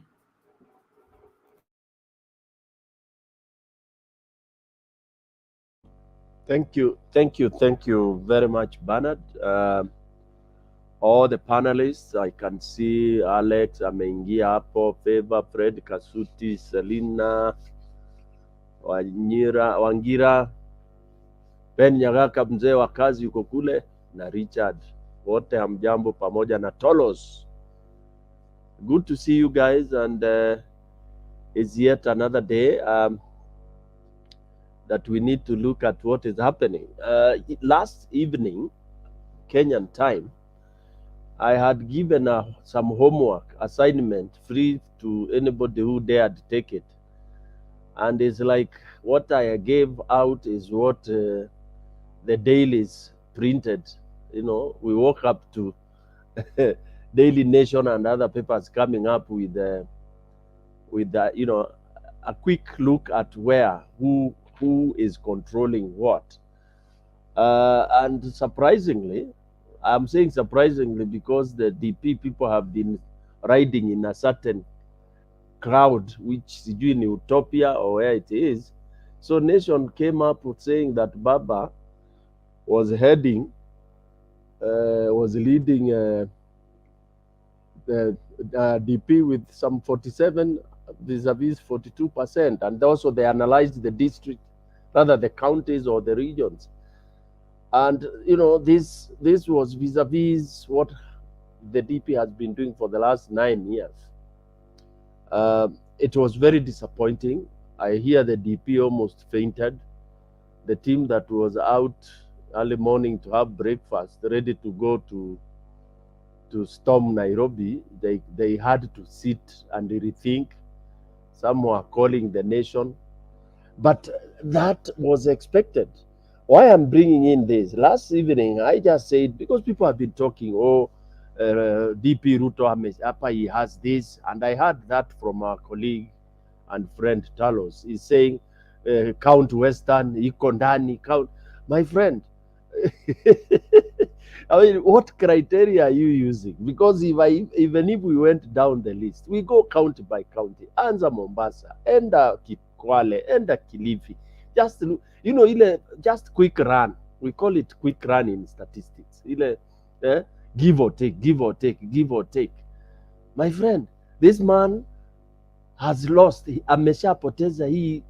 The best he could do ni kujiuzulu to come for another day.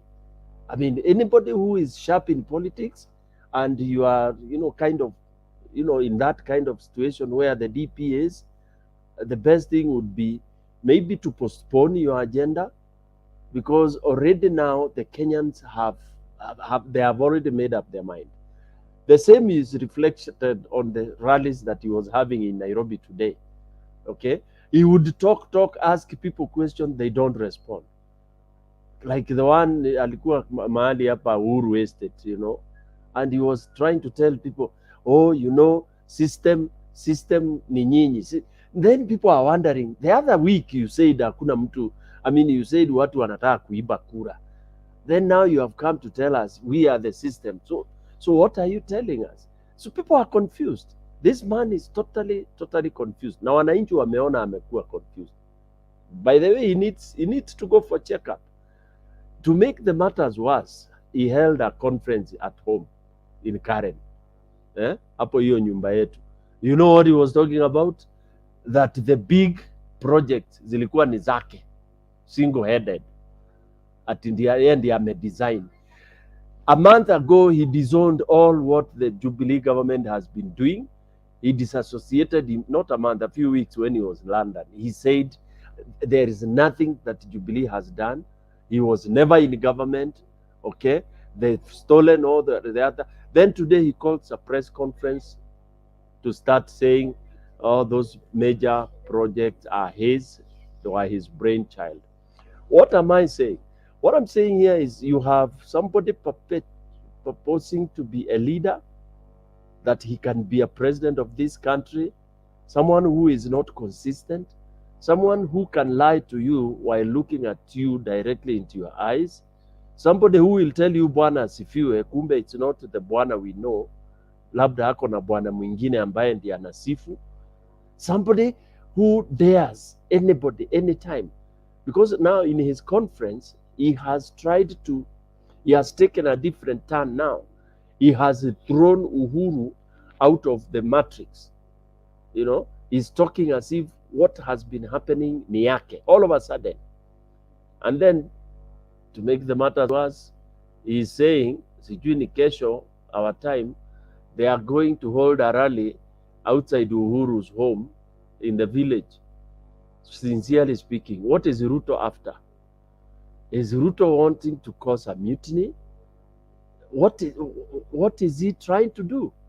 Is he poking the president into the eyes? Yeah? Anataka aguzwe kidogo ndiye aanze kupiga nduru. Ruto anaweza vumilia tear gas kweli? He can't. In fact, nataka Uhuru amguse kidogo tu. Who among those of his people wale, nani wanaweza kuvumilia tear gas igonge mtu kwa kifua hapo? All his followers. Nobody. And he is there provoking the president, the head of state of this country. What does he do? Does he know the head of state has his following, and that his following can decide now to say enough is enough? You know, I think Ruto needs to be checked. He's gone berserk. Honestly, he needs some mental checking. Manake sasa anataka apigwe. Sorry? Tolos, what are you saying?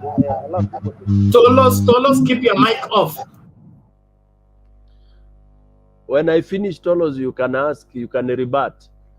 So what I'm saying is, as much as people are saying is politics of provocation is not allowed. As much as you think you have your freedom of saying whatever you want, your freedom ends where mine begins. Yeah, they are pushing the president too far. They think Uhuru is very soft. Yeah, let them continue doing those kind of things. Yeah, because he's lost his hope. He wants to provoke so that ataanza kusema anapigwa na tear gas and all this. But we do that in Kenya. Tunapigaga watu na tear gas. Si tumepigwa miaka mingi sana. So for him, tunaweza mtandika tu wiki moja wiki mbili ndio washike line. All right? If they go that far.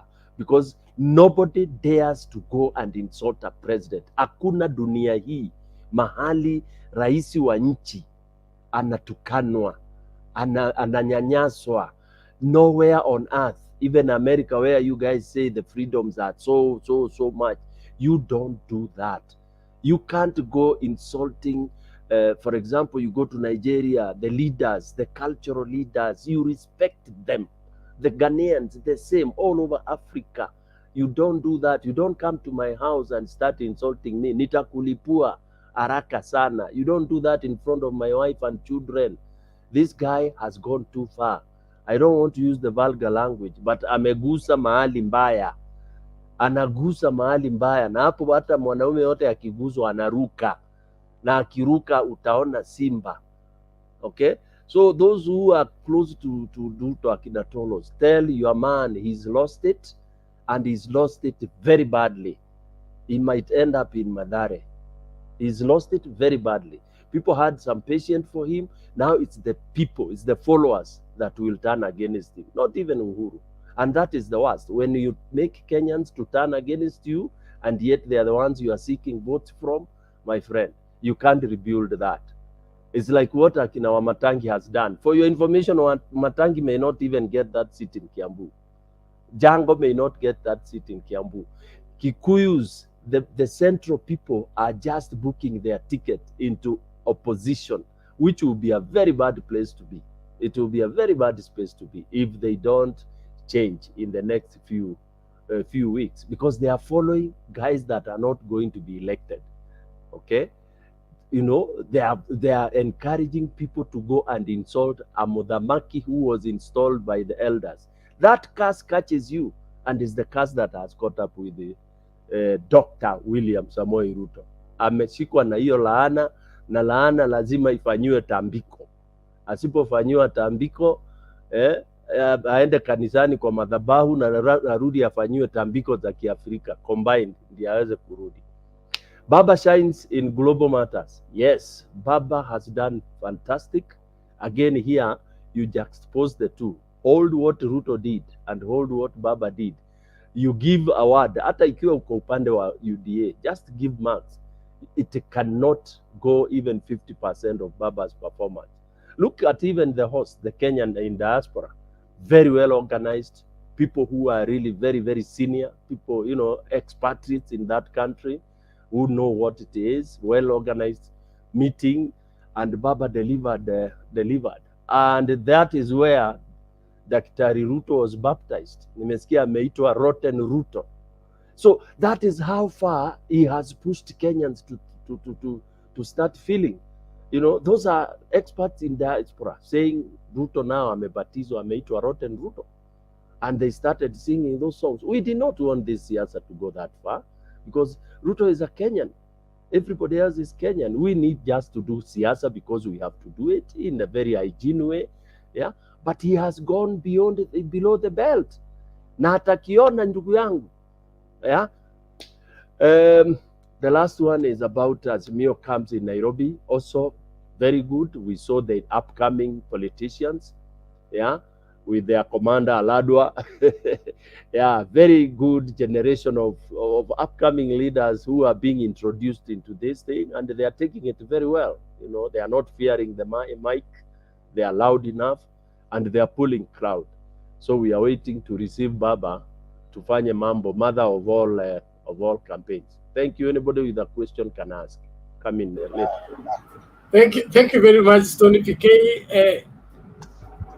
Niswali Kasuti.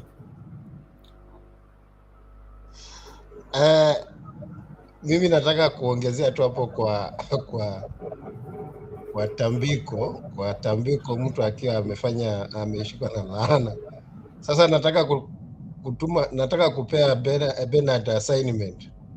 Atuambie kilichotokea kwa watoto wa Eli, Fenehazi na Ofel walipokojolea madhabahu. Walipokojolea madhabahu kilichowakuta. Sasa hiyo utakuwa umesaidia Stone PK sana, ili awasaidie huyo jamaa. Hicho kitu kisije kumkuta, sababu Mama Selina, she's my witness here, ameenda juzi kukochotelea huko kwa madhabahu ya Talai Elders huko tu, na huko ndiko ametoa hizi shida zote zenye anatuletea hapa. Uko confused, hujui utoke wapi, hujui unaenda wapi. So mwambie, si anasomanga Biblia, kilichokuta Fenehazi na Ofel watoto wa Eli, basi hicho kimemngojea. Sawa, thank you. Achia hapo. Tolos. Asante Ben.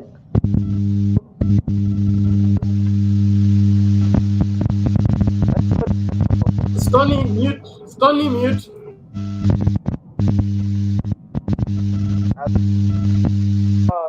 Stone, I just wanted to ask you, the time I interjected about threats, I just wanted you to know that Kikuyus are so democratic. There is no way you can say Kenya Kwanza cannot go anywhere in Kikuyu land. I'm not saying that they are going to be voted for going there. What I'm saying is Kikuyus are really very good people who can listen to anybody, and they are so democratic.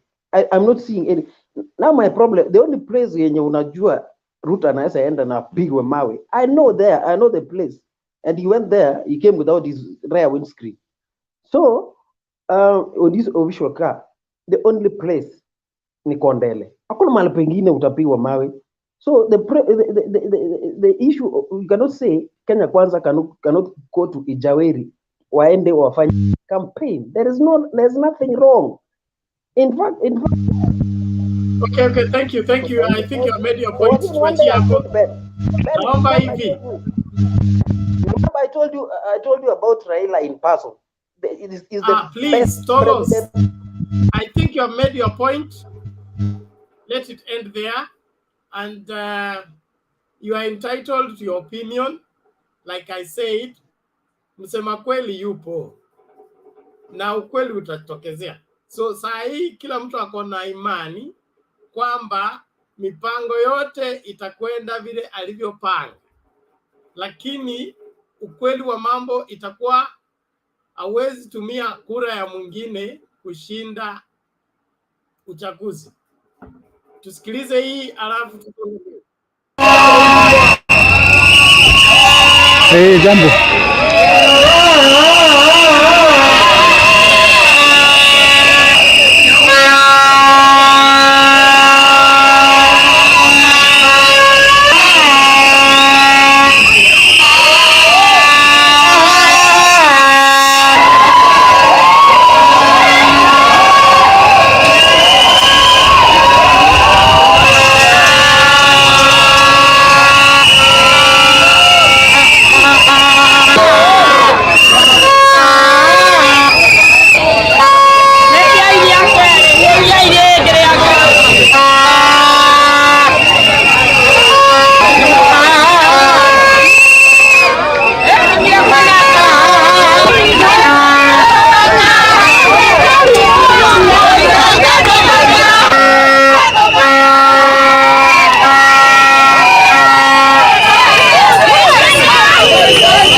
Nimepanga kila kitu.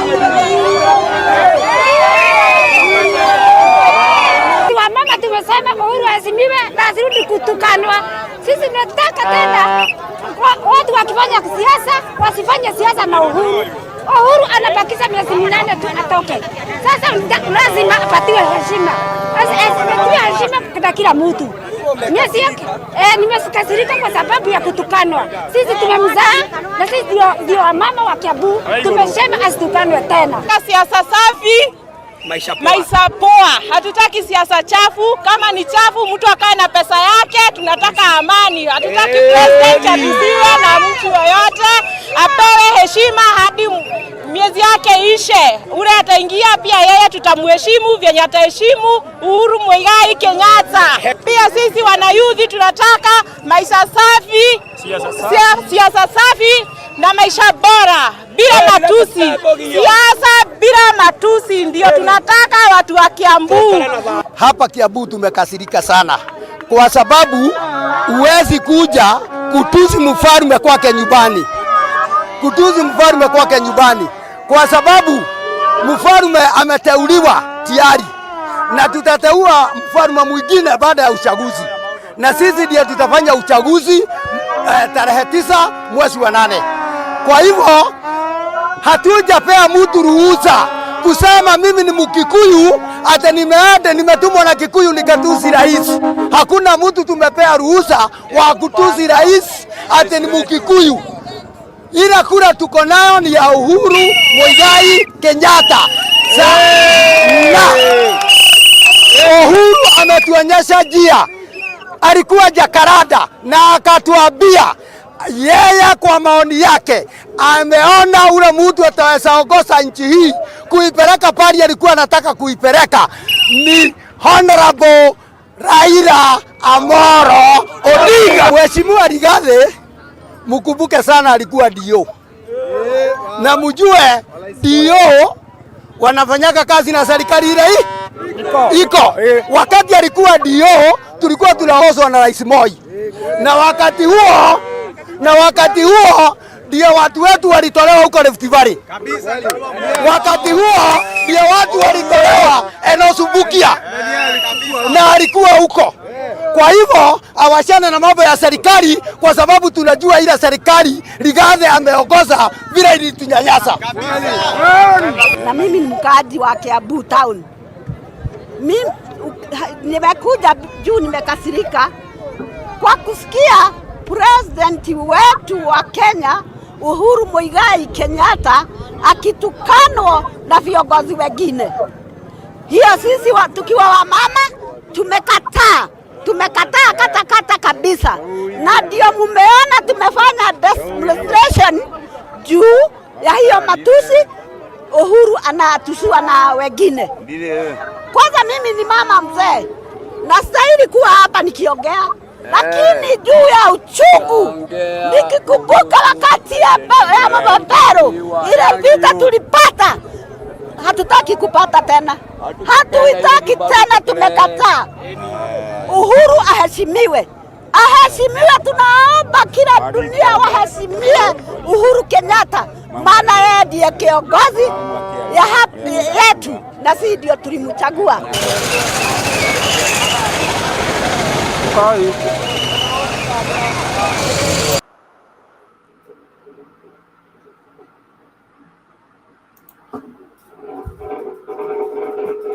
Okay, that's that. Alex, you had a question?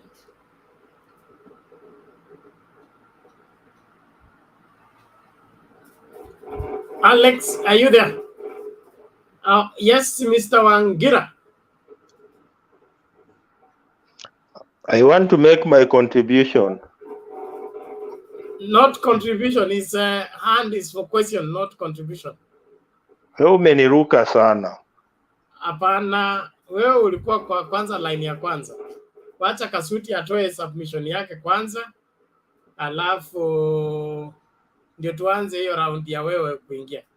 Kasuti, karibu. Okay. Bana, nilikuwa na swali kidogo tu. Uliza na swali kwa nani? Yes? PK, uko na swali kwa uliza? Hii kaswali na comment ni kwa ndugu yangu Talos. Nilipokuwa nazungumza sikuwa nimeona kitu kama hiyo clip. Talos, tafadhali, if you can really get to tell your people, musiguze mulima mahali pabaya. What you are seeing it's very, very, very bad indicator. Some of us who are a little bit older, we know what it means. Ukiona wamama wanaingia kwa street, ndugu Talos, go tell your doctor to be careful. Anaguza mahali pabaya. Anaguza mahali na anawasha moto hataweza kuzima. Let him not even dare step in Ishoweri. That I can tell him for free. He will get what he will not be able to overcome. Take that to any bank that is near you. Thank you. Order. Let's mind our language and ensure that nobody is threatened anywhere. Our peace and security is important, so we must weigh our words properly. Alex? I will tell Talos quickly that first and foremost, he should do his research carefully. Ruto has had so many occurrences, not only in Kondele. I was born and raised in Kondele, so you cannot profile my home area. And what happened last time when he came, the security told him not to do that because of his issues with money and how he handles money. So don't try to castigate people. The security told him, don't just yap here by saying things without giving a preamble of what happened. Secondly, the same language you used. I'll give you one good example, you go research. Ruto ametoka Kisii, South Mogirango, bila kiatu, paka Nairobi. Hata wakati Nyacha alikufa, he narrated that. So don't say it's only one place. Ruto is known for what he does best and he infuriates people. So don't just say it's only one place. He has had many occurrences because of that behavior. So don't castigate Kondele. I beg you. Pokot, ambia yeye Pokot alipromise vijana pesa na vijana ya Pokot walienda barabara kuandamana. Alex, mbona unasahau Pokot? No, nimempea tu example moja. He goes to research because I think he has brain amnesia. Kwanza kusema it's only one place. If you go and see the places that Ruto has had alteration because anadanganya amepeana pesa ama anapea brokers, because what he does is very simple to goes. Unakuja unakomboa pikipiki zote Kondele. Unasema the whole day they are going to be yours. In the evening, mtu amekukimbishia kutoka airport mpaka Kondele and then he's paid nothing. So in that's his own making. Nobody comes to Kondele to start fighting. DP creates the situation, it happens, then he starts blaming people. Okay, thank you. That statement. What we, in fact, that is hearsay. What we know is that his car was stolen. We don't know what you are saying. You are the one having hearsay. Order, Alex. You are the one having hearsay. The security What about of Kenya in Kieni? gave a comprehensive statement. The security of Kenya gave a comprehensive statement. They even said, we told him. So if you did not hear that, and that's why I'm saying you are having brain amnesia. Okay, thank you. Tolos, it's important that I've told you to be objective. To be objective when you're comparing situation. Baba was stoned in Kidurai. Okay? His car was halted by stones in Kidurai. He was heckled in Chuka. Are those things not in Central Kenya? So what you report, you need to report accurately. Okay? Jimmy Wanjigi, he was greeted in Migori. Umepotea ama who is talking? Naangalia na siwasikii. So let's not be selective in saying so place have the monopoly of throwing stones and these ones are not. No, it is important that you objectively look at the situation and report it as it is. Thank you. Oh. Kasuti, is your turn.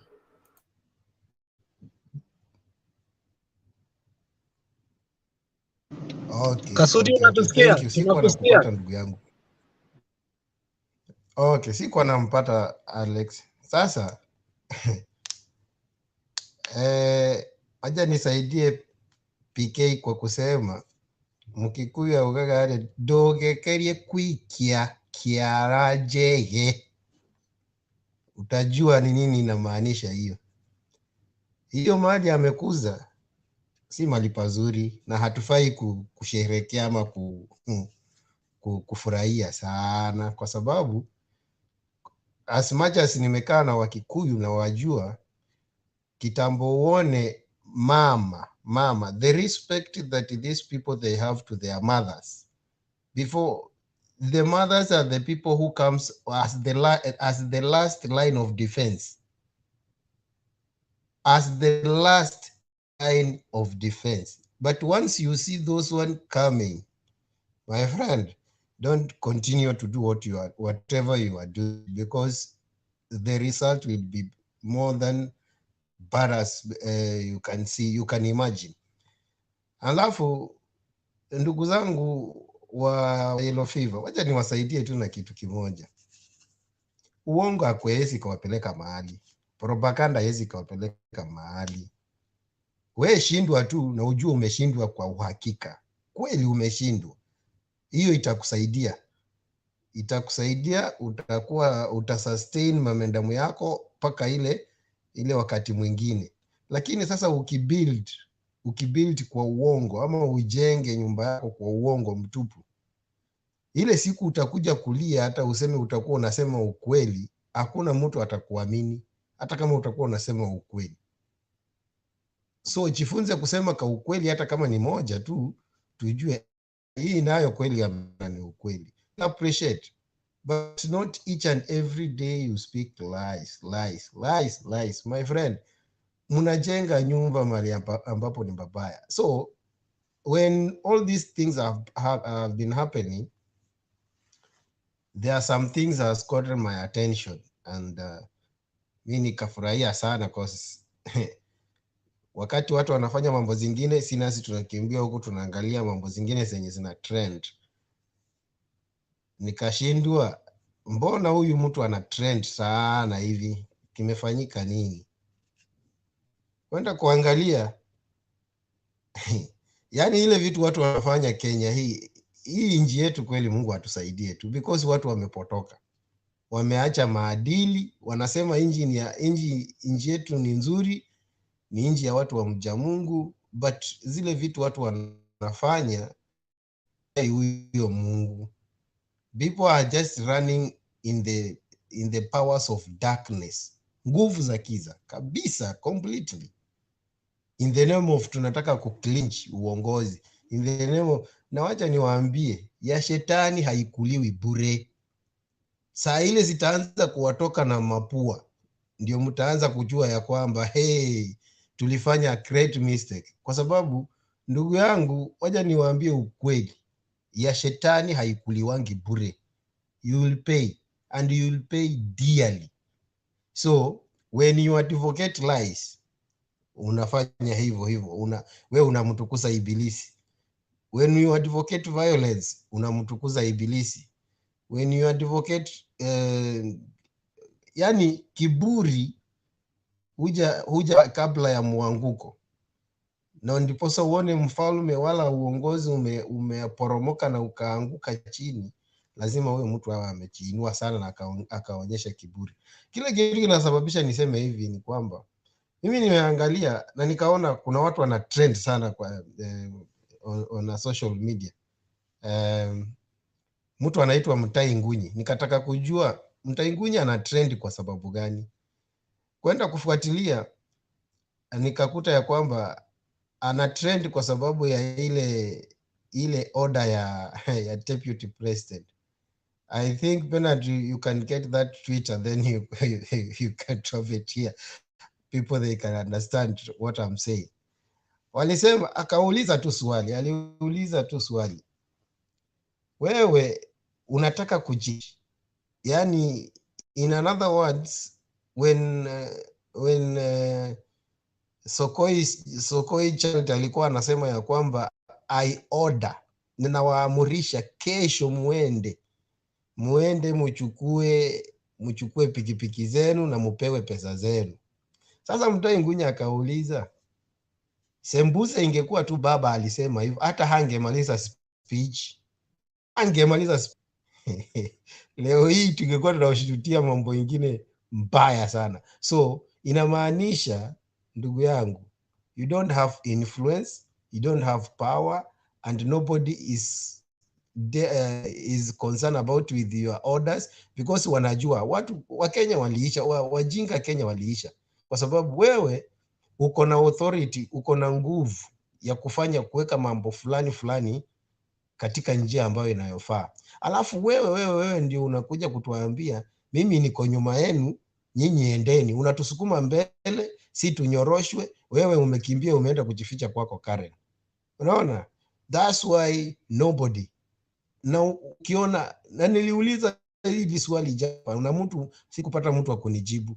Nikauliza, huyu mtu amerun insurance zote Kenya, makari zote za government, orders zote za government, biashara yote ya government za insurance, yeye ndiye alikuwa anapeana. Na vijana wetu wale wa bodaboda nyingi zenye zimeshikwa, zenye zimekuwa bounded na polisi, ziko na issues za insurance. Nikauliza swali, kama angekuwa kweli is a genuine person anasaidia hao vijana au hustle hao, kwa nini angeenda aseme kama ni issue ya insurance, I'm going to deal with it, so muachiliwe. And then ile trending nyingine yenye nimeona ina trend baada ya msichana aitwa nani, baada ya Keroje kulilia baba, akaambia baba waliingilia hii mambo, vijana wetu, watu wetu wanapoteza kazi. So I saw today the Keroje industry has returned to operation in the name of kusema tu baba tafadhali watu wetu wasiangamizwe kwa sababu ya ujinga. At least now that CEO has seen the light, kwa sababu ule mtu alikuwa anakimbilia aenda amsaidie lakini tuseme tu ukweli, tax watu walipe. Kutokulipa tax isikuwe ni kisingizio kusema ati nini. By the way, this hii pandemic ya COVID imefanya watu wengi sana, wale watu wote wenye walikuwa wanarani biashara zile kubwa, uwe nani, at least umepata barua kutoka kwa KRA. Kwa sababu gani? Returns zimekuwa very poor in this time of COVID-19. So mtu asikuje kusema unless kama hujapata barua kutoka kwa KRA inamaanisha you are lucky, but most majority haijalishi wewe ni nani na nani. Lakini sasa watu wa UDA walikuwa wanachukulia hiyo kama kisingizio, wakaipikia upato kama propaganda. But now I thank God because propaganda yao haijapata mahali pa kusimama, kwa sababu the factory right now is back to the track na watu wanafanya kazi. In fact wamedispatch mziko yao ya kwanza I think jioni hii. So kitu ingine yenye nimeona ina trend sana ni ile reception ya diasporas UK wamekuwa nayo kwa baba. Walikuwa wanauliza huyu jamaa alikuja huku juzi, mbona hamu kumwafanyia vile mmetufanyia hapa hivi? Wakasema sasa huyu tungeenda kumsikiza nini? Kwa sababu sasa anatuambia vile vitu. Sisi we outside here, when you see people outside, all those people who want to be outside, these are the brains. Gilo akawaita hii ni akili tupu, kwa sababu hakuna mtu mwenye anaweza toka nchi yake mwenye hana akili aende nchi nyingine kama sio. Sasa imagine hizo akili zote zinatoka mahali akili inahitajika, zinakuja mahali akili haihitajiki. So at the end of the day, but I think Baba gave them his word, akasema ya kwamba let them be assured once he take over the government, things will be okay. So I saw that those things trending. Mambo na hii opinion poll. When they were leading all opinion polls, firms zinaelekeza Ruto hustler. Hakuna mtu alikuwa anainua kidole. Lakini sasa hii moja tu imecause discomfort in Ruto's camp. Why? Kwa sababu wanajua ukweli wa mambo ni kwamba kuna mambo mawili ambayo imefanya hii table ikeuzwe. Because mbeleni watu wenye tulikuwa unajua watu wa baba wengi support pesa ya baba ilikuwa imeshikwa na fatigue vote nini, hatukuwa na ile morali, kwa sababu kama ni kura yenyewe tumepika, kama ni kukampeni tumewahi campaign, kama ni kufanya tumewahi. So what we were banking on, it was public endorsement ya Uhuru Muigai Kenyatta, and that's why you can see for him to appear in Jacaranda today. How many days? Today already opinion polls is showing the table has already changed. Na haidi chini, inaenda ikienda, tunaenda tukiendanga, tuko pale juu. Na wakati waliambiwa this is a marathon, it's not a sprint, I think now they need to see the meaning of the marathon. Now the marathon is beginning. Sasa tuko 10K. Wakati tutafika 20K ndio watu wataanza kuulizwa, ai bwana, tulianza na wewe uko wapi? Ama ulianza, wale wanajiitanga ma elites, wale wanakuanga pale mbele. Unajua wanachukuanga ma elites ndio wanakuwa pale mbele. So alafu wewe unangangana, unatoka huko nyuma unangangana, but at the end of the day sometimes unakuta those elites, in fact despite the fact that waliwekwa mbele, unawakuja unawapita pole pole tu, alafu unaenda unajakua nini. So this is a marathon na tuko kwa 15K right now as I see. Tukiapproach 20 mwezi wa 4 hapo, to approach 30, kuna watu watakuwa wanabebwa na ambulance. Nimemalizia hapo Bernard. Okay, asante bwana Kasuti, naamini hakuna follow up question, tusonge mbele. Nataka nichukue class monitor. Alex upo?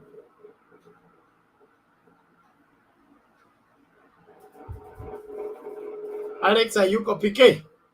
Utakuwa class monitor for a few minutes. Huh? I'm coming back. Sawa, bana. Okay. Let Wangira make, you do mix and match. Wapia na Wakale pamoja. So Wangira make submission, and then you give to who? You give to Martin. Then fuata huu mkururu namna hiyo. Mix and match. Avoid too much rebuts, especially if they are taking us nowhere. Let's remain true to the debate and give quality contributions. Thank you. Wangira. Okay, Asante. I want to look at the two clips that you have played, and I'll start with the last one on the demonstrations that were in Kiambu today. I remember, I think it's last week when I talked of William Ruto creating two sides of extremes in central Kenya. One extreme that believes in Uhuru Kenyatta, and the other extreme that believes in him as William Ruto. And the demonstration today is a reflection of what I call the extreme. The team you have seen in that clip today is that extreme I talked, that believes in Uhuru Kenyatta. And you know, this particular extreme is not amused that William Ruto can find time to go and insult Uhuru Kenyatta in his own background of central Kenya. And why the reason they are telling him that he should stop abusing the president. And again, I think the behavior of William Ruto is only emboldening President Uhuru Kenyatta.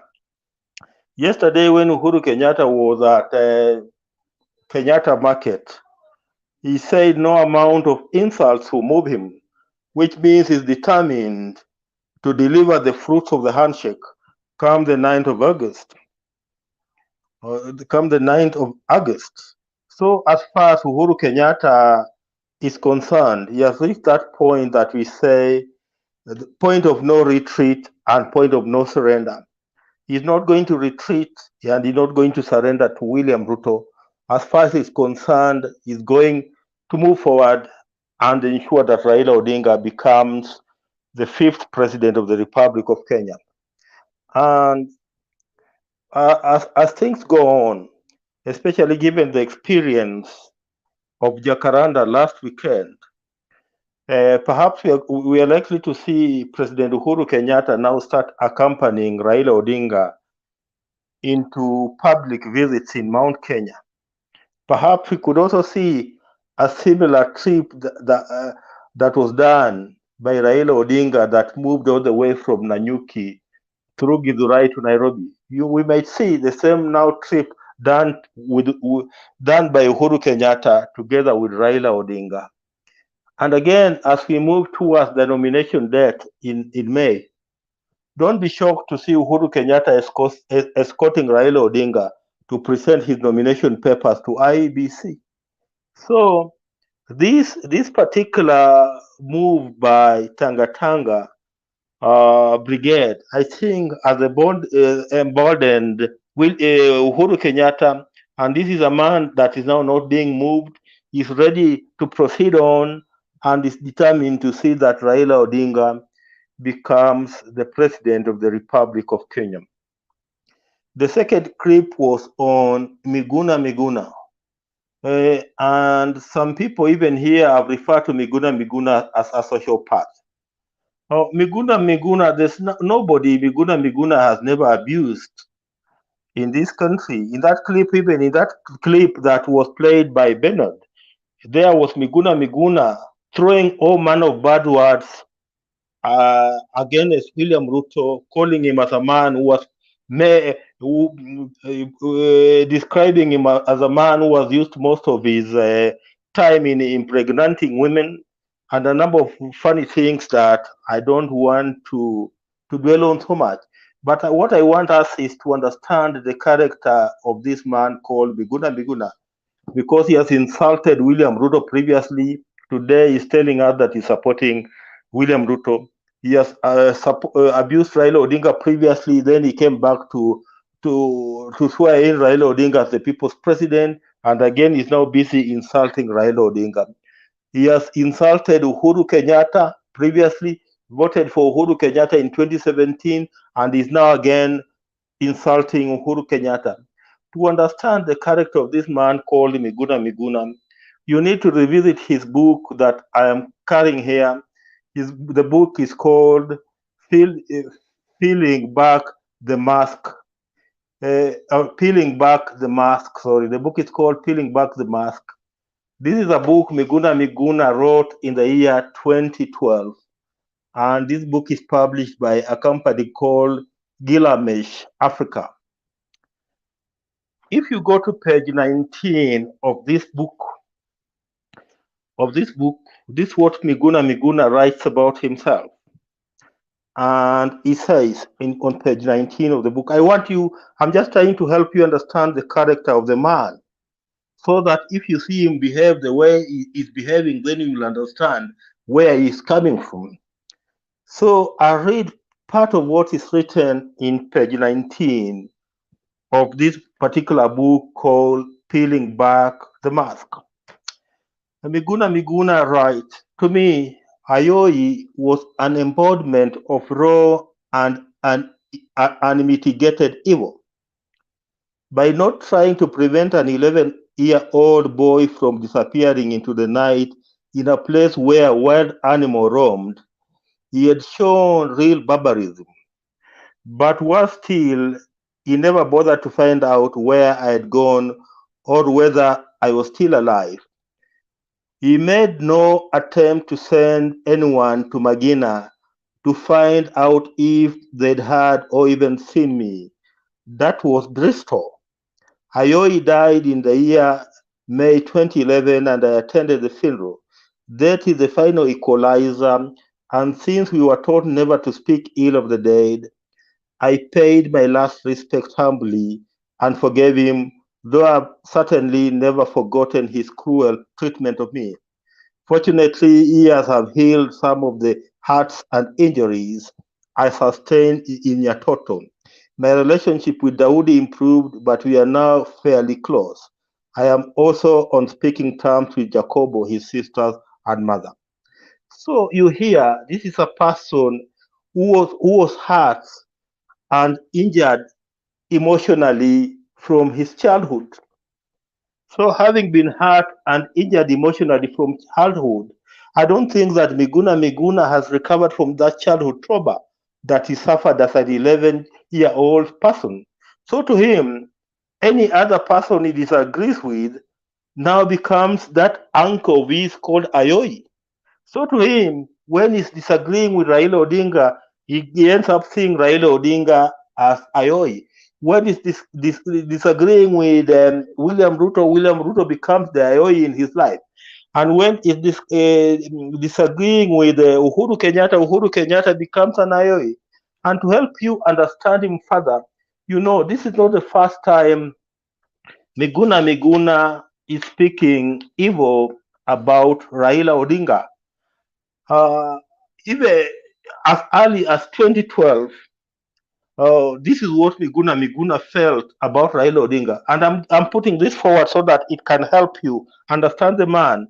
Because if this was the position of Raila or Miguna about Raila Odinga in 2012, how come that he afforded to swear in Raila Odinga in 2017 as the people's president? So to me, it's about bitterness, that whenever he doesn't agree with the person, those bad memories that he suffered as an 11-year-old child come back to haunt him.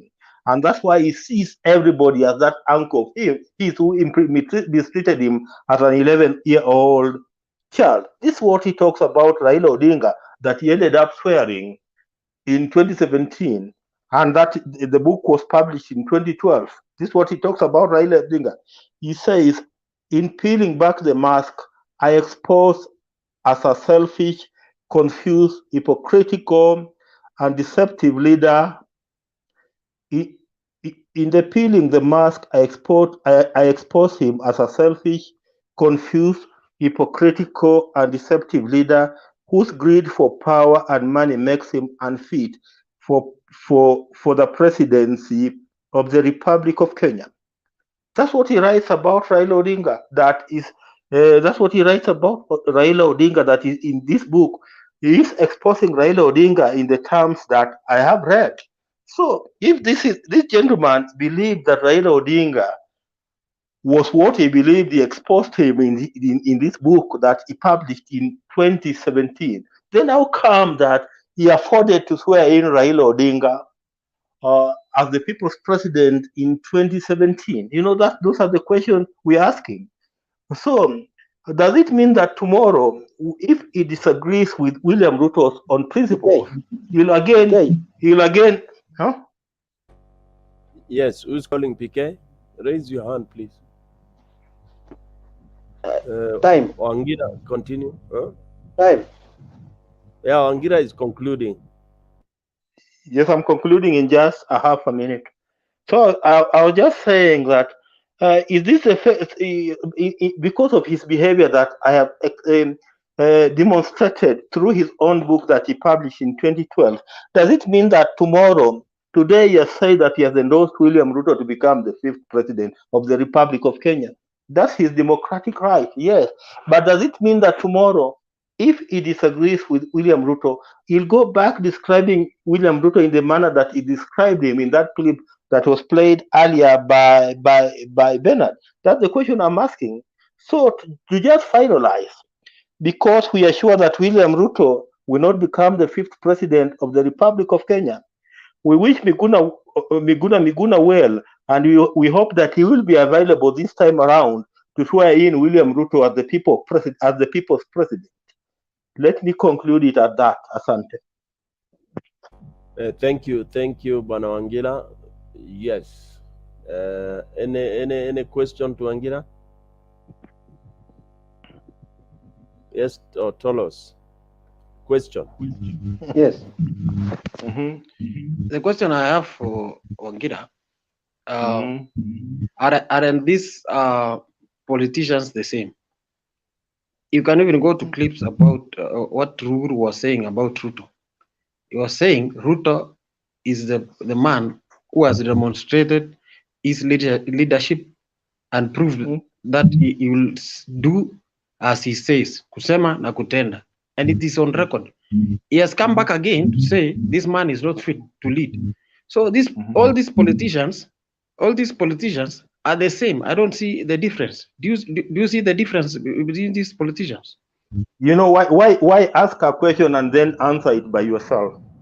You have asked and you have answered. Now what do you want me to answer? So I've asked, okay. You see the difference in these politicians. This time they are supporting this one, and at the same time, after sometimes they will still talk a different thing. Are they the same or they are not? They are not the same. You know, human beings change. You know, you could be having a child today, even in your own family. Your child could be good today, and 2 years later, he could become a wrong person. So human beings change. So perhaps what Uhuru Kenyatta saw as William Ruto 4 years ago is not the same thing that he's seeing as William Ruto. The William Ruto he saw perhaps in 2014 could have been a good William Ruto, and the William Ruto he's seeing today is a wrong William Ruto. So we cannot go on and make a general statement that all politicians are the same. It's not true. They are not all the same. So what you saw in Raila when he was swearing him as the people's president is now different. Carlos, that's done. It's done. I think the question is answered. Let's move on to Richard. Was next. Richard, are you there? I think Martin Deto was next. And then I'll go next, maybe. Okay, thank you, Martin Deto. Hey, Richard, go for now, and then I'll come after you. I'm giving my time to Richard. Okay, Richard, do you want to take it, or we move to the next person? Yeah, just move to the next person. I'll pick it up after a few minutes. Okay. So the next person is, I begin from that further end. Alex, do you have it? If not, Selina can cut.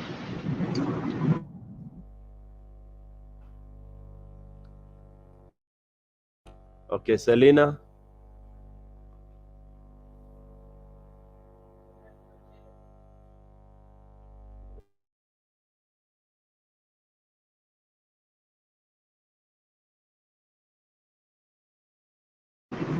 Alex.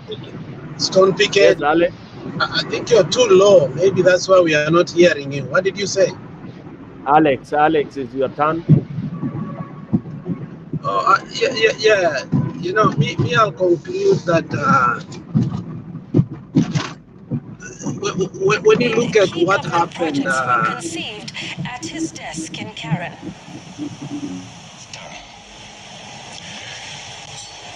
I am the person who sat down with Michael Kamau, our CS, an engineer, Mosonic, and it is on my table in Karen that we changed the building code, and that's how we have delivered the 10,000 kilometers. It was on my table in Karen that we sat down with Charles Keter and Engineer Kamau, that we worked on changing the model of connection of electricity. And that's why today we have 8.7 million Kenyans connected to electricity, because we changed the model. It was in my table in my office that I sat down with Governor Mahmoud, who was then the chairman of NHIF, that we worked on changing the contributions to NHIF that made it possible for us to move from 900 million to 3.3 billion. And that is part of the transformation that the Jubilee administration can actually roll out. In fact, is going to be the legacy of President Uhuru Kenyatta. And on the Big Four agenda, Deputy President William Ruto laments that he was left out of its implementation and that things would have been very different had he been more involved. Fortunately, I didn't have the same opportunity to work on the Big Four. When my good boss said that he needed to do things differently, and through Executive Order number 1, decided to change the people who could help him to deliver on the Big Four, I don't want to say, what happened. If I had the opportunity to still help President Uhuru Kenyatta deliver on the Big Four, this country would be different. I am very confident.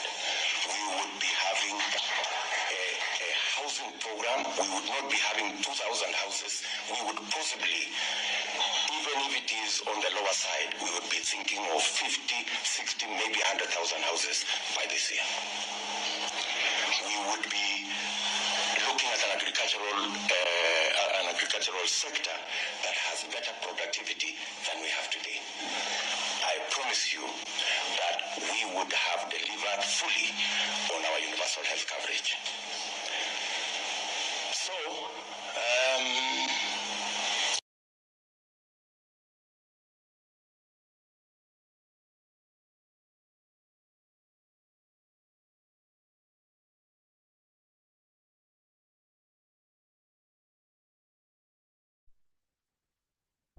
Can we react to that? Or Is it? Can we react to that or what? Who played that? Was it Banan? Yeah, obvious. Carry on, Alex. Carry on, Alex. Okay. Alex, go ahead. Yeah. I'll be quick. I'll say two things. I think Bernard disrupted me there. I watched the whole speech of William Samoei Ruto in meeting the private sector. And for a while, I had to pretend that I've never heard William Ruto speak, Because if I had come with the preoccupied minds of what I know about William Samoei Ruto, I would not have been able to listen for the 40-something minutes he spoke. And having intentionally done that, I would say the speech was 100 par excellence, very good. He spoke of many, many things. But unfortunately, 80% was lies and very sweet. For a person who has never heard the deputy speak, he would have said, this man loves this country. and you can now see why his supporters love him. The guy has the best music for your ear. If you could have listened, go back and listen to that. If you are an investor, if you are a businessman, and you listen to that speech, honestly, you will thank William Samoei Ruto as the only progressive leader after Tom Mboya who cares about the Nairobi CBD. But unfortunately, that is not true. So I think that should be one of the main subjects we should speak for the whole 8 hours, to dismantle Ruto on what he spoke and how he spoke and what he's lying to Kenyans. And that is the root of bottom-up approach. Because if businessmen can be lied this much and some of them clap for him, and we are in a danger. We are in a big danger, because even the most progressive minds in terms of business are able to clap to lies, then we are in a danger. Let me go back to what Stone PK said. When a man dares you and says, I'm going to go to your bedroom, sleep with your wife, and there is nothing you can do, it's a sad situation. We are seeing a situation whereby the DP has gone from one insanity to the next level of insanity. And I don't know where you took this word from, mutiny. I thought about it for 2-3 seconds, and I thought that would be true, though. If he goes there and something happens, because William Samoei Ruto is known for going to Kajiado or Narok to one of the MPs, I don't know if it was women rep, and he went to somebody's home and things were destroyed, and the man came blessing and say, this man came to my home. Let's say they go there, and with this hustler mentality, they decide to walk to Gatundu president's house. What will happen to innocent people who don't know, who have been indoctrinated? What will happen to them? If the security takes the measures, because they don't care who you are, they've been trained to protect the president because that is their work. If they do that, what will happen to the country? So I think William must come to his sanity. Or if he cannot, somebody needs to declare him not fit to run for the president. Because you cannot go to Gatundu and start saying, tunaenda kwake. And you report that a day too. Now, obviously, security has gone there. And they will beef up the security. So anything small that will try to happen, people will be manholed. And then you will see them blow up things out of proportion and say, look, this is what Uhuru is doing for us.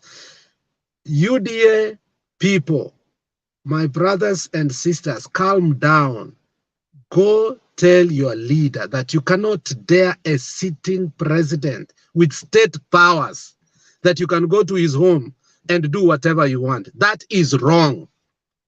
If the security will use force over you, let it be then, because you already said it before. It's a preconceived idea that tomorrow you are going. And we can't allow such kind.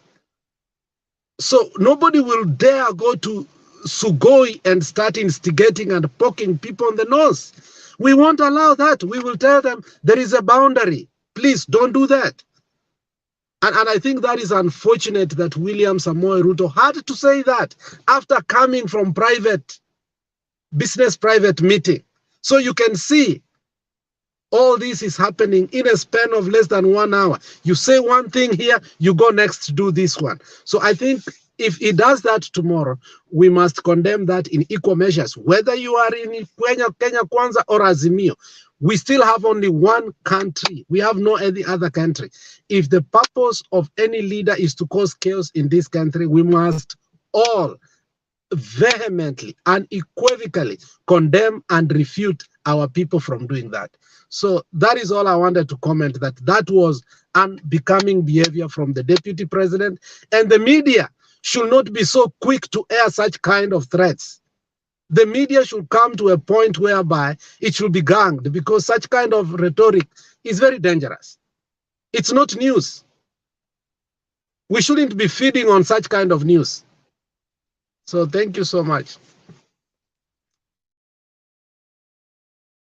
Okay, Bernard, over to you. I think we were going to favor tukifuata hiyo msururu. Thank you. Favor, you can come in. Okay. Yeah, thank you, and good morning, good evening, good afternoon. Depending where you are.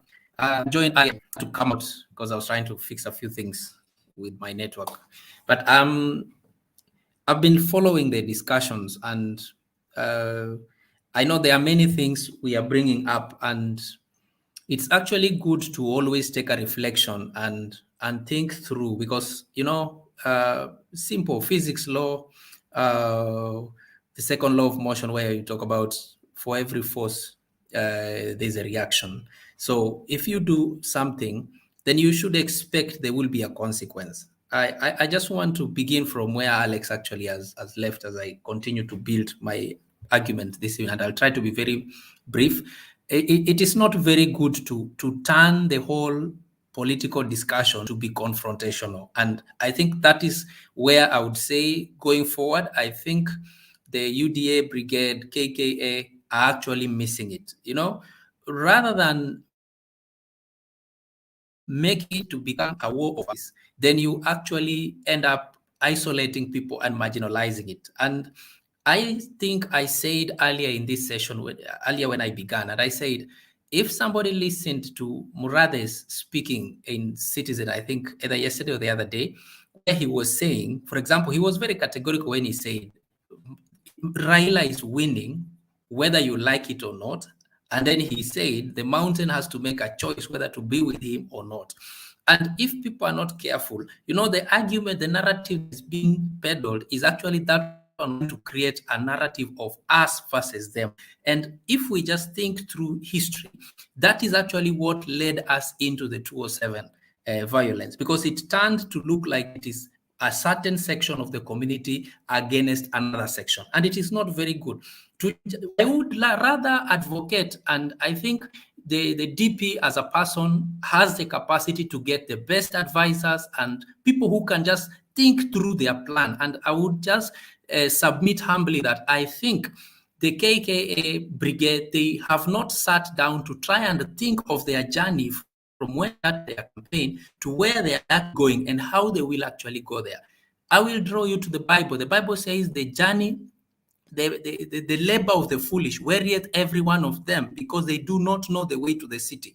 The problem is not about the labor or the working. It is the knowing the how and the where to go. So the problem here is you really want to garner votes. You need to be very careful how you speak, when you speak, to who you speak, because that one person at the end of the day makes a difference.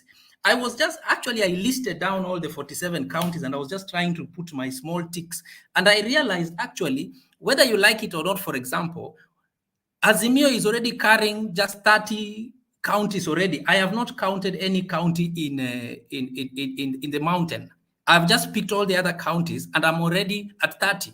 So, I mean, if it is not now winning by majority the way Kibaki, for example, won. You need to have majority, then you need to also have at least 25 counties. So I do not know if you put the so-called counties in the Rift Valley together, and then you add even from the mountain, you have not reached the 24 we are actually supposed to talk about. So I don't see how that mathematics will work. So I leave that. So they need to revisit how they're actually going forward in terms of their campaign, because there is no point for us to be so divided. By the time we come out of the 9th election, then we are actually wondering whether we actually supposed to remain as one nation or we should be seeing each other as enemies. Number 2 is trying to deconstruct these lies that have been continuously peddled about the abandonment of the Big Four agenda. 2 days ago, I dropped a link on the chat. This one I just picked from the State House site. You can go and check it. It's not that it is some media house that was called to create and document this. It is actually on the State House website. You can go there and just see what actually has been documented, and you can see clearly what the respective ministers have said, what actually even the president himself has said, and what even beneficiaries have said. I saw a clip, somebody in Kisumu saying, this is just you were talking about Mama Mboga. Yes, this person actually works in the market. And they actually said clearly that she's very happy because through that housing project, she's been able to actually get a house. And you talk about it, how it is very easy to go to mortgage from the government, from the banks, you actually have a high interest to pay. But for this, it has actually been subsidized. So when we say that with all boldness that actually we have abandoned the Big Four, and then we are just running around, it's misleading. What you should actually be thinking of talking about would be, this is what the government so far has done, and then this is now what, if you are given an opportunity, you can continue. And I think one of the reasons why, for example, Uhuru is comfortable to support Raila is because he's thinking, if this person can continue from where I've stopped, then there is actually safety. Yes, I've had everybody on the other side of the divide arguing and saying, for example, Kibaki didn't come boldly and openly to campaign for Uhuru. But whether you like it or not, there was a truth that actually he was on the side of Uhuru, and he actually he played the cards and whatever under the table to just make sure this person continued. And because he's interested, you can imagine Uhuru taking government and suspending the idea of the GR and suspend and creating up new governments. Don't work like that. There is always that element of continuity, and that's the reason why we have civil servants. That when actually we are changing government, civil servants are considered permanent pensionable. And if I remember the correct words, my grandfather used to tell me, you are permanent and pensionable. You just work until the day you'll either retire or die. Even to be sacked is not very easy, unless the other day when they brought in performance competence. These things. So it is very important to look at continuity in terms of how best we can develop our nation. And then I now go to look at the way he talked now, as I summarize with the last video we've seen. I find it not very right to narrow down everything to just you as a person, because ordinarily speaking, it cannot just be one person doing everything. No, it was a collective effort of a team of people actually working it. To say that they came to my table and it was done on my table, you actually try to narrow it down. And I can understand as a politician just trying to sell across an idea that all these things actually were hanging on him, and because now he was on the side, so then all these things could not continue. That narrative works well with him, but unfortunately, it is that false narrative that has now gone round down to the people. You ask anybody on the street, why are you so angry with Uhuru? Why? Then they will be telling you the price of unga has gone up or something. And I ask myself, have you stopped and thought through the process of all these things that you're actually saying? You're so angry about something that if you are asked on a personal note, you are not actually the one fighting this war, but you have actually been made to join. The way we were all made to join Kenyans to go and fight the World War, picking Africa, they even involved in that World War. But the problem is that because you dragged in and you become so angry about it and you don't reason. I would rather be advocating to look at it like, if, for example, a politician has a fact which is correct, then I it. But if the fact is not correct, then I will not agree and I will challenge it, but not challenging it with abuse, but rather we challenge it by trying to correct it. And that's actually good argument, because at the end of the day, we have the number. When you come down, you have the county government. I was just looking at the budget the other day when we were discussing, and I realized, for example, at county level, do we have the public participating in budget processing at the and hope that the whole deal, but it is actually a constitutional right for you as a citizen in your county. You actually have a right. They are supposed to publish and put all as they are developing the process. We are just thinking about the national. How about the county level? And you see, all these things will only come when we engage in fruitful discussion, which is constructive, not this one of tearing apart each other and trying to just call people wale wa upande ule and sisi wa upande une. You don't build a nation through that, because you need everybody. You would, at the end of the day, the majority, yes, will have their say, but their way, but the minority will have their say, in the sense that they're talking together. And I conclude with Joko State was a scenario where, rather than talking against or at each other, we talked now with each other, where you have a situation, you sit down and discuss. I rest my case. I'll continue later. Thank you. Okay, thank you, Favor. Wangira, your hand is up. What is it? Bernard, just perhaps to add just one small point on what my brother Favor has said. This issue of it was first raised by my brother Alex, the issue of invading somebody's bedroom. You know, bedrooms are generally very sacred areas where not everybody goes into. There was a question that was raised by Mutai Nguni, I think 2 weeks ago, and he asked a very patent question that what William Ruto is trying to do in Mount Kenya, if we were to reverse it, can it be accommodated? Can it be accommodated in his own home constituency of Tarbo, or perhaps can it be accommodated in Kisumu, where Raila Odinga comes from? So he was wondering whether the same misbehavior by William Ruto could be accommodated in Turbo, if it was the other way around, or if it can be accommodated in Kisumu. And you see, just I conclude, you see, there's something we call the pride of a person.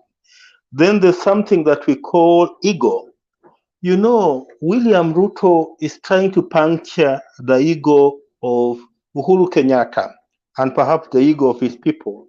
And you know, if you play with anybody's ego, you know, however calm a person is, you don't try to play around with his ego. Because if you play around with his ego, then things might not go the way you will expect them to go.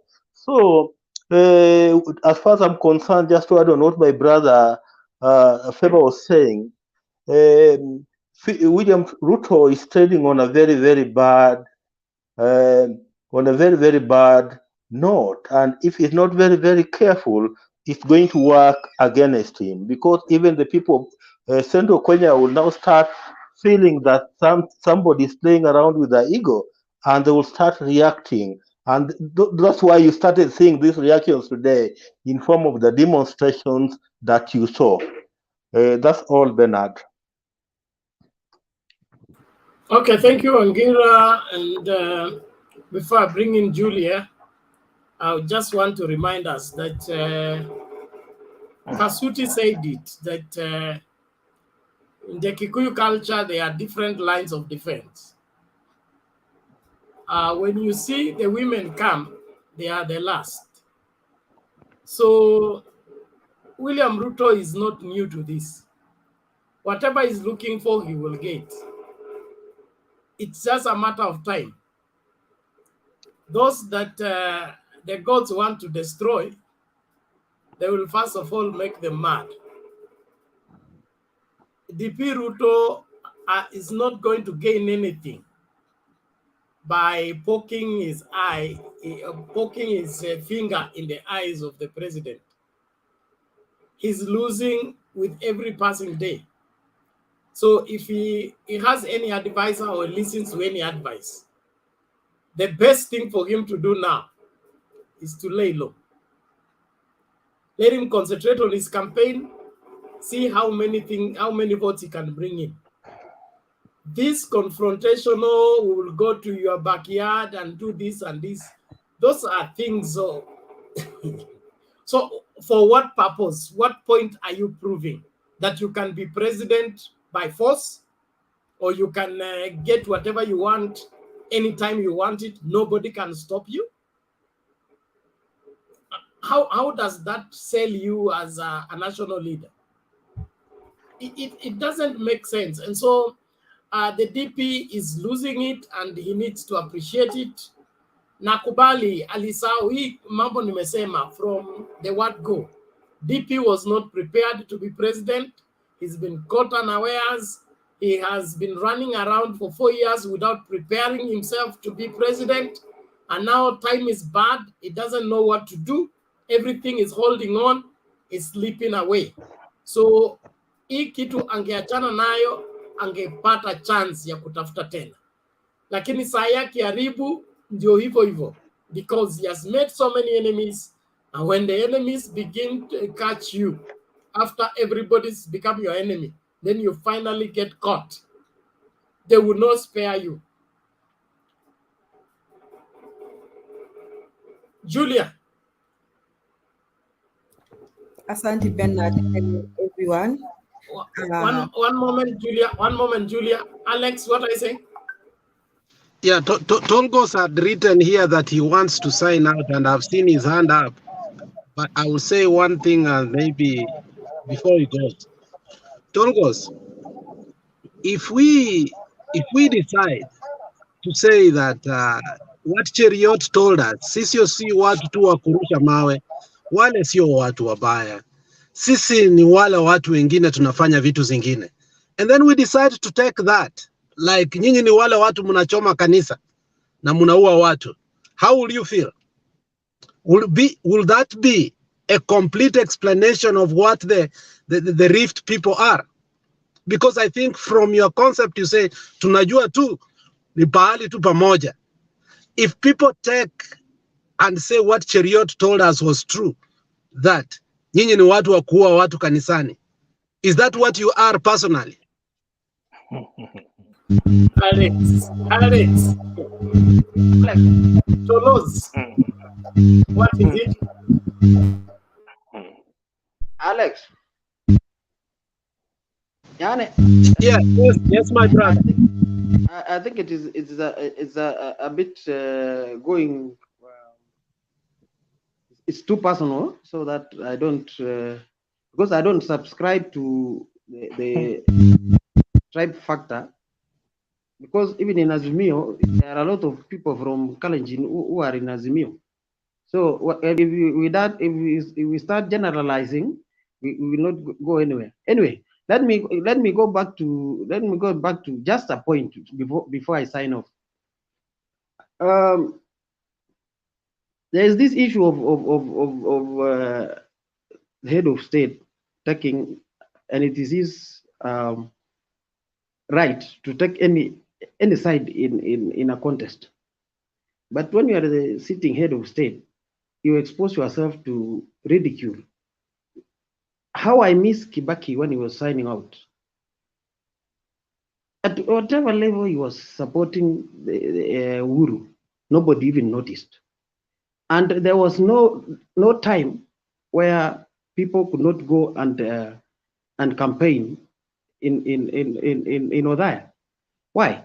Because the president was retiring smoothly. There was nothing. I don't know why Raila needs Uhuru for him to become the president. Raila, all along, even with his supporters, have been saying that he's the system himself. Leave alone the system people are talking about, or he's not a project because he's the people's project. Can't he shake this tag? And because Raila is capable now that the head of state who is wielding the state power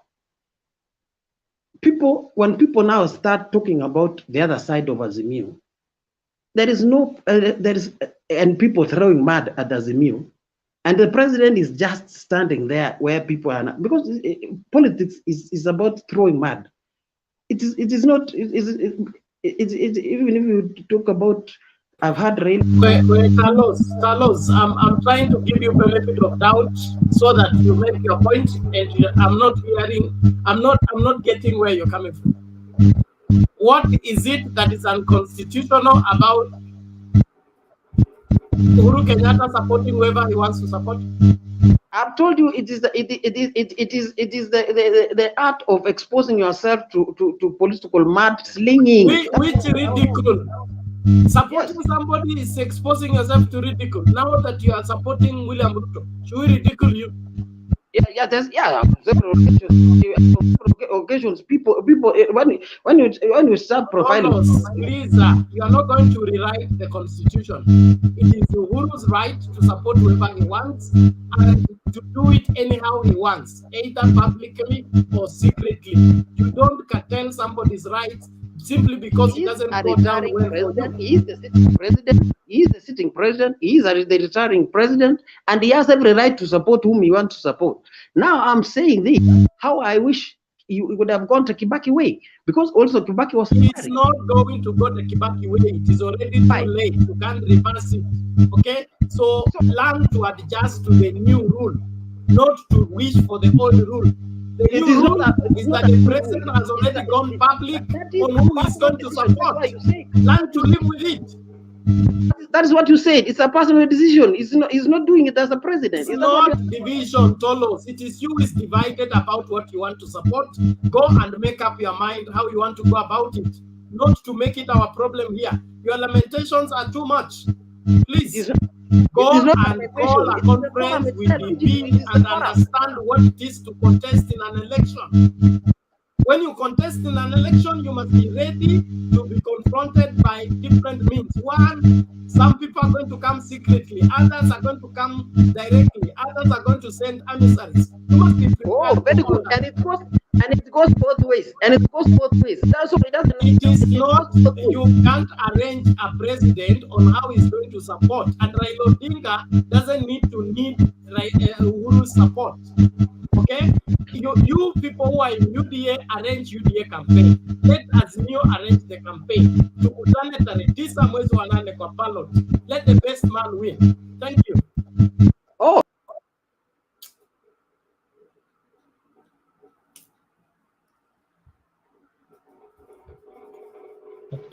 Bernard, I don't wish to have your job.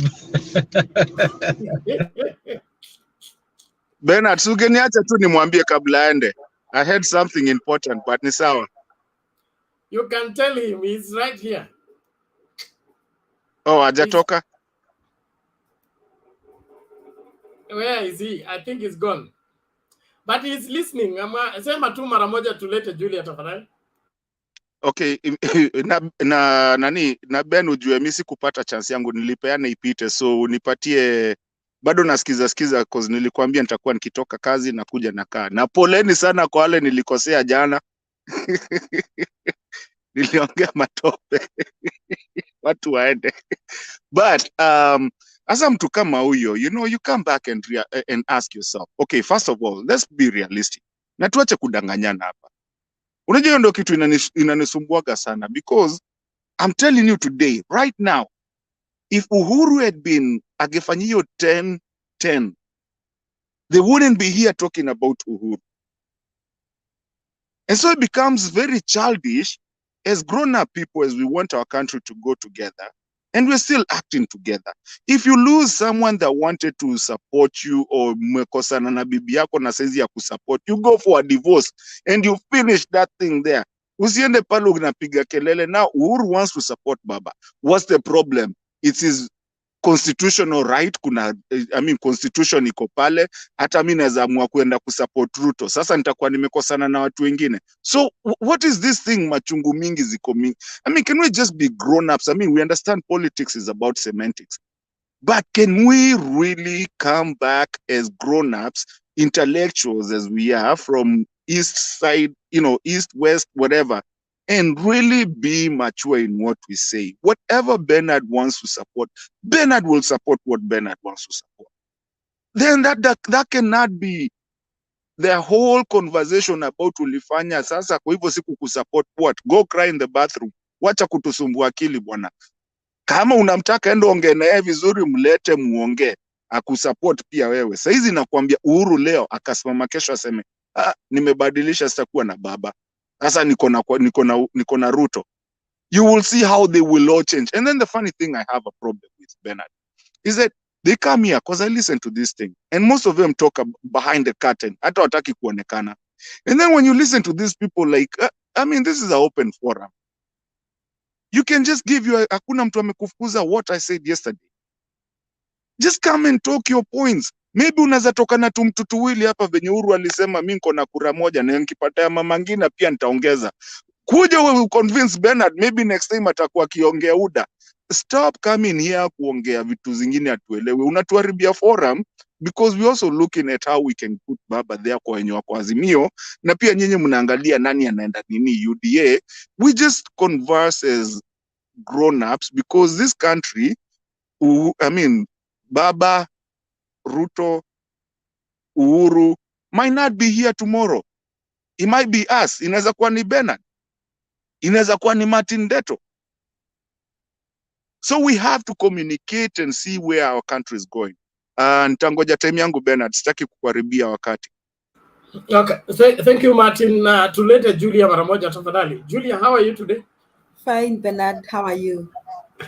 I'm trying to say sane. Somebody wants to drive me insane. No, don't allow that. Just tell them you are doing fine in the Lord. Asante, I want to start from what I didn't want to comment to that person. I've forgotten his name. But just to start from there and to start from some comments.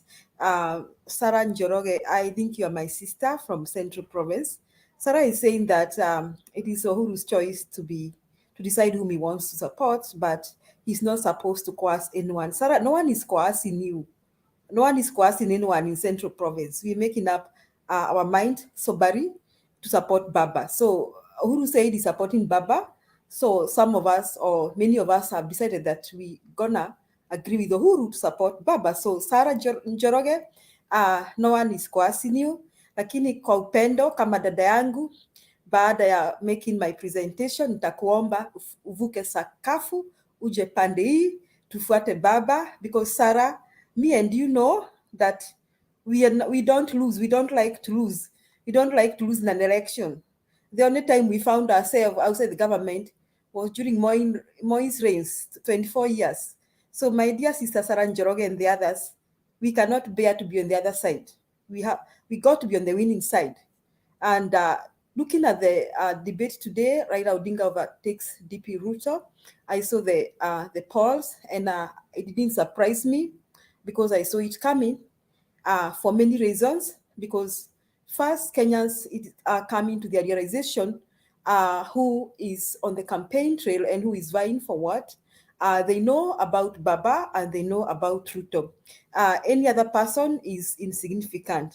And they know who has been charged for several corruption cases, Kama Western Hotel Saga, NYS scandal, the May scandal, the IDP land scandal, the Jacob Zuma murder, the Hustler Jet scandal, the Kenya Pipeline land scandal, the Moi Teaching and Referral Hospital scandals.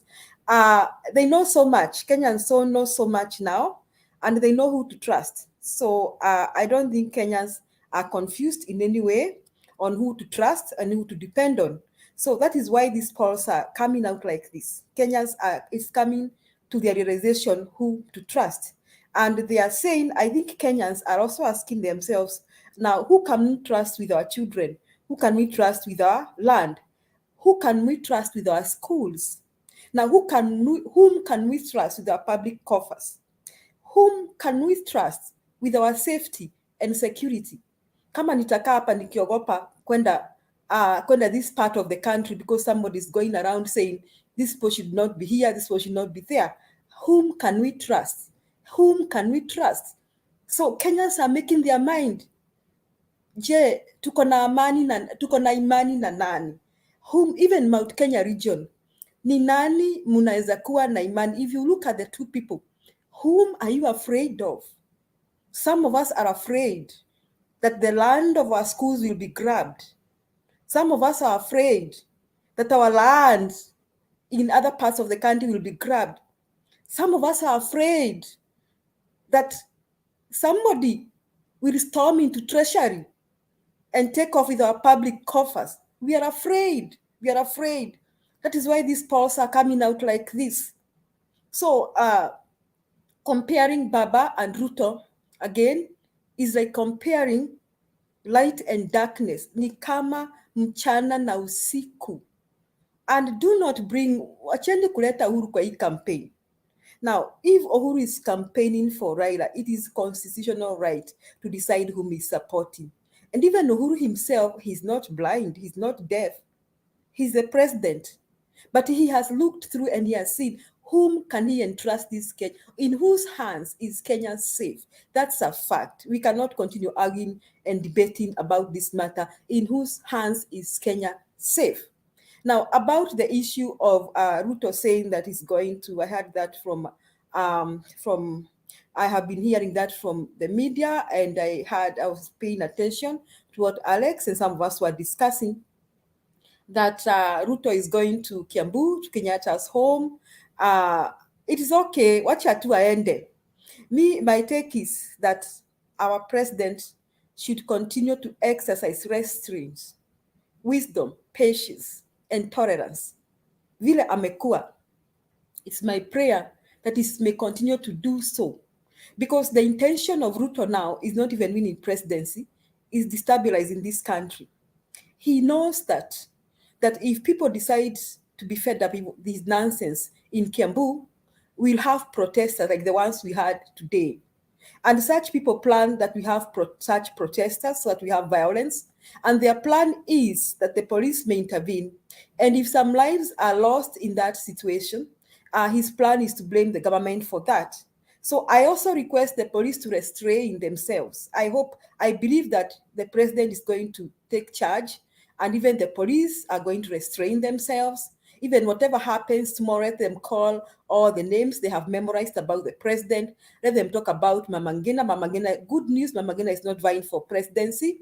Let them talk about the Kenyatta family. Good news, the Kenyatta family is not vying for presidency. And the person who is vying for presidency is Raila Odinga and versus William Samoei Ruto. So good news, even Uhuru is not vying for presidency. So we really don't care what they are going to say tomorrow. Wherever they are going to Kiambu, let them say all the nonsense they are going to say. And the good thing also is also winning us more votes. There are those people in Mount Kenya region who are getting tired every day. Those women you saw on the streets, probably 1 month ago they were behind Ruto. But now they are like, no, you cannot insult our son. So this is working to our advantage. Thank you very much, UDA, for your stupidity. I beg that you continue with the same stupidity, because with this kind of stupidity, Azimio is getting more votes. I encourage you to go on with that level of stupidity, and the more names you call the president, the more voters he gets in Mount Kenya region. Today we saw about 28%, and very soon it's going to be more than 28%. It is tending to over 50%. So I would not say evil for evil. If somebody calls the president names, don't call them back. If somebody decides to say this, we do not retaliate. And my prayer is that the president and his supporters exercise what we call restraint. So these kind of polls are coming. And I think by the time we get to May or April, we shall be seeing Baba going to 50 plus. It's happening. It is real. It is happening. And the evidence is more counties in Kenya are behind Baba. Then we expect Baba to go over 60% by the time we go for the elections. Now, this thing, I want to tell my Mount Kenya region people, this thing that you think, or maybe somebody thinks that by controlling Mount Kenya, they have Kenya, that's a lie. First and foremost, Uhuru and Ruto, they had the whole of Mount Kenya, and I think a lot of Rift Valley region. And Uhuru barely went over 50%. I don't want to talk about rigging or anything, but Uhuru barely crossed 50%. Barely. Even when we didn't expect anyone from Mount Kenya region to support Baba at all. But now we are talking about Baba's strongholds, and now we are also now going into Mount Kenya region. How many more votes do you think Baba has? It is just unrealistic to keep even opposing these opinion polls. The only realistic thing is to prepare yourself to be in the opposition. But people from Mount Kenya region, I want to remind you, I want to ask you, kwani sisi hatujuangi kuwa nje ya serikali? Me, since I began voting, I have not voted outside the government. So even this time, I'm not prepared to be outside the government. I have made a decision to be in the working government. One, because I believe in Baba, I believe he's the right person. Secondly, I cannot vote for corruption. I cannot vote for people who support lawlessness. I am not in that caliber of people. I will not do that. And I know there are people in Mount Kenya region who are saying the same. The third reason that I have acquired in the last few months, I will not support somebody who insults my big brother, Uhuru Muigai Kenyatta. I will not do so. That's that big reason. I will not support somebody who insults my big brother, Uhuru Muigai Kenyatta. Finally, because you people back in Ruto, you think you know God, or you are blaspheming God around, saying that you are Christian. I read for you this verse every day until it gets into your heads. That Proverbs 6:16-19 says, there are 6 things that the Lord hates, 7 that are detestable to him: haughty eyes, a lying tongue, hands that shed innocent blood, a heart that devises wicked schemes, feet that are quick to rush to evil, a false witness who pours out lies, and a person who stirs out conflict in the community. Even if you are not so intelligent, I think you can give me the response to that verse in the Bible. Thank you, Bernard. Okay, thank you, Julia. Yes, Wangira, what is it? Julia, how are you? I'm doing good. You know, you have raised a very important point in your presentation. You have talked that you are very afraid. My sister, it's not only you that is very afraid. Many Kenyans are very afraid because they know that if William Ruto gets the instrument of power and becomes the president of the Republic of Kenya, then we'll have gone to doom. And I tend to think, people are accusing President Uhuru Kenyatta for coming out outrightly to support Raila Odinga. This is a man who has known William Ruto for 9 years and beyond. He has worked with William Ruto now for 9 years as his principal assistant, and he understands this man. So, for these very reasons that we are very afraid, you and me and many of us, I tend to believe that's why Uhuru Kenyatta is coming out openly. He does not want to hide, and to ensure that he leaves the people of Kenya into safe hands. Because if he allows William Ruto to become president of the Republic of Kenya, then perhaps what many of us are afraid of could end up happening. And some of the things that you have quoted from the scripture as you are finishing your presentation may come out to be true. And to me, that is the major reason why Uhuru Kenyatta is outrightly supporting Raila Odinga, because he wants to ensure that Kenyans remain in safe hands and that our fears don't come to reality. That's all that I wanted just to add on your contribution. Asante. Thank you, Mr. Wangira. Thank you so much. And I want us to strike a balance here, okay? The Kenya's presidency is you compete for the same. It is not a reserve of anybody, okay? And for that matter, whoever has the capacity to win the majority of the voters' hearts gets the seat. So the participation into this election, it is not in stopping anybody from becoming president. It is in ensuring that we have transfer of power from one regime to the next regime. William Ruto should stop the claim that he's being stopped from becoming president. He has subjected himself and begged the UDA people to do what? To ratify him as their candidate so that he can participate in an election. So he's coming here to try his luck. If he wins, he will have won. If he has not won, he has nobody to blame but himself. So let's keep the debate in clear terms. William Ruto is free to vie. So is my friend and Reverend Ruben Kigame. So is Raila Odinga. So is, of course, Adida has to be in this one. He makes the presidential debate very healthy. So Abdul Dida has a right to participate in the election. There is this Mayata man who wants to legalize Msala.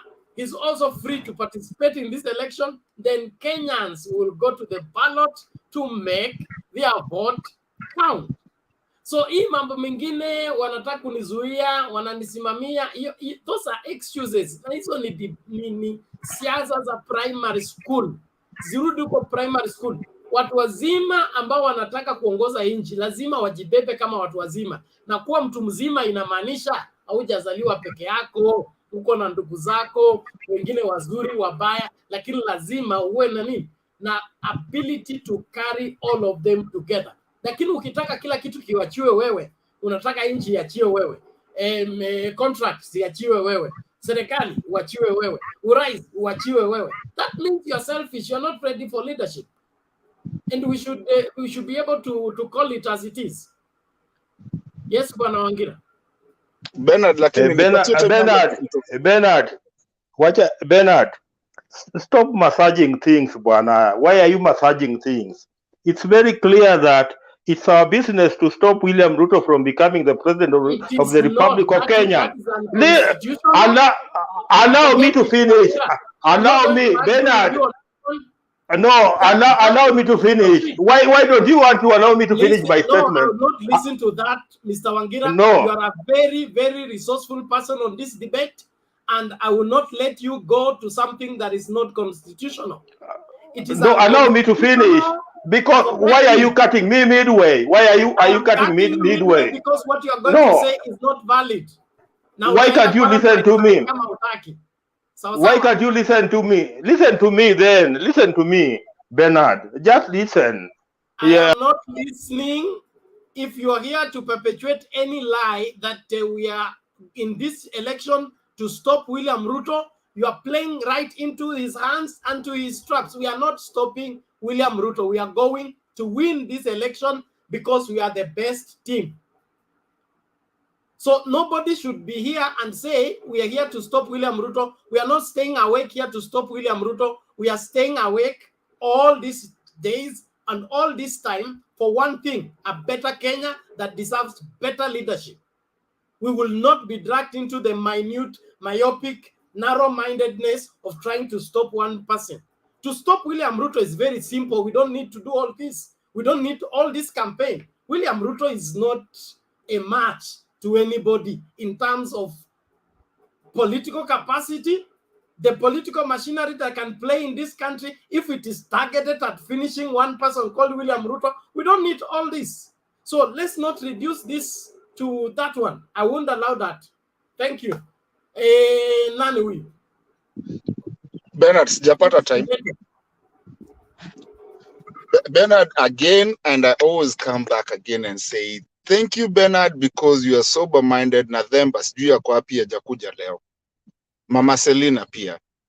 Na who's this? Nani? Na Favor. Pia Favor na msikizanga venye anaongea.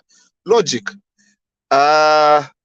Fred, unajua Fred akona utani kidogo, comedian kidogo, tunampenda sana. Lakini Fred, we love what you say. Because I follow everyone. Na nasikiaga venye mnaongea. And you come here and you say the right things. Guys, at this point in life, our parents came, our grandparents came. And today, this world, na hii Kenya yenye tunasema ni Kenya, hata kama wengine hatuko Kenya, watoto wetu, like my daughter who's 3 years old, atarudi hiyo Kenya siku moja, hata alizaliwa United States ama alizaliwa wapi. Yesterday I was talking to someone. Na ndio maana hata venye nilisema nipitwe cause Bernard ukitoka ulikuwa umesema nikuwe the next. Nikasema nipitwe kwanza. I was talking to 2 people that and I was talking to them kama watu walikuwa naona nilikuwa bado napiga story cause I was telling them we have to really think about our country. Yesterday mtu aliniuliza swali mzuri na nikashindwa kujibu. A friend of mine akaniambia, umeona Africans wenye wanatoka Ukraine? What if one day ikuwe ni sisi wenye tunasema tuko Dubai, tuko wapi, bombs zimeanza kuanguka kila mahali kama venye Kajwang alikuwa akisema bomb zianze kuanguka kila mahali. Where are we going? Kwa sababu mimi gari yangu nimekalia saizi, kwanza ni left-handed. Sitaileta Kenya. That's against the law. Hizi nyumba zote unatuona huku tukipiga mapicha ati sijui tulikuwa wapi. My friend, there's nothing. Hiyo kitu itabaki hapa, nyumba yangu nitaacha hapa. So, we all, and the one thing I like about this, ndio maana niliamua kuingia na nikuwe nikiingia. I feel, and I'm a realistic, mi usemanga mi am a realistic person, and I've said this again and again in this forum. At times we don't have to look, venye tu umesema nani Bernard, it's not about Ruto. We don't care. You are a citizen. You can vie for whatever seat you want to vie. Who cares? Go vie. Hata mimi nikitaka kuvai leo presidency, I mean, bora niko na good conduct, nitaenda tu pale niweke good citizen, alafu nirudi hapa kwa Mutembei TV niwaambie nipigieni kura, nianguke huko ama nikuje ama niingie. We don't care about who's going to be the president. We care about the future of our country, our people, our kids wenye wako na watoto hapa, wenye wako na wajukuu sawa, our cousins na nephews zetu na nieces zetu. That's all we care about. It's not about a competition. It's about what do we see and who do we think can do that.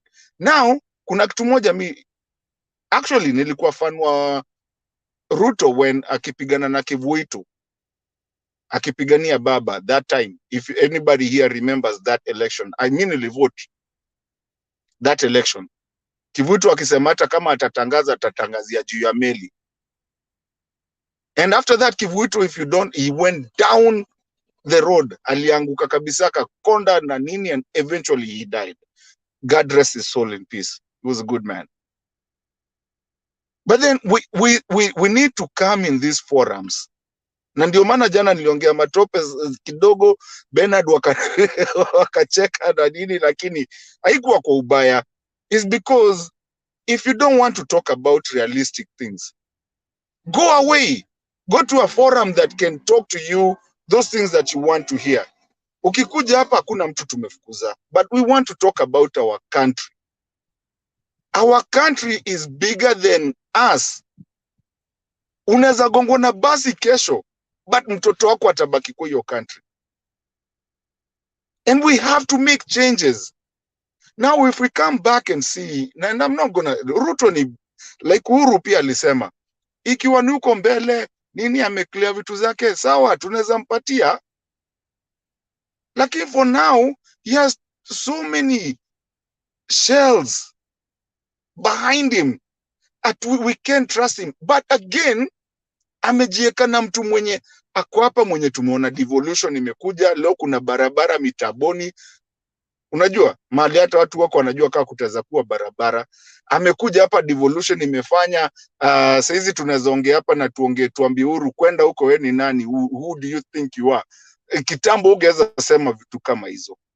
But because of watu kama kina Kibwana, and they are running out, kina James Orengo, and if you want to see them, see, leo niliona video fulani ya alikuwa Charles Njonjo, because I was researching na nikaangalia akisema hata ukifikiria the president anaweza kufa, that's as much as treason. Hizo siku hatungekuwa hapa kwa hii forum tunaongea hapa. Kwanza mimi ningekuwa nishaokotwa. Wewe kwanza wenye wako Kenya naogopa, nyinyi mngekuwa mshaangushwa.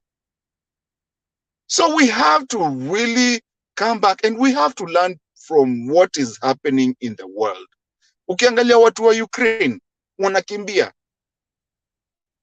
Do we want a country where it become, you know, hata tuko na close to Kenya, tuko na mtu alikuwa anaitwa Idi Amin. Mwenye alisema Uganda itakuwa mpaka what was it, Naivasha. Kenyatta akamwambia tutatuma ndege 3 za kivita, na tukituma hazikuji kusalimia nyanya zenyu. Go look for that clip. We have to stop looking. We don't have a problem. You can have a different political opinion. But us as Kenya, us as Africa, we need to stand together. Bring your leta vitu zako hapa, substantiate venye nani anasemanga Bernard, substantiate. Let's talk. Maybe utatupeleka si wote tukue tuende UDA bas. We don't have to fight about this thing. But let's think about our future and our kids. Kuna vitu zenye sisi wote hapa hatuwezi sema. We can talk about, just to touch on what I'm trying to say, we can talk about Kiambaa Church. We can talk about other things because we want to live in a good kind of life where you're my brother, I'm your brother, even though we have a different kind of opinion. So we have to really think about the country first before we think about different opinions. Now, going back, sorry, I'm taking too much time. I don't know how much time. Nani, Benan kona how much? Begin to land. Okay, so when you talk about Uhuru not being able to, say who he prefers and whatever, this thing, there is no president in this whole world. Hata leo nilikuwa na watch hii nini akina Linus Kaikai, the gang whatever. Even them they were saying hata ya Kibaki, he had a preference aliyeka Uhuru mahali. There's no one that does not have there's no president in this world that has never had a succession preference. The reason Uhuru and Ruto are not on the succession pillar today, that's between them. Uhuru alijaribu kutuambia Jacaranda na nini. Hatujui, tutakuja kujua baadaye. There's a reason. Maybe sisi wengine tunajua nini inaendelea lakini hatutaki kuitangaza. Because that's how gentlemen live. Please guys, in as much as we live in this country, let's be realistic. Hii country ni yetu. Na ni yetu sisi wote, Mutiembei, sijui Alex, sijui nani, hata huyu mwenye alikuwa anaongea matope, bado ni yake. Yeye ndio anapanda hiyo barabara, anaenda nayo bypass, atapita tu hiyo barabara na watoto wake watapita. Let's just be realistic, look at the right thing.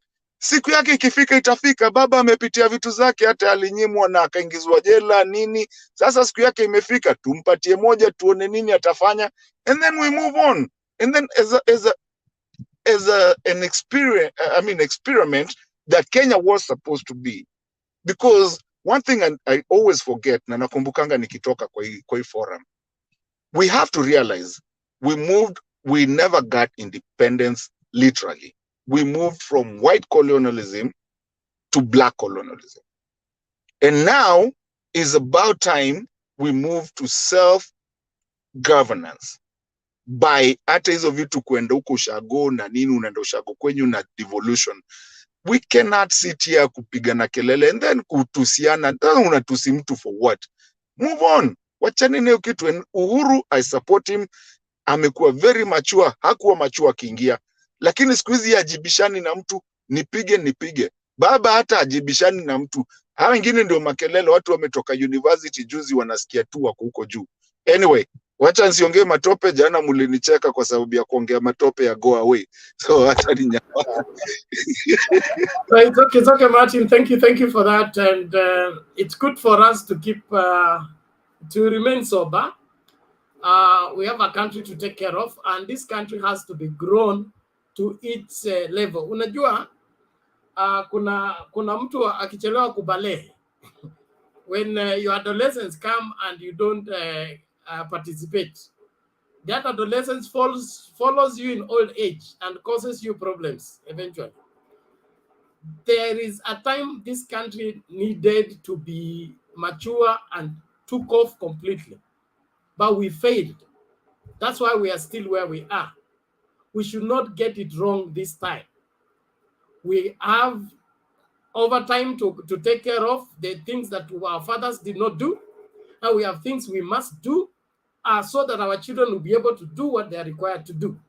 So since we have double work as a generation, we can't afford to accommodate other packages that don't know where they're coming from and where they're going. So whoever that has no proper roadmap for where this country is going is crippling to hold on anything. That is the wrong person. Sisi hatutaki dereva ambaye atakaa kwa steering atuulize tunaenda wapi. Nataka dereva yule anajua kule tunatoka na kule tunaenda. Hatuna time tukiingia bus to safari yanze. Si tena tuanze tena, and that's why the statement by Kalonzo, okay? That was my #1 disqualification. He should not be deputy president because he's looking for numbers to impeach the president as soon as he betrays him. That we don't need to have a quarreling parliament, a quarreling executive, a quarreling legislature. Atuna huo muda. We need to have everybody report to office on Monday morning. We want to see delivery by Friday. Things are moving. We are time bad as a country. So this call for urgency needs to land on every Kenyan ear. Hawa watu wanataka kutupeleka merry-go-round, hawa washakula yao na wako na ingine spare ambayo wataendelea kula. Sisi hatuja plot, hatuna nyumba, hatuna magari, hayo ndio hayo tunaomba. So we need to move with speed. So let this urgency come to every Kenyan. Tuache hii game ya kuchezewa na mtu ambaye hajui kule tunaenda, hajui kule tunatoka. It doesn't believe in history. It doesn't care about history. It doesn't know how many families in this country have suffered. There are people who are waiting for justice. They have been waiting for it for 60 years. He says all that is forgotten. 22 sisi ni hustler, bottom up, na hiyo maneno yote. Hapana, tukubali kama mtu anatudanganya na tusikubali kudanganywa. His mission with the Kaduntu, wherever the president's backyard and all that, let him try it. Let him try it. It will teach him a lesson. It will teach him a lesson. The greatest frustration is when you push somebody for a fight and he refuses to give you that fight. And I think the president is doing very well. Let him go push. He will be the one who will be seen the one to be foolish eventually. And by that time, it will be too late to undo what he's doing. And that also spells out, I think, even the walkout in Kiambu, in my opinion, is a script. It's a script that was drawn to try and embarrass the president from what happened in Jacaranda. So he arranged his people to walk out on that specific day, and then the thing to happen that way so that he can dampen the spirit of the president and probably make him be afraid to go out public on the issues of supporting Raila Odinga. But like I said, it's already too late. It's already too late. Nothing can be recalled. Mutu akubali tukutane kwa ballot. Kama kona votes za kutosha, tutajua. But from where I sit and from what I know about Kenyan politics, William Ruto doesn't have the votes he claims to have. He doesn't have the votes he claims to have. He just imagines them. Wacha wa Kenya waamka asubuhi ndio mtajua mbivu na mbichi. Kama Jubilee, Jubilee 2013 could not raise enough votes. 2017 could not raise enough votes. And then you want to tell me that William Ruto alone is going to raise enough votes to challenge Raila Odinga? I don't think so. Even if Baba doesn't go to campaign, he still has enough votes to humble one person called William Ruto. And that's why I don't like giving William Ruto the credit that we are fighting him. We are not fighting him.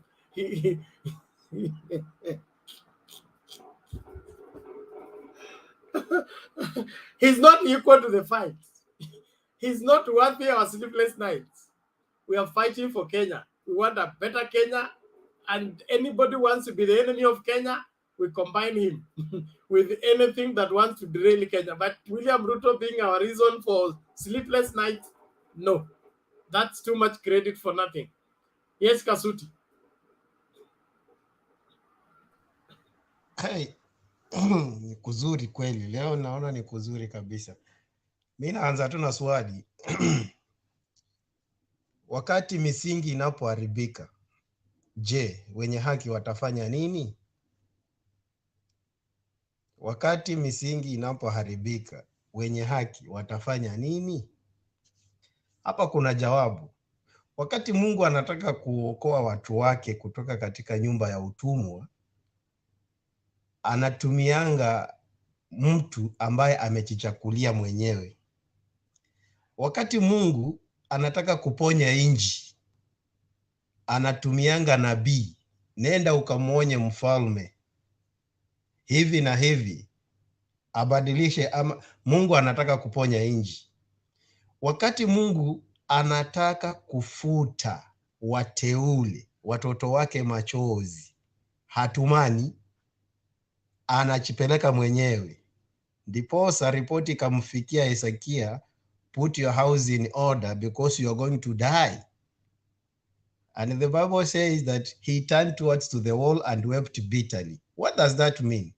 In this scenario we are in today, the foundation of Mombi's house is shaking, and the strong wall shakes, but it cannot come down. So kile nataka kuambia kina dadangu Julia, we as the house of Mombi, mimi nilitoroka kwetu nikakimbia kwa sababu kwetu tumeishi kwa opposition hizo miaka zote from tangu utawala uanze. Nikakimbia Mount Kenya mali uongozi huko ndiko nimezoea. Sijazoea kukaa kwa opposition even although kuna saa kuna vika kwa opposition. So mimi nimezoea huko. Ndio naona kila mara nikiongea Hotu kati yausa kana nulia kimiandu. Sawa tu. No, I'm saying the truth. When the foundation is being, yani wakati misingi inapoharibika, wenye haki watafanya nini? Now the foundation of House of Mombi is at threat.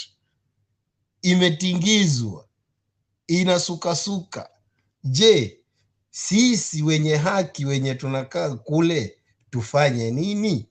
We are waiting to see this Goliath who is continuing abusing the children of Israelites. Only one David, and that David, because Uhuru Kenyatta is a king, is acting like Isaiah, is like acting like Samuel. When God sent him, go in Lakeside and in the house of Jaramogi, anoint one man. There is a man there, anoint him. And that gentleman is the one who is coming to bring down Goliath. The day is coming when the big giant will go down and the entire country will celebrate. So I'm just urging my fellow nyumba ya Mobi, tuiyomererie tondorere ithuĩ tukoretwo twikarĩte kũrĩa mwena wa thirikari kidewe mawatomole ma opposition asha cool. Hapana. So vote it wisely, na ujue ya kwamba, na ukiona toto hisi iko kwa ukuta, ujua tu imesaidiwa. Hakuna mtu, hakuna vile mzee Kopa anaweza jipandisha ukuta. Ukimuona kwa ukuta, ujua amewekwa hapo. Hiyo tu ndio naweza sema. Karibu Themba. Nimekumisi sana bwana, sija hatuja conversation na wewe. Ambia Alex aache changa. Ambia Alex aache changa. Kasuti umeongea tu vizuri. Sasa hivi unaanza kuharibu. Sasa wewe nabii umeongea kwa kinywa cha Isaya, ukaongea kinywa cha Jeremiah, ukaingiza Elijah. Exactly. Sasa hivi umerudi kwa changa. Alex ndiye ako na hiyo story ya changa. Namwambia awache. Okay, thank you. Martin, what is it?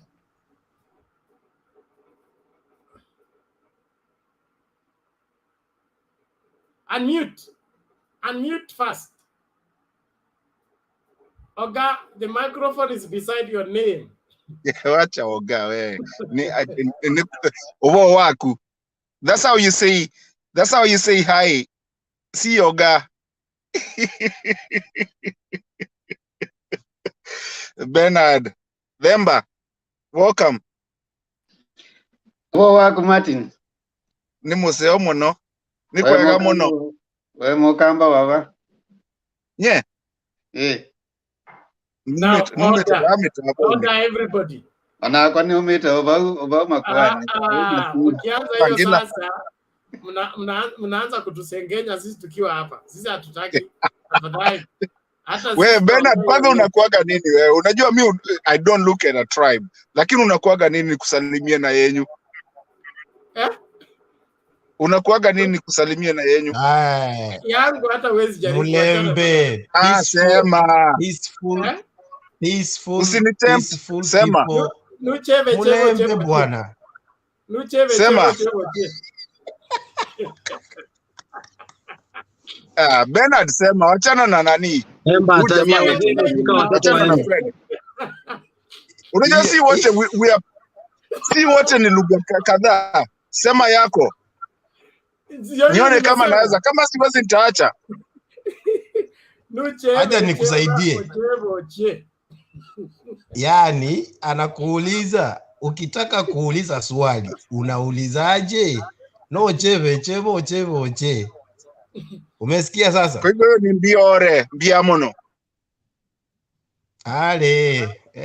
Na kuwe please, let's move. Wewe, acha tuache. Si wote ni wa Kenya. Tuendelee. Kuna kitu nimesikia leo. And Themba, thank you for coming back. And I appreciate you. Bernard, what you do, na kila mtu mwenye ako hapa. I really appreciate, because this is the Kenya that we are trying to build for our kids and the generation to come. Kuna story nimesikia leo. Na iko nifurahisha sana. Ati, you know what, let me structure it right, because kuna vitu nataka kusema tu ndo, because najua mkinitoa mtaniacha mara moja. Patia mtu mwingine alafu niweke vizuri, because nafunga kaa nimeenda kulala. Patia mtu mwingine dakika moja. Okay, thank you. Themba, I should do official handing over, and then I go to prepare for tomorrow. Na natangazia washirika wote wa dini hii, kesho nitachukua sadaka. Kwa hivyo ukija kesho ubebe sadaka ya kuwachunga wiki mzima. Nani atakuwa treasurer? Sio Kasuti. Wewe Bernard. Tomorrow I'll be taking official offering ya kununua Red Bull to keep me awake all this time, but all the same. So tomorrow I'll be raising money for my Wi-Fi and all this. I think I need a good air conditioner. Nisijipanguze sana. Sinamna hiyo. Na leo stima imeenda when I'm on the show. Na mliona vile mliteseka. Tupatie pay bill. So pay bill nitawapatia kesho wapatie sai. Sawa. I just needed to announce that, and then of course weekend is full of stuff. On Saturday we have that our special show. Let me just say something about it before I go. Of course, it is called Penzi Corner. Wale wanaotafutana na wajapatana hawako tayari kupatana. The singles ready to mingle. Our show is still on this Saturday from 8 p.m. to 9 p.m. East African time. Kama huko unatafuta mtu, you believe on online dating, you want to date, you have dated and suffered, you want to share your experience, you're free to join on this particular show. We host it together with Themba, and it is building up. We want you to participate and remind somebody also to join the show where the relevant people, because last week ilikuwa hatari. Tulipata watu hapa wanatafuta second wife. The show is not for people looking for second wife. It's for singles ready to mingle. Bernard, so is it a sin? Yes. Is it a sin? Look at the way Kaseti the prophet is asking. What you will ask me? Is it a sin? Is it a sin? Yes. Yeah, is it a sin? Where is it written? I have not seen. Bernard. I will not let that one now. Alex, unajua tangu Saturday Sam aingie hiyo show sijai muona. You need to tell me alienda wapi. You people are culpable of that. Wewe na Themba. We need to know where the Sam last people that saw him. We need to know mlimpea bibi mgani huyu. Night him a second wife. So No, Bernard, just before I let Kasuti land, when he says to show him where, he just needs to start from Genesis. When it says a man, in fact, it's very clear, a lady shall leave his father and mother and be joined to the husband. So we are looking at a man and a woman, not a man and many women getting joined. So if he wants reference, we can start from there. And probably if God had intended probably Adam to have more than one wife, actually we have 7 ribs. So he should have just plucked like 7 and just presented a variety. And if I want to make it even more interesting, Adam slept and he woke up. Actually, God realized Adam was alone. Adam would have picked a monkey, an elephant, a donkey, and be joined too. But he just could not find a suitable mate. No, favor. Thank you. That's not constitutional. That's not constitutional. No. Hold on. Hold on, Alex. We will have that discussion another day when Bernard will decide to host us. So for today, just leave it at that. Yeah, it's an I didn't want Kasuti to land. Thank you, Themba. That's an endless debate, but you're going to have it here, and Kasuti must be in the panel. We'll yes. Have us defending those pro many women and those for the. I'll be there, but I'll be there, but let me tell you, already we are children, spiritual children, polygamous spiritual children. You're going to do a debate on it.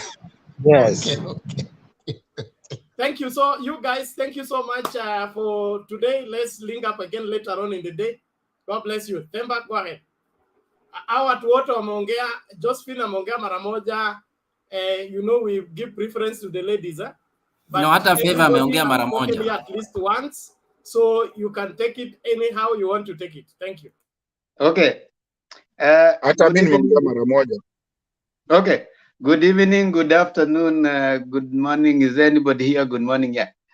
Nice to see you all again today, and I'm glad that we are participating in this discourse.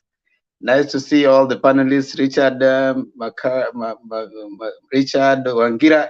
Wangira normally comes early and he goes. Today I've seen Amekaa sana. That's okay, Josephine. Martin, Fred Kasuri, Julia, Favor, and Alex. Nice to see you all as we continue. So I want to start from Alex, then I go like this. I was told I go anyhow. So I start from Alex Nyandevi. Alex, take it up. Themba, I already executed but I will still not be limited to what to say. First and foremost, I watched the DP execute on how he is going to handle the private sector. And as I said earlier, I had to be intentional that all the preconceived mindset I have about him, I had to put them in the trash. A nice trash that I will get my mind back and just listen to him for the whole 46 minutes to understand where is he coming from. Because, I mean, this was an important speech because the private sector, which which is supposed to grow more than the public sector, because I think many Western countries that have made it have a better and a robust private sector. So in that speech, you could see a DP that was different. I don't know if you watched it, Mr. Themba, but the 46 minutes he spoke, the man seems to be having, you know, the fingertips of our economy. And at some point, he even apologized for what he said about Congo. and he opined that what he meant is that Kenya is the largest producer of milk in the whole Africa. I didn't know that. I don't know if those are statistics that are right, but at some point that is what he said. He spoke about roads constructions. He spoke about the electricity.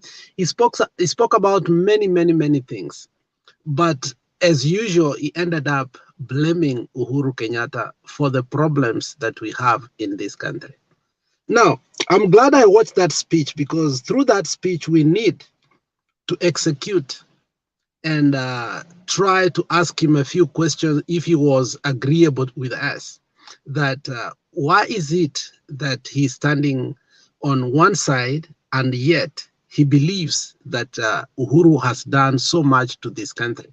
Secondly, why does he believe that this country can, because at some point he was only taking the credit and saying it was because it was signed by him, it was because I did it, it was because I had the idea. So my question is, did he do it single-handedly, or he borrowed the idea and there were people that he worked with and executed it with them?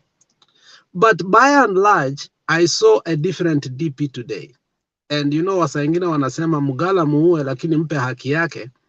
But one thing I realized is the DP is very cunning. And if this is how he speaks to his people, it is very easy for his people to believe him. Very easy. Because it was like that speech of stadiums. And he knows to change the tone. He knows how to change his body language. And he knows how to speak to people from different forums. So what I saw from DP today is that he wants to do everything in his capacity to have power. And we have an opponent that we are dismissing. So if we have to play it, we need to be listening to what he says and attack him from what he's saying. Because most of the people that are supporting the DP will not listen to the things that we keep on saying, like the land scandals, like, you know, the allegations that he has had. What they are doing is that they are listening to the honeybees that are coming out of his mouth. And that is the only way we can deconstruct this man. And if that is what they listen to on a daily basis, Bernard, Themba, it's difficult to get a hustler out of Ruto. So I will urge ourselves, if we really want to put this country forward, I think we should not do what Madam Gilu said, that they turn their TV off when he comes to speak. We must listen to his lies, and from there, we must speak and tell people the truth. We argued today with one of our businessmen who was in that meeting, who said that he has never had a good speech in Kenya like that of Ruto. And this person is very sober. And I was like, in few minutes you have been lied to and you have agreed to. And I realized that we have an opponent that we must listen to and attack him from what he speaks. Otherwise, we might lose people because the guy knows how to speak. Thank you, Themba.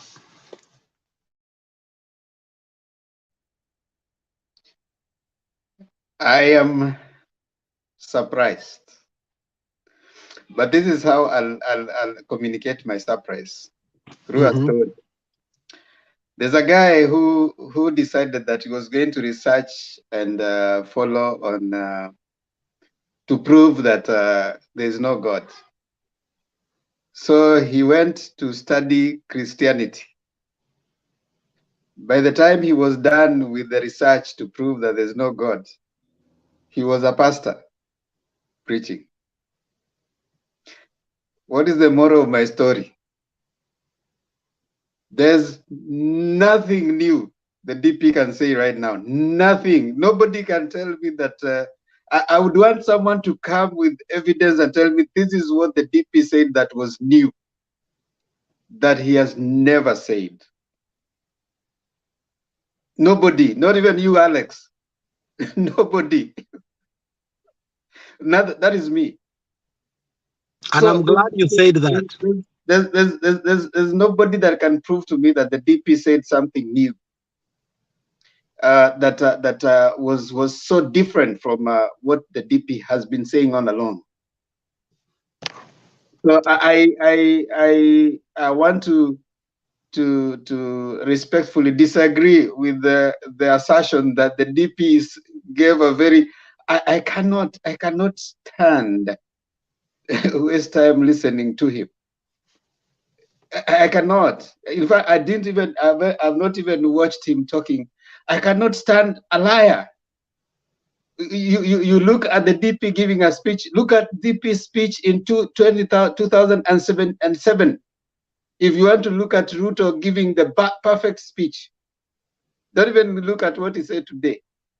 Look at DP giving a speech 2013 when Jubilee is looking for power.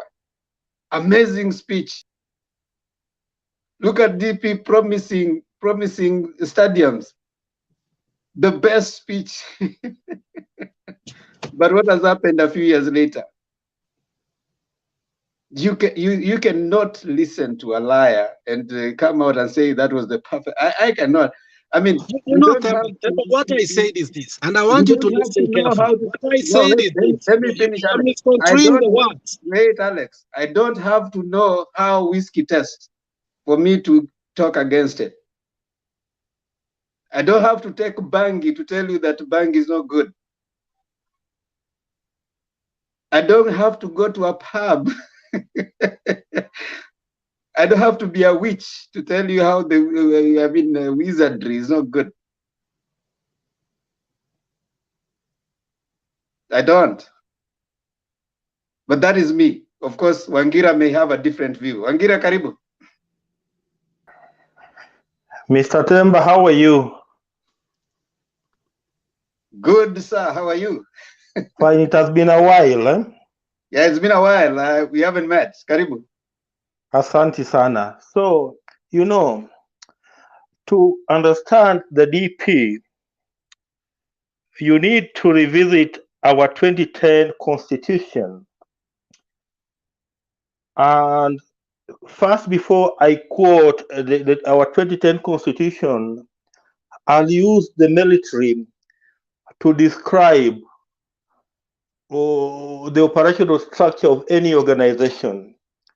For example, today our army are in Somalia. When there is any success in the army today, a major general in the army can never take the credit of the success in the army. The person who takes the credit of the success of the army will always be the chief of defense forces. The chief of the defense forces today, who I think is General Why am I forgetting himself? The Chief of Defense Forces, not any other person. So, assuming that the Kenyan government was an army structure, William Ruto is not the real army general. The real army general is President Uhuru Kenyatta. So, any success in the Kenyan army, assuming that it was a military structure, that credit goes directly to only one man, Uhuru Kenyatta, nobody else. So Ruto cannot take even an iota of credit in the success of this government that was first elected in 2013. I take you to the Kenyan Constitution, and to you guys who read the Constitution as I always do, I'll invite you to Article 147.1, and it reads functions of the deputy president. Then it goes on to say the deputy president shall be the principal assistant of the president and shall deputize for the president in the execution of the president's functions. So you see, his work is only to deputize the president in the execution of the president's function. That's the only thing that William Ruto does since he was elected in 2013 to today. We are in the month of March 2022. And when we go to sub-article 2 of Article 147, it goes on to say that the deputy president shall perform functions conferred by this constitution, and I've quoted some of the functions in Article 147, sub-article 1, which are to deputize for the president in the execution of the president's functions. To deputize, the word you need to underline is deputize. Then they say, and any other functions of the president as the president may assign. So as the president may assign. So here is William Ruto today taking credit of 11,000 kilometers of road. I don't know how many connections of electricity, among many other areas of successes in President Uhuru Kenyatta's administration.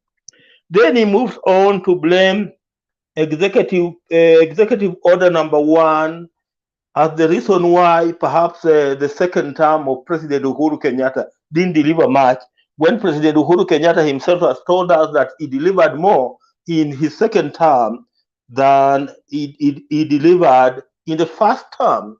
So he proposed that if he was on the steering, then perhaps this country could have delivered more on what he called the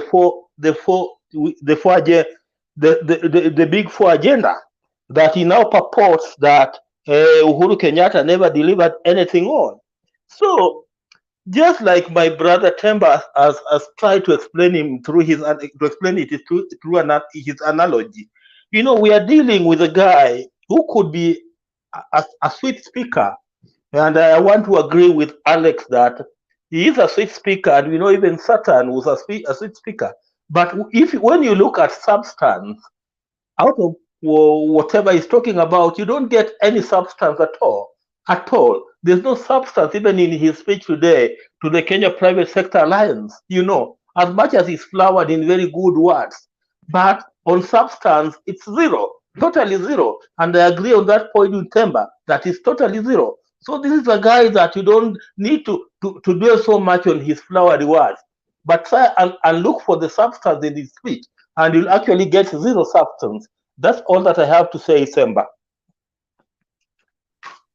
Thank you so much, Wangira. At least you agree with me that, I mean, I know the excitement of going to listen. I really don't know why anybody should, but I understand it's a political competition, one.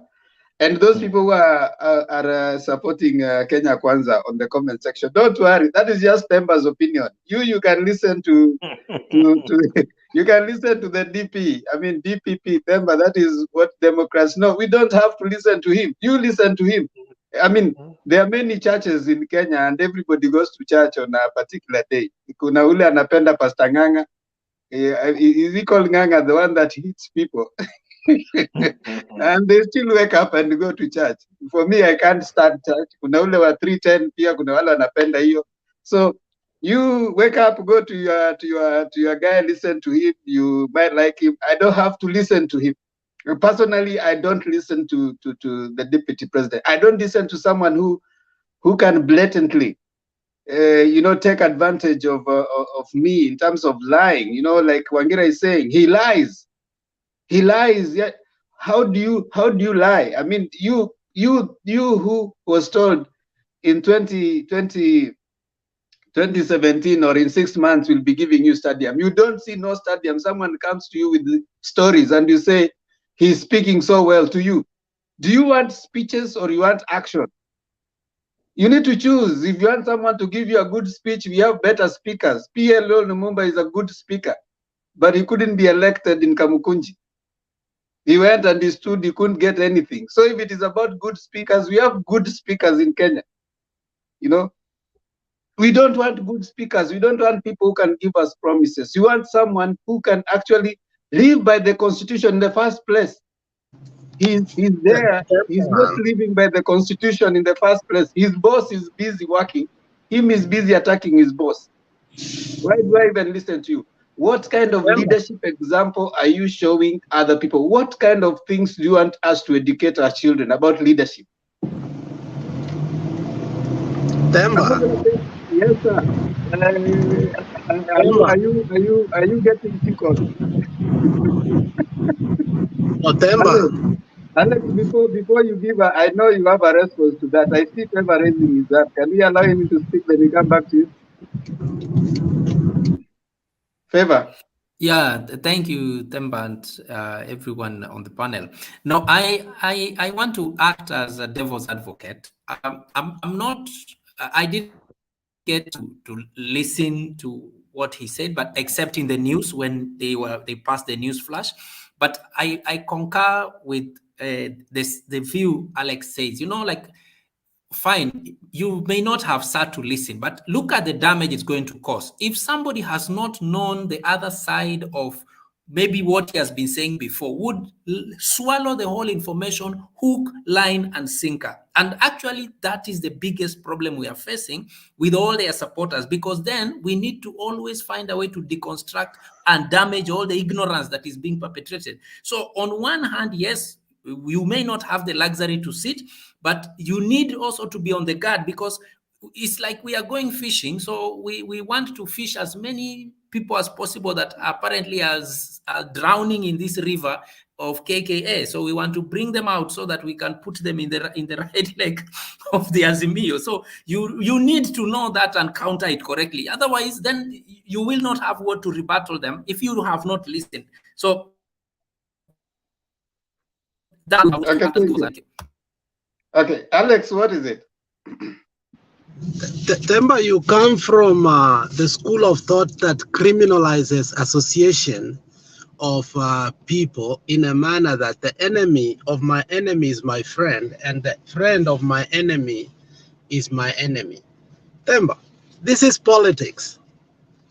This is still the DP of the Republic of Kenya, a platform that is very important for private sector, for heaven's sake.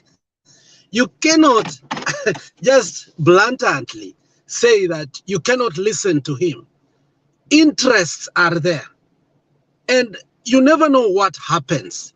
So listening to your enemy does not make you weak.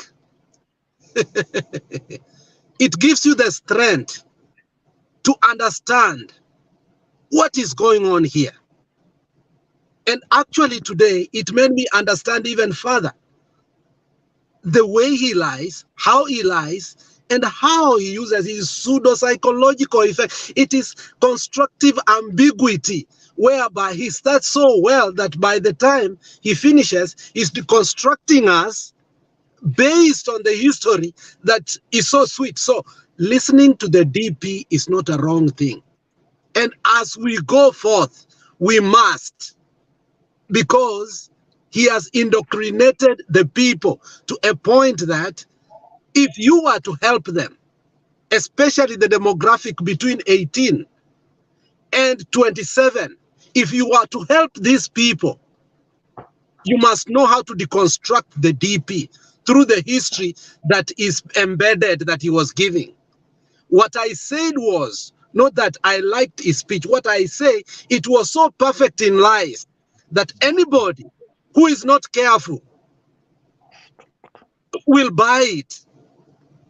And that is the enemy we have. We don't have a foolish enemy. We have an enemy that knows how to take advantage of the poor. And these poor people are being lied while we are watching, because we have the mentality that we can't listen to that guy. And they have bought it 100%. We must deconstruct it. And the only way is to listen what he said, because they listen to him. Everything. Like terrorists, they listen to him. Like communists.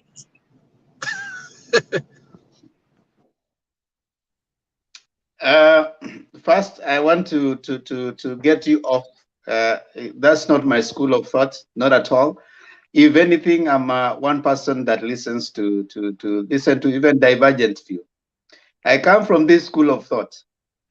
When a friend of mine told me he was going to be a bank teller.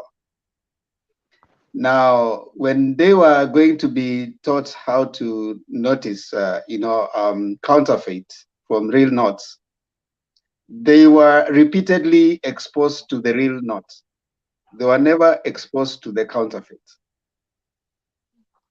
They were never exposed to the counterfeit.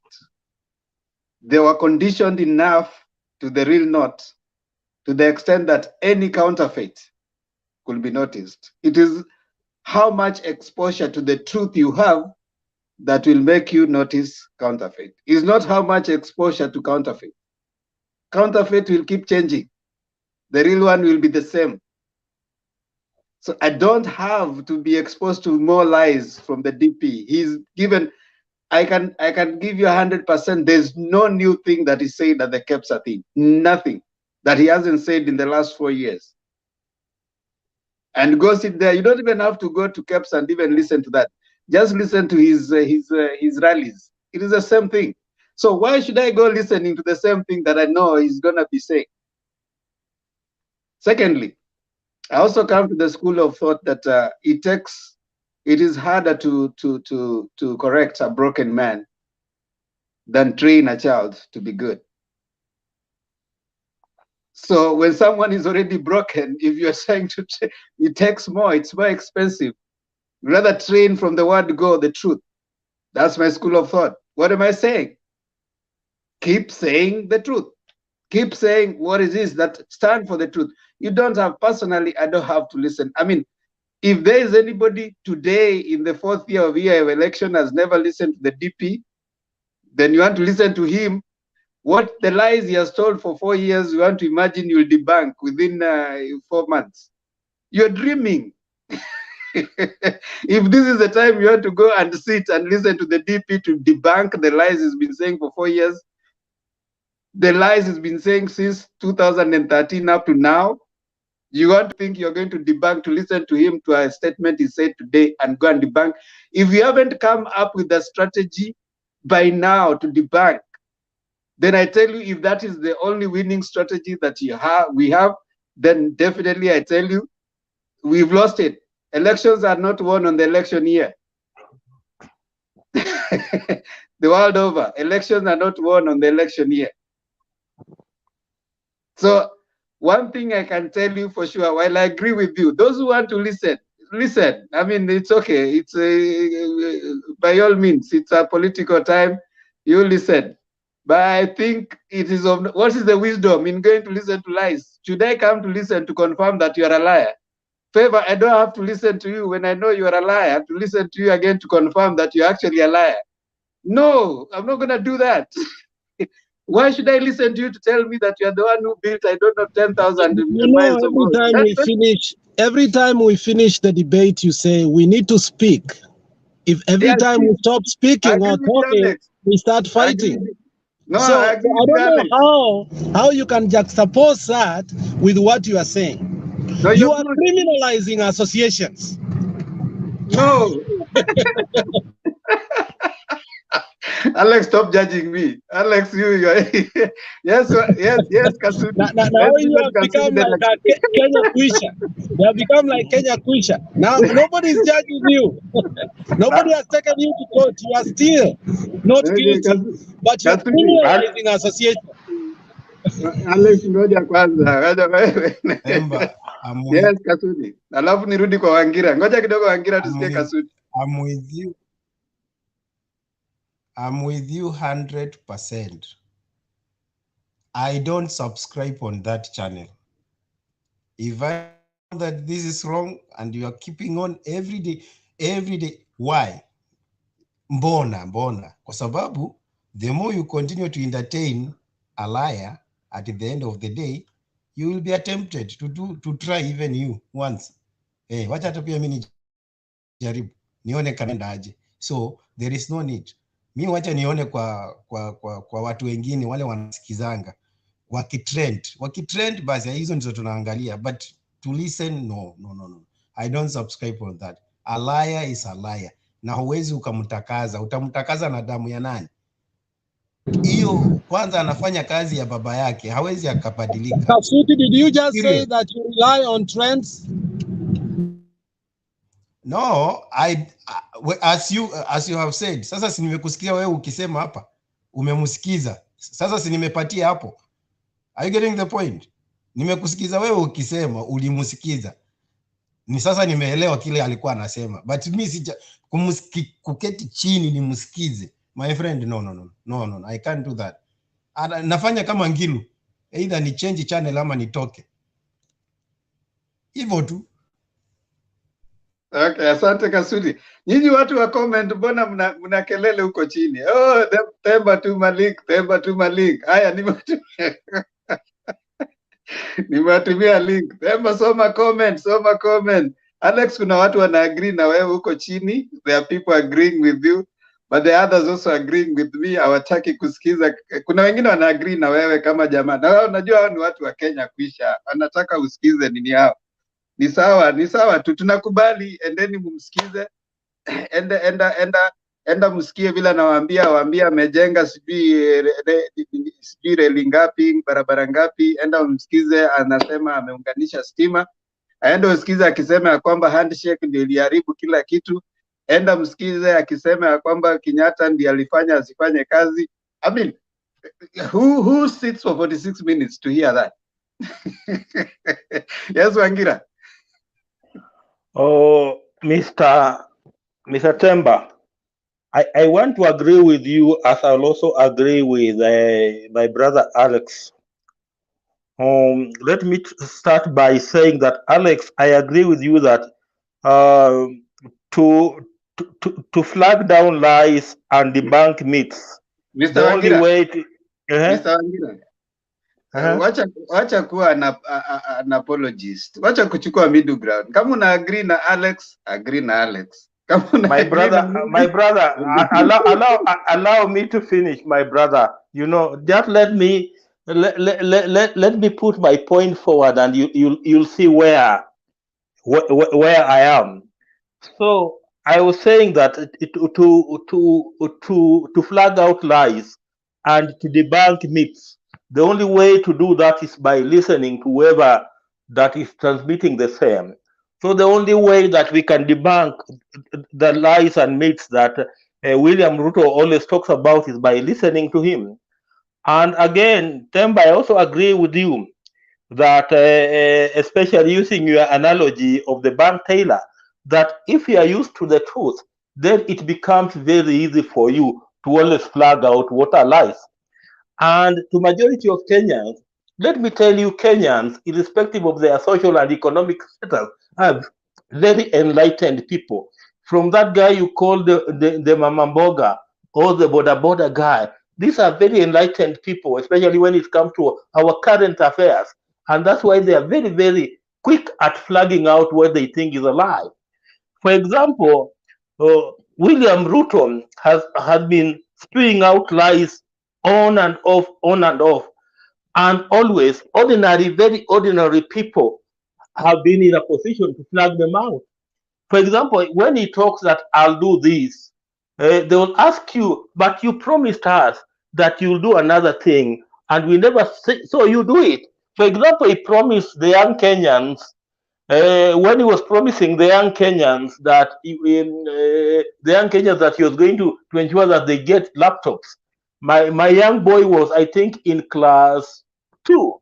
At the end of this year, he's going to do KCP. So they're asking, if you promised people laptops when this boy was in class 2 and is now going to do KCP at the end of the year, what certainty is there that this time round you are going to deliver it? So it's very, very easy for Kenyans to flag out what are lies.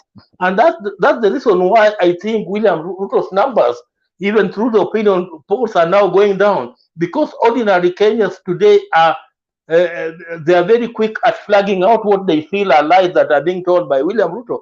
And that's why now his numbers, you are seeing them going down and down and down.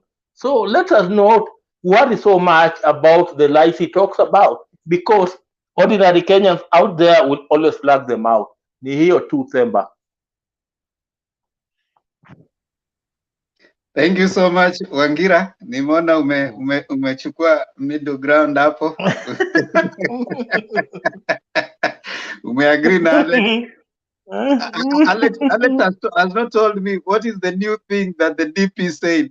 But let me. He has only talked about how the DP talked. If I can listen to how the DP talked for comedy, you know, comic relief. When you want to some comic relief. Themba, if we have to speak about what the DP said, what I'm saying, nitakupa time. Ngoja, kuna mtu hapa anataka kuongea. Richard.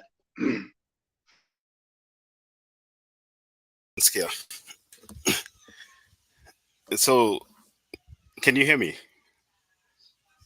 Okay, asante sana Themba. It's good to see you finally here. Nimekuwa nikiwatch in the background for some time, and finally I'm able to see you. So I wanted to side with Alex here on one issue. Misinformation is powerful. That's one thing you should know. Misinformation is very, very powerful. And you might decide not to go listen to whatever the DP is saying, but there are those people that will sit silently and listen to what he's saying and take that as the truth and the bitter truth. I want to give you an example of what is happening in Ukraine. And there are people in Russia who are being told right now that there are people in Russia who are being told that their soldiers have gone to Ukraine to liberate the Ukrainians from the neo-Nazis. And people are being killed in Ukraine. But then the people back in Russia do not even see that image because they've been brainwashed. Coming back to the DP has this group, and we have to be very specific. Some of us tulikuwa tunasoma Western kitambo. Kuna basi tulikuwa tunapanda zilikuwa zinaitwa Mbukinya tukielekea Western. Na kuna hawa watu walikuwa wanauza aloe vera, ilikuwa inaitwa aloe vera or something. Huyu mtu alikuwa anapandia gari somewhere between can't remember, was it past Naivasha na atashukia Nakuru. This guy would sit, angesimama pale kwa aisle ya barabara ya basi na wapatie story vile hii mafuta ni mzuri, itakusafisha tumbo, itakuosha ngozi, utakuwa mweupe and all that. Na anasema amebaki na nini? Na chupa moja. Wakati anasema ako ready kuuza hiyo chupa, anauza na discount, huwa inauzwa 100, lakini anataka kuuza na 50, half the price. Kila mtu kwa basi anainua mkono juu. Sasa wakati hiyo chupa imeuzwa, kitambo ashuke kwa basi, watu watakuwa wameuliza zingine tutapata lini? Anaingia chini ya basi pale, anachomoa another box, anapeana zote na 50-50. Sasa by the time anashuka kwa basi Nakuru, ameuza hiyo nini yote, and then he goes to the other side ya barabara kurudi Nairobi, and that is what they used to do. Na wewe ukienda pale unakuwa brainwashed kabisa ya kwamba ni ukweli hii mafuta itatuosha na tutakuwa weupe and all that. What am I trying to say? The DP has made it his job to make sure that he has a group of people in Kenya, and especially the age that we're talking about, between 18 and 27, who do not know the history of KANU, who do not know the history of YK92, who do not know what the DP and Jirongo did in their heydays. He has made it his job to make sure that he brainwashes them completely. And you can see from the way things are going right now, there are those people that have seen his lies. They have come to accept these ini uongo tunadanganywa tukiona. But look at the group yenye inamwamini. It is very, msiseme watu, let's not cheat ourselves ya kwamba kuna watu ambao hawaamini uongo. Look at the way he pays those youths money to go and akienda mahali wanamshangilia, it doesn't matter what he says. So these people that lie normally huwa wanaunganisha uongo na dini. And it's very, very, very clear that mtu akienda kwa kanisa, I had, was it Josephine last time? She talked here and she mentioned one thing that I really want to stress upon. In Kenya, watu ambao wamefinyiliwa sana, watu ambao hawana kazi, hawana school fees. Hata mimi, I remember I was there. Ukienda kwa community ambayo inatafuta hope, they find hope in church. And this person amejiuza kwa kanisa kama mtu ambaye anawauzia hope. Akikuja kwa kanisa achange pesa, awaambie hivi ndio kunaenda na hivi, everybody will believe what he says. So the amount of misinformation that is being thrown at Kenyans right now, if you're not careful, we are going to be misled, we are going to be bought, not just directly but indirectly, because people want to believe what they are told. It is only the person who has the ability to dissipate and to differentiate between lies and truth that will come out of this. Thank you. Okay, before I bring Alex, I want to who is that? Ngoja kidogo Arun. I want to ask Richard. When did the DP start lying?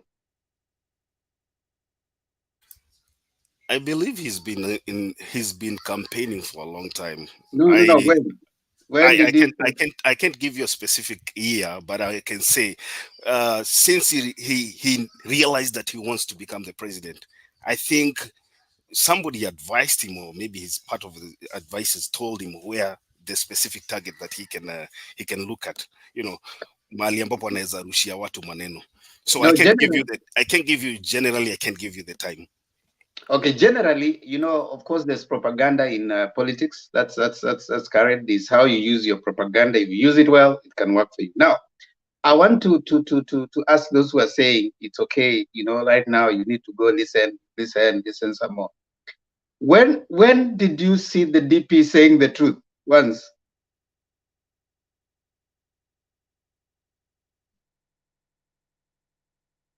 And when you're going right now to go and listen to the DP, what is the new thing that you're going to hear that is going to tell you? That will make you now sit and debunk. What is the new thing?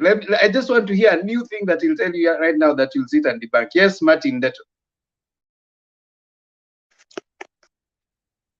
Hey, Themba, Richard has spoken the whole truth and the whole truth.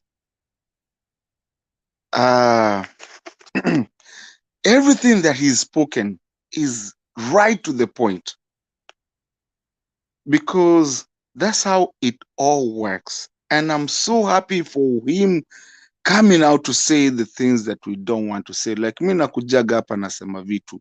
And I know, Themba, you understand what I'm saying. DP mali yuko saizi, he does not understand. Amedanganywa na watu. Ile kitu Richard amesema is the whole truth, and that's what the socio-economic, socio-political thing, that's how it all works. He just said the whole truth, what is happening with DP. Ukitaka muulize tena, mi hata sitaki kurudia. Like mi nimemsalute. Thank you for what you just said. I appreciate that. But kuna kitu moja pia nimesema. we as a country, with you, Themba, with everyone in this and whoever is listening, there comes a time where we have to listen, not really listen, but think ahead of ourselves. We have to think about what the country is going to be, who's going to be the president, what have they done. It doesn't matter kama naongea, your Kamba, your who, it doesn't matter. We need to really not even be political, but actually look at the country. Na kuna kitu moja tunaulizagwa very well. In whose hands are we safe? And that's a very important thing.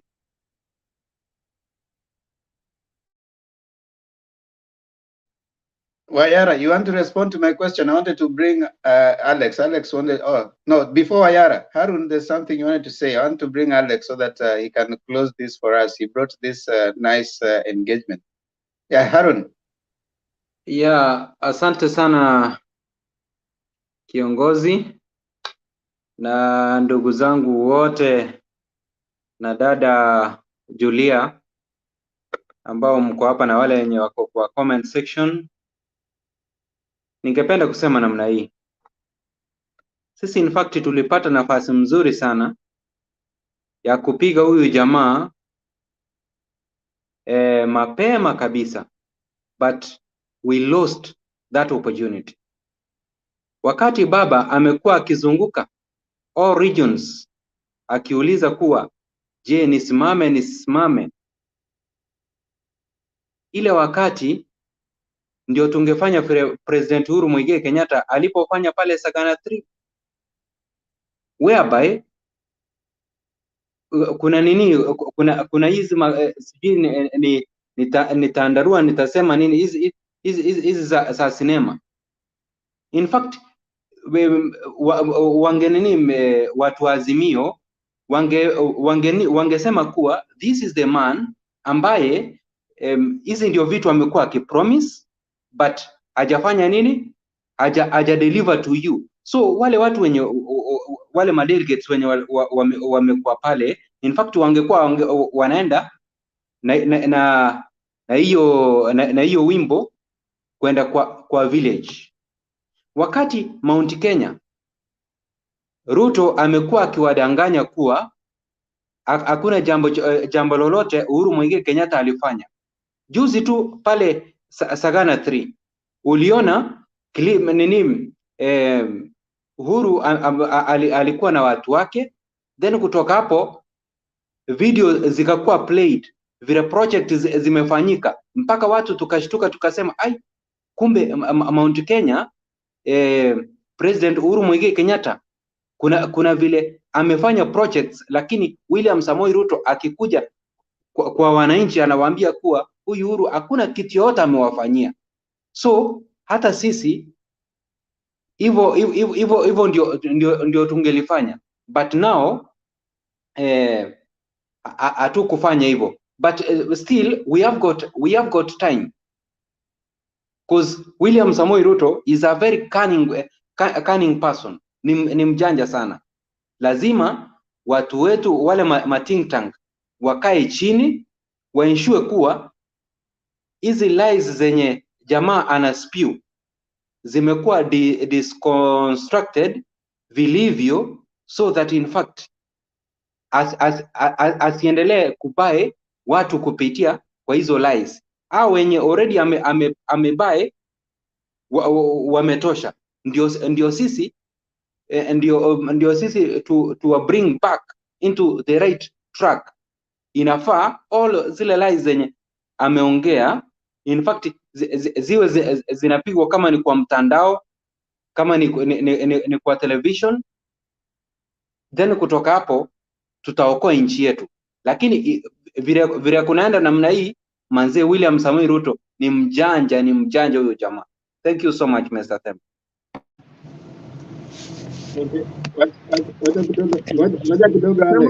Can I say something before you bring Alex, please? Alex, wewe ndio umeleta hii, ngoja kwanza tusikize watu wa respond. Wewe ndio unatoa neno la mwisho.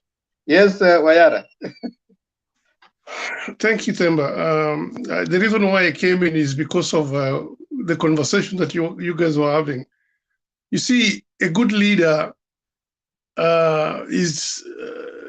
there are two main factors that you look for a good leader: consistency and character. Now, those two things are what determines whether you should even pay attention to somebody. I'm so shocked and surprised that Alex today is coming out here and telling us to listen to Ruto. You know, how do you listen to somebody like that? You know, it's unbelievable that you'll actually waste your time to listen to somebody who has been lying from 1992 when he had just been incorporated into politics by Jirongo. Jirongo told us his character. He started, and we have been seeing it over and over. Do you think this man is going to tell you something new? He can sell you python oil and convince you that it's medicine. You know that. Why would you even go and buy his oil when you know that whatever that comes from his mouth is always a lie? This is a pathological liar. You know? Yes, you see, I mean, it's a shock that people will come out and start saying, oh, we better go and listen. Maybe he might be telling the truth. When did he start telling the truth? Even for once, tell me, when did he start telling the truth? Because if he had been saying the truth somehow, then, you know, it gives you at least a leeway to go and say, he might say the truth today, you know, let me pay attention. But this guy has been lying consistently. So why would somebody with a sound mind go and even listen? So when I hear somebody saying that, somebody was convinced by what Ruto said, that's a lost person. It's completely a lost person. I mean, he's finding Ruto to be believable today. Of all of a sudden, no wonder Kenyans is made of so many morons who are still following Ruto. That's a fact.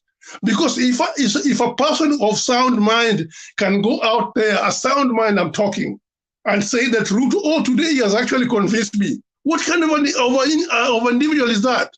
This man has been lying since he was born. I think so. I think we should start finding out whether who his father is, even, or maybe he might be telling us something different, because he does not even know the difference between truth and a lie. So you want us to go and pay our little time, to go and listen to him so that we can be able to deconstruct him. We can deconstruct him without even listening to him. He's a liar. We have already known that. Okay, Wayara. Wayara, it's okay. Now, let me just say something Hold on. I know, Alex, I'll give you say something to Wayara so that I cannot forget. Okay, go ahead.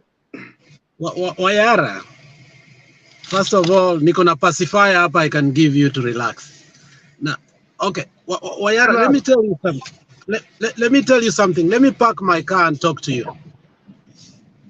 You know, there is something that happens in politics that sometimes we think we are holier than other people. We come from the school of thought, and you are here penning lies to me that you have never listened to Ruto. When he was in KICC defending us, you were glued on the TV that night and listening to him like hell. We have listened to Ruto at some point. We have. And yet we knew he was a liar. And when we started this, it was on the content and the context of what he said today. Not, and this is what I said. He was invited to the highest pinnacles of private businessmen in this country. And I wondered, why did they invite this guy? So for that only reason, I said, why should they invite Ruto to this meeting? These are people who wants to carry this country forward. And I said, okay, I'll take all my preoccupied minds and listen and see what he is saying to us. That was the content and the context. I did not come here to pen and tell people, be listening to Ruto. It's okay, Alex. No, Alex. Listen. No, we want to finish this debate because I think some people think that I listen to Ruto. It's okay. No. Let me The say whole something. issue I'll was allow you. Ruto I'll allow had you a to finish. very important speech, and I'll that allow you to speech was finish. to the business people who are employing us. What Hold was on. he going to say there? Hold on, Alex. I'll allow you to finish. Alex, you're right, and we don't have to agree with each other. Okay, we don't have to agree. Sometimes, I mean, debates are left hanging. Number one, it's okay. KEPSA is running. I know that KEPSA, Kenya Private Sector Alliance, started a peace initiative. They are running a peace initiative. Just for information's sake, they are calling all political leaders. So Baba will also be called. They are trying to avoid the situation where after things have gone haywire is when people try to find ways of people talking together. So what they are trying to do, they have a segment that they launched last week. For those of you who have been following trends, they launched something like a peace to Semezane. That's something they are calling together. So they are calling all political leaders, political players, and Ruto was one of them. So it wasn't that he was the only one. They're inviting different political leaders. So if you notice, he was there. Maybe they were inviting Kenya Kwanza today. Maybe next time they'll bring the others. So it's okay.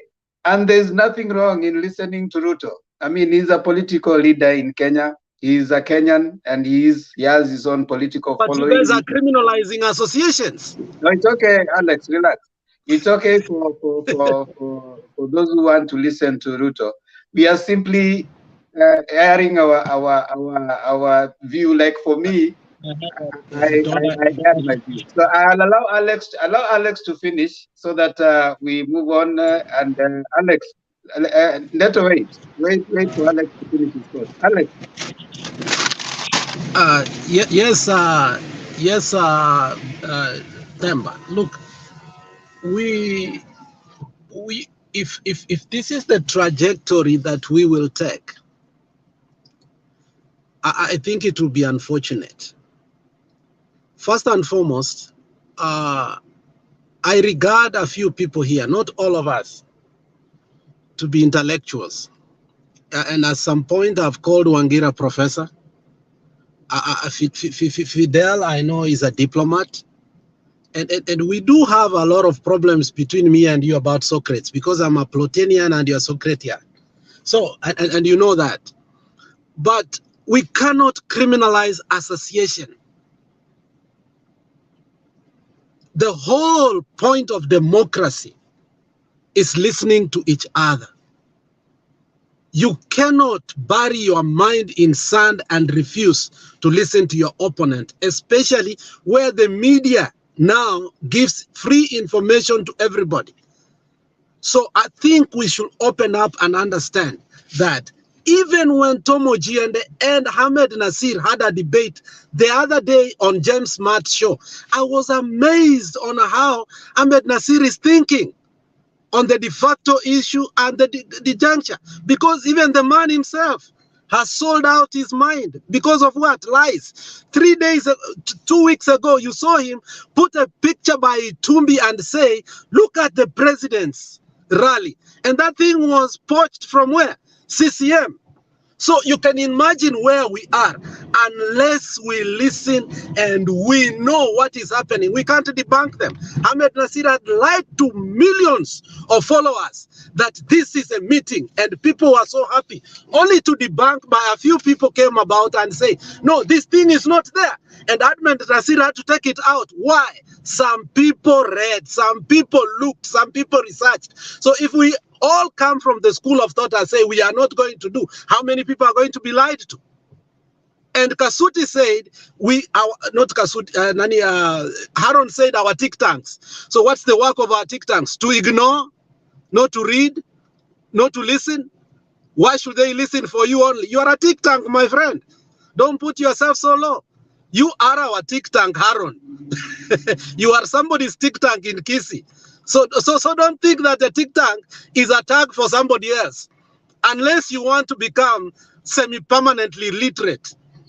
I end there. So you see, hold on, Alex. Wait, Kasudi. Alex, you know, I listened to you. You are making a case, okay? But you don't want to imagine that being an intellectual is simply someone following your kind of argument. We have divergent arguments, and that's the case of debate. We are differing it doesn't mean that we become less of intellectual if we don't agree with you. So it is okay for you to hold your view. I mean, you are holding the view that it is okay to listen. Some of us hold the view, I don't have to listen to the same thing over and over again. That's what we are saying.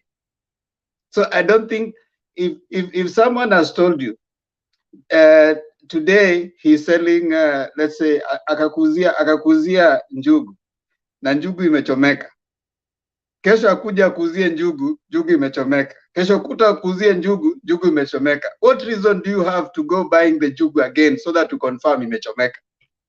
That is what we are saying. But for you are saying enda tu nunue hiyo njugu tena huenda itakuwa iko sawa.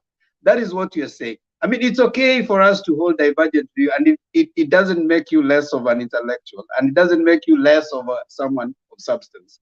All of us, I think that is the basis. Let's agree.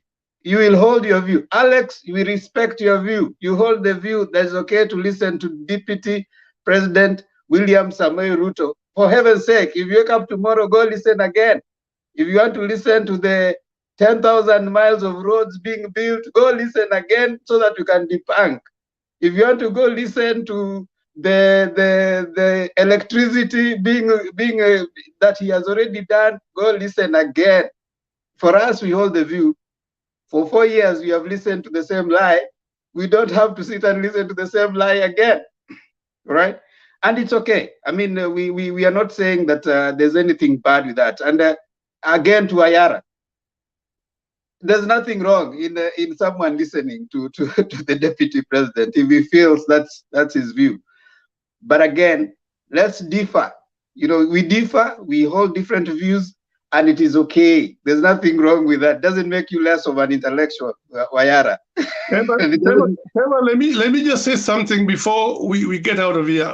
Briefly, even the scripture, which all of us who happen to believe in, says that a good fruit cannot come from a bad seed. You do not expect any bad seed to produce any good fruit whatsoever. So no matter what you do, no matter how much fertilizer you put and how much water you put, it will always produce a bad fruit. I end my case there. Yeah, that's a good place to end it. Let's end it there. So Ruto in 2007 was a bad fruit that we listened to. But you know exactly what he ended up displaying. Let's end it. You know exactly what he ended up displaying. He ended up giving us a bad fruit because he was a bad fruit. It's okay, Fidel. Let's end it here. Let's say this. Alex hold the view that you need to listen to Ruto some more. Fidel and Sam with the sharing in my mind that you don't need to listen. I think that is a good place to stop. Now, those who want to go and listen to Ruto right now and go and debunk, by all means, go ahead. And those of us who think that we need to spend time continuing to talk the good things that Baba will do, let us continue. Personally, I don't think I need to listen to Ruto some more to go and debunk whatever lies he's going to say. And by the way, I'm not in Baba's strategy. Baba has his own strategic team. They know what they're doing. They have been doing it. And nobody here is working for Baba's strategic team. So as we are just giving our view, I am of the view I'm not going to waste any time listening to the deputy president to tell me more lies. Thank you. But by all means, Alex, continue. We are not I mean, Alex, that's also very, very serious. We are not criminalizing association. If you want to associate, by all means, do it. By the way, we finish here by saying this is what in Kenya. So Ruto bado ni Mkenya na kuna watu wata convince. And those people who are saying down there, my view as Temba is that if this is my view, the youth that we are talking about, if indeed it was true what is being said, and that's the view that I hold, that he has been able to convince so many youths and they are following him. When it was time for registration, those youths would have gone and registered in droves to vote for him. If that was true, we would have seen 6 million new voters because they have been convinced. If the youths would have been convinced yesterday when he said, go to the police station and take your motorbikes, you would have seen them in droves to every police station going to pick their motorbikes. Nothing was seen. So I'm yet to see evidence of this thing. You're saying, oh, youths have been lied to, youths have been told, youths have been told. I am struggling in my mind. And anybody who takes Ahmed Nasir seriously, wow. Kasudi, what is it? Mine, I just wanted to speak something. Actually, on Aaron. Aaron, remember one thing. This person are the people who always, by the all means, they speak something or they say something. When you encounter it or when you attack them, we don't want them to earn sympathy with us. Let the ground reject them. Because if at all now you tell Azimio people to go and start doing, let them copy us. We don't need to copy them. We don't need to encounter what they do. That's their business. If they want to lie top of the tree, wherever, let them lie. And then let us continue speaking the truth and doing the right thing. But if at all you want to advise the Azimio people to start to twende tukaweke sijui theater tuanze kuproject hii na hii na hii, my friend, utakuwa unaania huyo mtu sympathy ila hata hadisavu kuwa nayo. So that one is out of context. Hiyo sikubaliani nayo. Hiyo tuache tu ikae hivyo. Na Alex bwana, uko na uhuru. Ndio tunasema freedom of association, freedom of speech, freedom of everything. We endelea tu kusikiza ndugu yangu. Hakuna shida. Hiyo ninajua. Mimi niko na freedom bana. Si unaonanga vile na exercise hapa mpaka unakunywa Piriton usiku. Wayara. This one I'm addressing Wayara. Someone thinks Ahmed Nasir is a serious lawyer. That's very unfortunate. That guy to be a serious lawyer, that's one of the biggest conmen in Kenya. He's a fraud. No, you see, you have this mastery of controlling what people say. I said this, Temba. What I said was clear that there are people who religiously follow this person. There are people who follow this person in Twitter. Alex, this is my opinion. That this guy is the biggest fraudster that one can ever encounter. And I will never pay attention to what that guy says. So, full stop. My own opinion. You are entitled to say whatever you want about it. But this is just my opinion. Grand Mullah. The Grand Mullah. I'm asking Alex, give me one case that is a major that Grand Mullah has ever won in court. You are still construing what I said. I said this. I mean, give me one. Temba, stop those tactics. I said there are people who religiously follow this person in Twitter. We were not talking about the cases. There are people that even who what follow. I said. Stop construing me. There are people who follow Eric Omondi. 2 million people follow him on Twitter. Exactly. And I said that it was not in terms of comparison. So are you supposed to bring Eric Omondi because he's followed by 2 million people on Twitter? No, that is not what. You know, Temba, you love these theatrics. And you know what? I don't get shaken by theatrics. We must stay in content and context. And that is how you like winning arguments. I was of the opinion of the speech of the deputy president. Remember, you asked me, you just came on the platform and told me, Alex, you go first. And that is what I had on my submission. You okay, Alex? Alex, I agree with you. Uko sawa. Yes, Julia. Okay, I just want to call this meeting to order. Let's go back to the debate. Let's discuss why the opinion polls are changing. And I want to begin by reminding you why the opinion polls are changing. Because Julia, you can't be so unfair to me. And I'm the moderator, surely, Julia. Surely. Because Mr. Themba is, Surely. Just be fair to us. Just be getting fair to us. distracted. And be fair to my chair, honestly. Because Mr. Yani Mr. umeona Themba gave me a chance. umeona mimi na Alex tuna waste two time hapa surely, Julia. So, Mr. Themba, you gave me a chance. So let me talk about But I will call meeting to order. Yani, that is my role to call meeting to order. So let me call the meeting to order, and then I bring someone else before I bring you, Julia. So it's okay. At least I've succeeded in calling you into order. ewe Julia, unaona sasa umefundishwa na Alex Ukora. Nimeona kumbe you are spending too much time in this debate. Alex anapenda hiyo Ukora sana. Let me bring Richard, and then Richard, na usiniambia ati ladies first. Nataka kuleta Julia. Ndemba, mimi sitaongea mambo ya Ahmed Nasir na kwa sababu I think wachana na hiyo nani Julia yangu nitaongea tu. Yeah. Okay, so thank you. Mi yangu nitaongea briefly kwa sababu ya on opinion polls, and I think there's somebody mwenye anasema uweke link hapo kwa chat. Mi yangu nitaongea briefly kwa opinion polls. I was looking at the opinion polls ambazo zimewekwa leo, and looking at the counties ambazo zimeandikwa zinaitwa battlegrounds.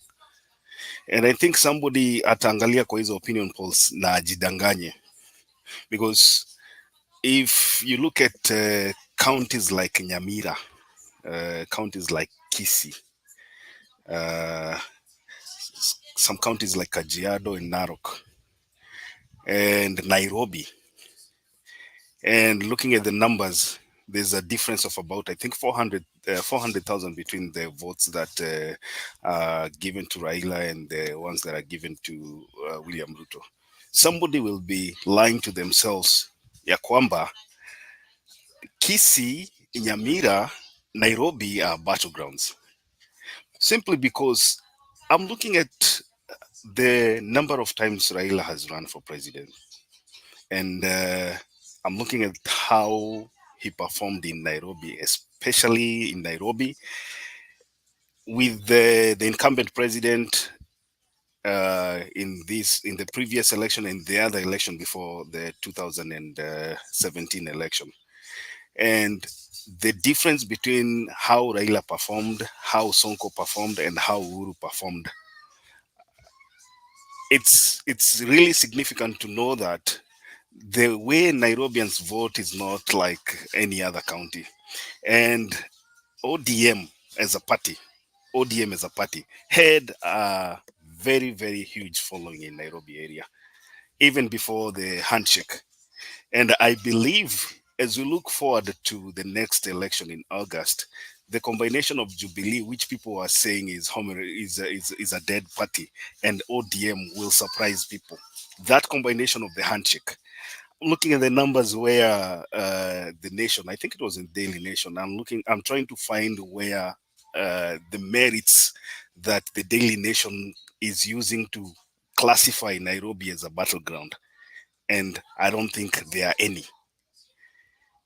Go back to Raila's performance in Kisii in the previous two elections, and tell me, with all these leaders that have defected to Azimio, all these leaders in Kisii, all we call them senior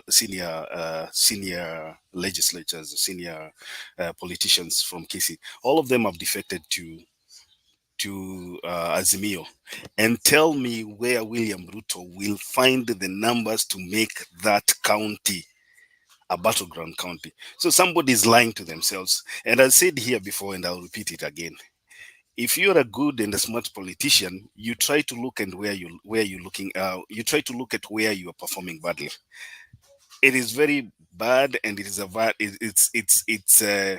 it's not wise to demonize opinion polls just because they show that you're losing, or maybe somebody is gaining somewhere. This election, the 2022 election in August, will not be won by how many strongholds somebody has. They'll be won by how much the opponent will eat into your strongholds. And that is where we are heading. We've been seeing Raila Odinga every now and then going to Central Province to find votes. And people have been telling him that the mountain is gone. Uhuru's influence is diminished in the mountain. People will not give you votes. But if I was the one advising him, I would tell him, go there more. Go tell them, enda waambie unataka kuwa president and you need their vote. This is how the election will be won. If Raila Odinga can go into Central Province, the mountain region in general, and get that 1 or 2 votes that he never got in 2017, that is what is going to make him the president. And people will be lying to others, telling them, oh, because Uhuru is retiring, I don't think he has any influence in Central Kenya. I want to tell those people who are listening right now that in 2017, Uhuru was on the ballot. And you know, they coined Kumira thing, where it came from. People were brought from hospitals, people were brought, on the elderly were carried to the polling station. Uhuru is not going to be on the ballot in 2022. And this is going to be an election whereby Ruto will need as much, if not more, of what Uhuru Kenyatta got from the 2017 election for him to be president. Now, going down to the counties, the breakdown of the counties, I looked at how Jubilee performed in Northeastern Province in all those counties, and compared to the support that William Ruto has right now. Uhuru had so many legislatures. Jubilee had more legislatures in the Northeastern Province than ODM. Right now, all those people have moved to Azimio. The only person that I know right now who is a sitting MP, I might be wrong, correct me if I'm wrong, is Aden Duale. And Aden Duale needs the support of the Kamba community for him to win the Garissa Township MP. And that is why sometimes you don't see him, very, very much with the campaign trail moving with the deputy president. So if Northeastern Province has moved to Azimio, Western Province, I come from Western Province, and I can tell you, you can take your own survey from here, just right here where we are seated. We are on this studio right here. I can tell you, the moment Mudavadi went to work together with William Ruto, that was the point of departure with most of the people who come from Western Kenya. And people will lie to you, Mudavadi is a kingpin, Mudavadi is a kingpin. I can tell you you can take this to the bank. If Mudavadi does not have his name on the ballot on August this year, the percentage that Ruto will get from Western is even less than the one they got in 2017. And that one you can ask anyone who comes from Western in this forum. So these opinion polls are very good right now at 40-something% with all those counties that I've talked about, and Raila getting a 47, 48%.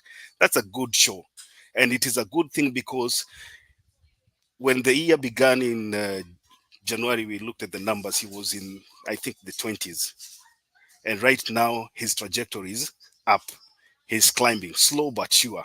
And it's a good thing right now because this issue of the running mate position is going to be one of the factors that people will be looking at. And from the way I look at things, that's my opinion, I look at Mudavadi as a vice president bringing in some votes. But then what effect is it going to have on the KKE alliance as much as the central vote is concerned? Are they going to accept a vice president or a deputy president from Western Kenya in place in as a substitute to the people who have built the UDA from Central Province? That's one question that we should be asking ourselves. And then if the vice presidential position goes, or deputy presidential position goes to Central Kenya, what is going to be the reaction of the people from Western? And I believe, speaking to people on the ground, I believe people from Western thought that Mudavadi Ruto's merger would culminate into Ruto endorsing Mudavadi. That was what they believed in the beginning. But then from the meetings that we've seen, Akina Malala and the rest, it shows that these people went into UDA UDA ANC agreement without any backup plan. They just walked into the agreement just to spite people, just to make other people feel bad. But right now, when things are boiling, are settling down after the earthquake, it looks like they had no plan and they have no backup plan. So they are ready to be given anything. And that thing will make Mudavadi lose even the most of the votes that, the people that were following him will see this guy as just the indecisive person that he has always been, for all those years that we know him. So these opinion polls will build people, and we expect that in the coming few days, as the two presidential candidates prepare to name their running mates, then we will see ile inaitangwa mbichi na mbivu sasa. And I can assure you, Western region is not going to expect Mudavadi to go for a ministerial position like a finance minister, the way other people are saying a ministry of finance. If Mudavadi is not on the ballot with Ruto, then I can tell you Western, even the 10% that they are saying they'll get from Western is gone. Thank you. Thank you so much, Richard, for that. Now I can bring Julia. Thank you, then. I'll not take over your chairmanship, I promise. But I'm happy we are back to the debate. Now, just to add what Richard has said, I think I carry the same opinion like him, that I think these opinion polls are a clear picture of what is happening now. I'm not surprised that Baba is leading now. I'm not really surprised. I was expecting that to happen within no time. And in fact, as we got the next month, I think Baba will be going to 50 plus. My reasons are just like what Richard has said, that even 2017, we know that Baba was doing good and Uhuru barely made to 50 plus. So Ruto now is not assured of the Mount Kenya. I mean, he has maybe the bulk of Mount Kenya region, but he's not assured of the whole of Mount Kenya region. But I also want to tell Kenyans, this mountain should not terrify you. This mountain is not really such a serious thing. Like it is a press that is magnifying this mountain. It is a press that is making a big deal out of this mountain. Yes, the mountain know what is Kumera. That's a fact. 2017, Kumera was there because what the mountain makes sure is that everybody votes, like Richard has said, like everybody, even the one who are sick. I think my grandmother has voted several times in her old age. She's now turning 98. And if they want her to vote, she's already registered. They make sure she's registered. They literally go around with vehicles and collect such kind of people, and they take them to the voting center, polling station, and they make sure they vote, and they make sure they register them. They are good in that. And another thing they do, I think I mentioned here another time, the last time I voted, when we went to the polling station, I think I was late. I was somewhere doing something. And it was when it was 4, someone called me from home, like, why have you not? It is 4 p.m. We know we have not seen you. We know you have not voted.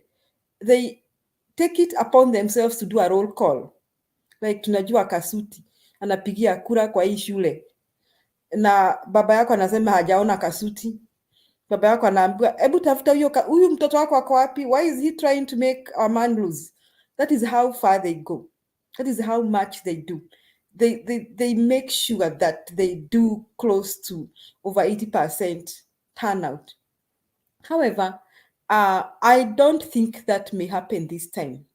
I don't want to ignore the fact that Wakenya bado tuko na ukabila mwingi. So people who are celebrating in UDA should be aware that I don't think, as because Uhuru is not vying for presidency, I'm not seeing that kind of mobilization coming out. I'm not seeing that kind. And if we don't have Kumira in Central or in Mount Kenya region, that will be an advantage to Baba. So I will not say that people should not vote, but that may also happen. Now, about making sure that our votes, Azimio's votes increase, it's very easy to deconstruct William Samoei Ruto. I keep saying that comparing Baba and Ruto is like day and night. It's like light and darkness. Because like I said before, that we are afraid of what will happen to our public coffers. We are afraid of our land. We are afraid of the safety of our children. We are afraid of what will happen to our schools. We are afraid, so we cannot go to that direction. So that is why these numbers are changing, because Kenyans are coming to the realization that they need to be careful. In whose hands are they safe? And that is why our president decided to support Baba. So the opinion polls, I agree with them, and I expect that that will change. And I also want to tell Kenyans that this mountain theory should not terrify you. It doesn't always work. It may not always work, this mountain theory. However, we still need the votes from the mountain. And I think the more we talk to people, the more we tell them that we need to do the right thing this time. We need to do the right thing. We need to vote the right person. You'll find the mountain shifting. This time for the mountain is not a do or die game. It is not that, unajua Wakenya wako na ile kitu, ni mtu wetu. Saizi hakuna ni mtu wetu. Saizi ni vile kujiita mkutano, unajiuliza who is the best. And I think a big population in the mountain will do that. They will call themselves to a meeting and they'll ask themselves, in whose hands are we safe? In whose hands are we safe? So the mountain will have several reasons for voting. And one, they will be like, in whose hands are we safe? In whose hands is our economy safe? Now, just like we are talking about lies from UDA, many Kenyans, it is not easy to lie to many Kenyans that you'll give them money and you make them rich. We know how the economy performs. How the economy works. We know about the law of supply and demand. We know that when we have too much money chasing very few goods in the economy, we know we have inflation. We know how we increase money circulation in the economy. We know it has to do with the central bank. It has to do with the central bank lowering the interest rates for the commercial banks, so that the commercial bank can lower the interest rates so that Kenyans can access low interest loans. It doesn't come like mtawaletea pesa huku mashinani. It doesn't work this way. That is why Kibaki created the SACCOs, facilitated the SACCOs. When I began working, there were no SACCOs. Now, when I began working, you could not even have an account in Standard Chartered Bank because the minimum deposit was 10,000. You could not access loans from KCB. You could not access loans from Barclays Bank. But there was Cooperative Bank, and Cooperative Bank of Kenya began working with SACCOs. That is when the Mwalimu SACCO was empowered, another SACCOs in the economy. Then Equity Bank came in, and Equity Bank began giving loans to small-scale traders and even farmers. So it doesn't have to do with someone saying tawaletea pesa. So if you're watching me from Mount Kenya region in any other Kenya, sikiza vizuri sana. Hakuna vile mtu atawaletea pesa mashinani. That thing, it's not there. It's not a policy. It is structures. Structures have to be put in place. Like work with the central bank. How can the central bank lower the interest rates so that the interest rates are low so that people can access low interest loans? We cannot have people dishing money and the money will not be paid back. That one cannot work. So but I think we'll find time and deconstruct that bottom-up thing that doesn't make sense. But having people have money in the economy may also not be the solution. Because when you have too much money chasing very few goods in the economy, that leads to inflation. That is what happened to Kenya in the days, I think, in the Moi era, when we have the Jirongo 500 shillings. That is why we had the inflation. That is why we had so much inflation in Uganda. That is why the Ugandan currency is so much underrated against Kenya because of inflation. So it doesn't, this thing of giving people money doesn't work. So deconstructing Ruto's policy is not an elephant. It just means we need to sit down and say 1, 2, 3. We cannot do 1, 2, 3 because this will happen. But if Baba continues with this campaign, this is good because Baba is talking about health, talking about education, talking about taking care of the meek that is giving them a monthly maybe stipend. So, and the main thing Baba is talking about is fighting corruption. Actually, we have enough resources in this country, and what is ailing us is corruption. So if we want to bring down Ruto, we just need to list down his corruption scandals and ask Kenyans, how do you walk yourself into somebody's house whom you don't trust, even with your pass or with my credit card? I can't visit you then, but if I think you're about to snatch my pass, I'm going to be very careful.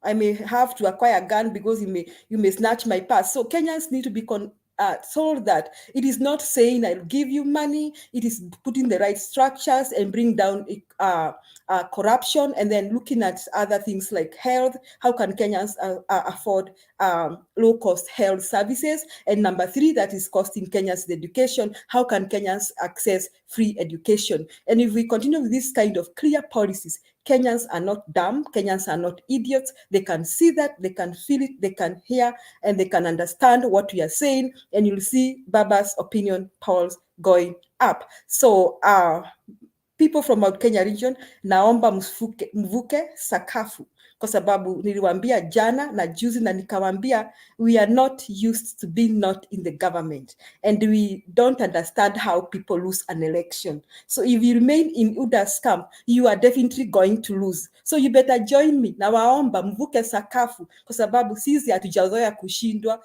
tunazoea kutembea na wenye wanashinda. So na wenye wanashinda wakati huu ni Azimio, that is Baba. Naomba mvuke sakafu, twende tukashinde uchaguzi. Asante Demba. Thank you so much, Julia. And maybe I want to put a pause there. Watu wa Facebook, you will be thrown out in the next 4 minutes. Thank you so much for joining us for this debate since it started up to right now. Indeed, it's always good to have all of you come on, and those who come from the time it starts and stay up to late, asanteni sana. Wale wanakuja na kwenda na kurudi, asanteni sana. Wale wa YouTube, mkae tu hapo, nyinyi bado mko, tutaendelea kukaa pamoja nanyi hadi tufunge. And thank you. Kindly remember to subscribe to Mutembei TV. We are on our way to 300,000. We are around 288. If you haven't subscribed, kindly subscribe, share, so that the TV grows. And we have many people learning from all these eminent persons in this panel. There are people here who are really helping us out there to debunk so many things and understand. And I like the panel that is here with us, from Wangira, Harun, Fidel, Pen Nyagake, Mo, Richard, Kasuri, Julia, and Alex. All of you are really helping in this discourse, and you're speaking for many other Kenyans who are not able to find this opportunity. Thank you so much. Those who are on Facebook who joined us, I know the next 3 minutes will be thrown out. Remember to subscribe. And also, thank you so much for subscribing to my daughter and I channel. We have a channel called The Themba and Lulu Show. If you haven't subscribed, kindly, ndio hiyo hapo nimeweka. Asanteni sana kwa kutusupport. Tumefika karibu watu 10 tu tufike 500. Tuanze the journey to 1,000. If you haven't subscribed, let me beg for your subscription. It's free. You just need to take a minute and subscribe to Themba and Lulu Show. Najua Richard uja subscribe kwa my channel with my daughter. Kindly go there and subscribe. I only need 10 people from all of you. Nifike 500. Ndio hiyo hapo. Si ni support hata mimi. Mnaenda tu kusikiza chicken seller na you're not supporting my daughter. Hata watu wa Kenya kwanza, ingieni hapo kwa channel yangu mnipige support tufike at least 500. Thank you so much. Thank you. See you tomorrow. Watu wa Facebook, you'll be thrown out in the next 2 minutes. Those who are on the channel panel, we want to start to take our closing remarks. Definitely around this time tunakuanga tumeanza kuchukua our closing rounds. and therefore we are going to start taking our closing rounds. And kama kawaida, closing rounds inakuanga dakika 3. Na closing rounds is not to open the debate, it's just closing remarks. So you'll have time to just give 3 minutes closing remarks. Dakika 3. Ikifika dakika ya 3 ninakufunga. For those who didn't learn summary in school, don't worry, it takes time. So summarize the summary. I know Fidel anakuwa kidogo brief yake inakuwa 10 minutes. But today I want us to take exactly 3 minutes so that tufunge. Temba, So I want to start. I've not done my submission. Yes, I know, but we are closing. Mulikuja kuchelewa. Wewe na Harun mulikuja kuchelewa, kesho mkuje mapema kidogo ndio mtoe submissions zenyu. So I will allow you guys to give at least 3 minutes to funge debate. Some people I know, like Wangira, has been here very long. I mean, he's been here for a long time. So tafadhali tuanze kufunga. I will start with Wangira, then I go to Harun, then I go to Fidel, then I go to Penya Gaka, then Emo, nirudi kwa Richard. Oh, Kasudi anataka, nafikiri anaenda kazi. Wacha nianze na Kasudi. Nitaanza na Kasudi dakika 3 ndio nikuja kwa Wangira niende hivi round. Pole Kasudi, najua unataka kwenda kunini. Haya, anza. Yangu hata sitachukua hizo 3. The Bible says, blessed are peacemakers, because they shall be called the child of God. And to my people in Mount Kenya, my people perish for the lack of knowledge. And also, the Bible says that if my people whom I call by my name, if they will humble themselves and go and repent and turn their ways from the sins, if they will call unto me, I will hear their prayer and I will answer them. So that is my parting shot. See you when you see me. Thank you, Julia, for your submission. I like it. Yeah, that was very good, Julia. You made a good submission. Thank you, Kasudi. Wangira, dakika 3. Mine is just to tell you that it is in your moment of decision that your destiny is shaped. So this is your moment of decision that your destiny will be made, and that decision will come on the 9th of August. Ni hayo tu. See you in the evening. See you later, Wangira. Thank you. Kaeni hapo ndio tufunge kama kawaida, wala nafunga show. Harun, dakika zako 3. Yeah, asante sana Mr. Tempa kwa kunipa nafasi ndiposa nifunge. Nasema namna hii about William Samoei Ruto. How can I be able to believe that he is gonna fulfill his promises which he is laying to the people of Kenya, whereas the 2017 and 2013 promises are still just on paper, but in the real sense, nothing has happened. In fact, I'm also opined on this platform saying that the current crop of leaders we have, or politicians in Kenya, no politician can be able to beat Baba in as far as presidency is concerned in a free, fair, and verifiable elections. I say nobody.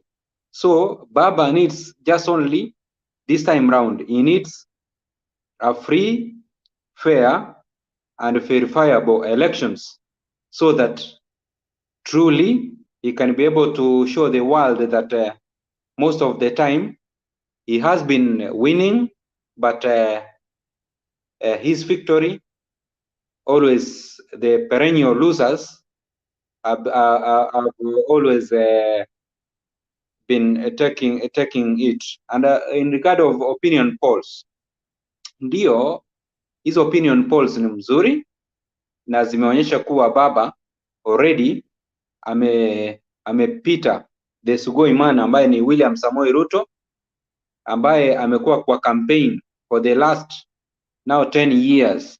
In fact ni jambo mzuri sana, but ninaomba kuwa tusije tukashangilia tukajisahau. This is a motivation, this is a clarion call ambao tumepata kuwa time has come for us. Come August 9, we go TV, we go out to vote for Baba, so that in fact that beautiful mansion ambayo iko at the top of the hill, Baba anaweza occupy at last. So it is up to us in fact tufanye hivyo.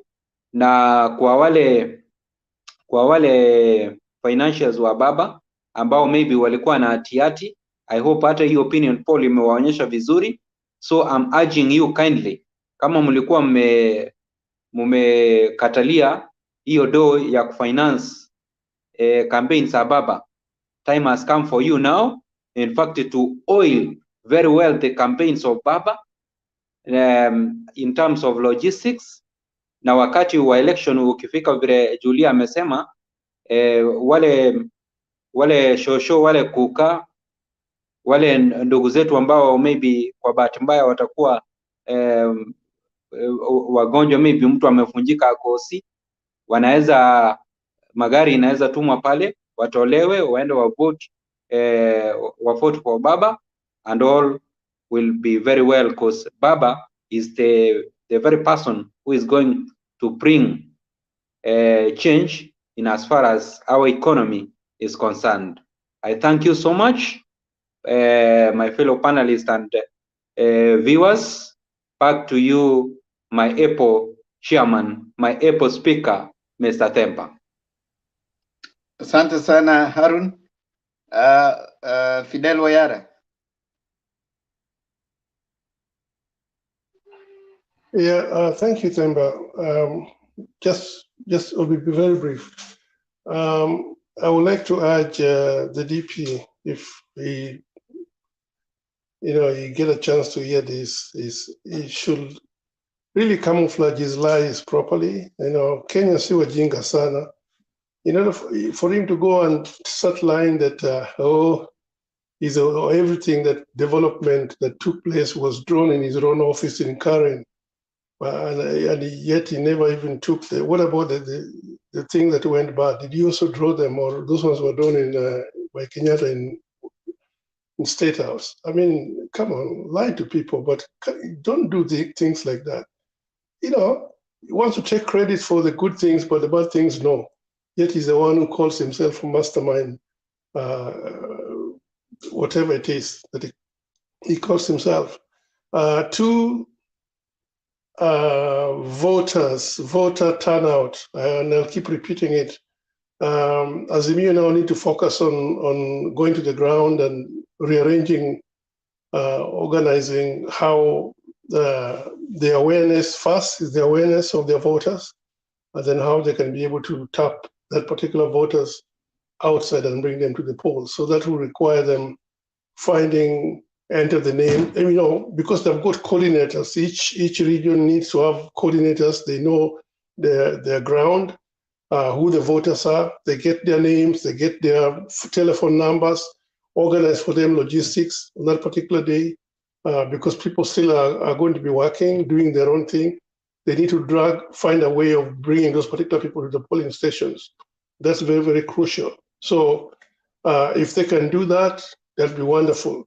When it comes to the polling cities, I think whoever that is doing this thing is trying to pad, more or less to massage DP's ego, a little bit, so as to not to break his heart. Because for sure, if somebody can put Kisii as a battleground, Nyamira as a battleground, Nairobi as a battleground, come on, DP, you should also be able to go and call these people and tell them, come on, don't stop lying to me. But since he cannot see the difference because he's a part of the, when you're used to lying, people who lie are your friends. You simply accept whatever they're saying. All those, this thing should be probably right now, it could be like 56 to 41, you know? But what else? They need to bring it closer so that DP can feel much better, you know? So that's what they're doing. So what I'm urging Azimio people to go and work, go to the ground, bring those voters out, start preparing for the logistics to bring them out. Thank you, Themba. Thank you, Fidel. Bring out the vote, get out the vote. I think that's the message that Fidel is saying very strongly. Mr. Pen Nyagaka. Thank you very much. Thank you very much, Themba. And yes, Fidel, thanks. Those are the information we need. But Fidel, let me tell you, there is no ODM member in Kisi other than the one who won in Wanjari, there about a year or so ago.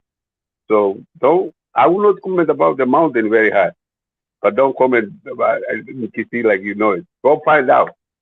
But mambo ya leo, Themba ni mzuri sana. Raila na Ruto wanaendelea mzuri. Wote walienda Chatham House na wote wamesema yale wanataka. But listening to your audience, kila siku, is entertaining because here in the Kiambu you get every elected member, and in Azimio you get one member who is Musyoka, and he's not even happy, but you are winning.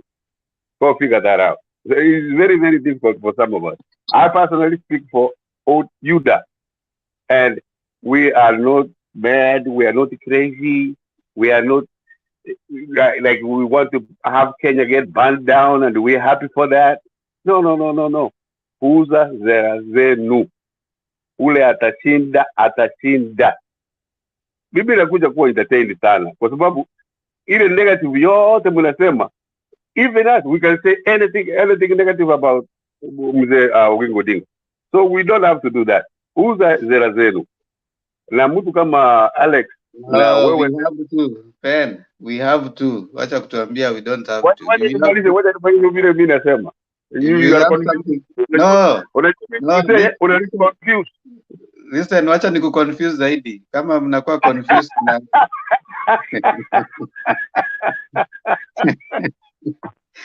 Ben. Oh, you go ahead. If you're what did I want to say? I wanted to tell you, if you want to say something bad about Azimio, it's okay. So sisi tunawagonga kabisa tukikuja hapa. Nyinyi mkikuja hapa tugonge tu, hatuna shida. Alafu nikuulize. Yes. Which other than inaitwa nini, ANC na Ford Kenya ambao hawatoki Mount Kenya, which other parties outside Mount Kenya zimeingia Kenya kwanza? No, I don't really know. I wouldn't answer. I would be a very good person to answer that question. I know generally that we are. But you are the older person. Singoje, nyinyi ndio watu wa Kenya kwanza. Ninakuuliza.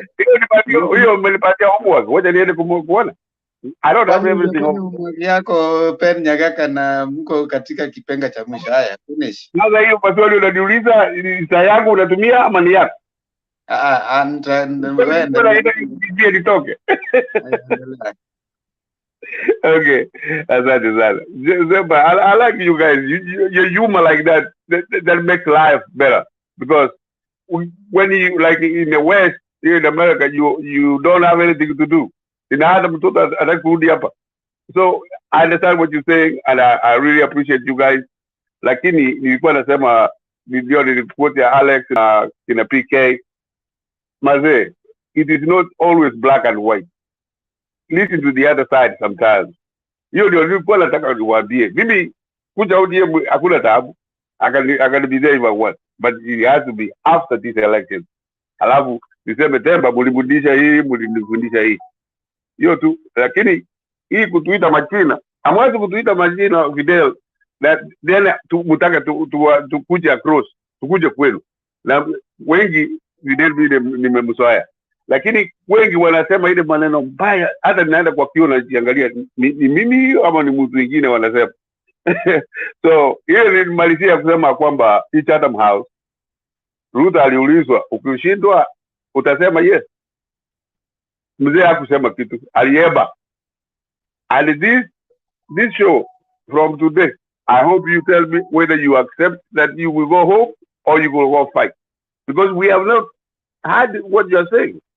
Kwa sababu hiyo ni ngumu sana kwa sisi kuona ya kwamba tunataka wakuje mpaka hapa Amerika, ndio waende kama think tanks hapa.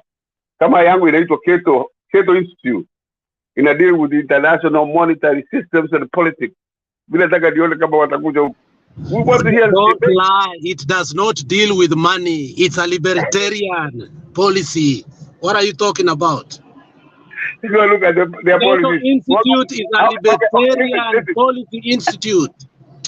Penny, you those sweet lies, and that's why I say let's listen to you so that we can deconstruct you. Keto Institute is a libertarian institute.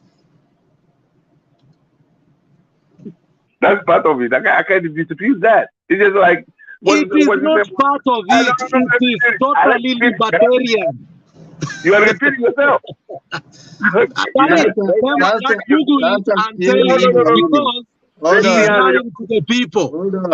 on, both of you. You guys, the two of you will go and confirm what it does. Then both of you need to agree. Mtakuja hapa mtuambie inafanya kazi gani. In the meantime, ameniliba lakini siwezi kusema kitu. Wewe ongea. No. Keto is part of what you are saying, Alex, is true. But where do you get the best economic systems of the Democrats? It's the Keto Institute. Other than that, tupatane kwa room mwingine vile Temba amesema. Hiyo tu sema nilikuwa nimalizia kusema let us accept that Democrat is going to do a good job, and whoever wins is going to be the president. We accepted before, not after. We have accepted before. Thank you. Everybody. Haya, asante sana Pen. Hiyo ingine mpatane huko kando, muamue mkirudi hapa ni nini mnafanya, Ni kama hilo ulikuwa unaniambia Socrates alikuwa na nini? Nikakuja nikaenda nikafanya research nikapata ilikuwa kuambia politics, lakini kuna about 8 or 9 reasons. Okay, tumalizie hapo ndugu yangu. Hey, I like that you read. Maggie, ni dakika yako sasa. Sawa. Habari zenu wote? Mzuri. Na ni dakika 3 Maggie. Nimekubali sijakata.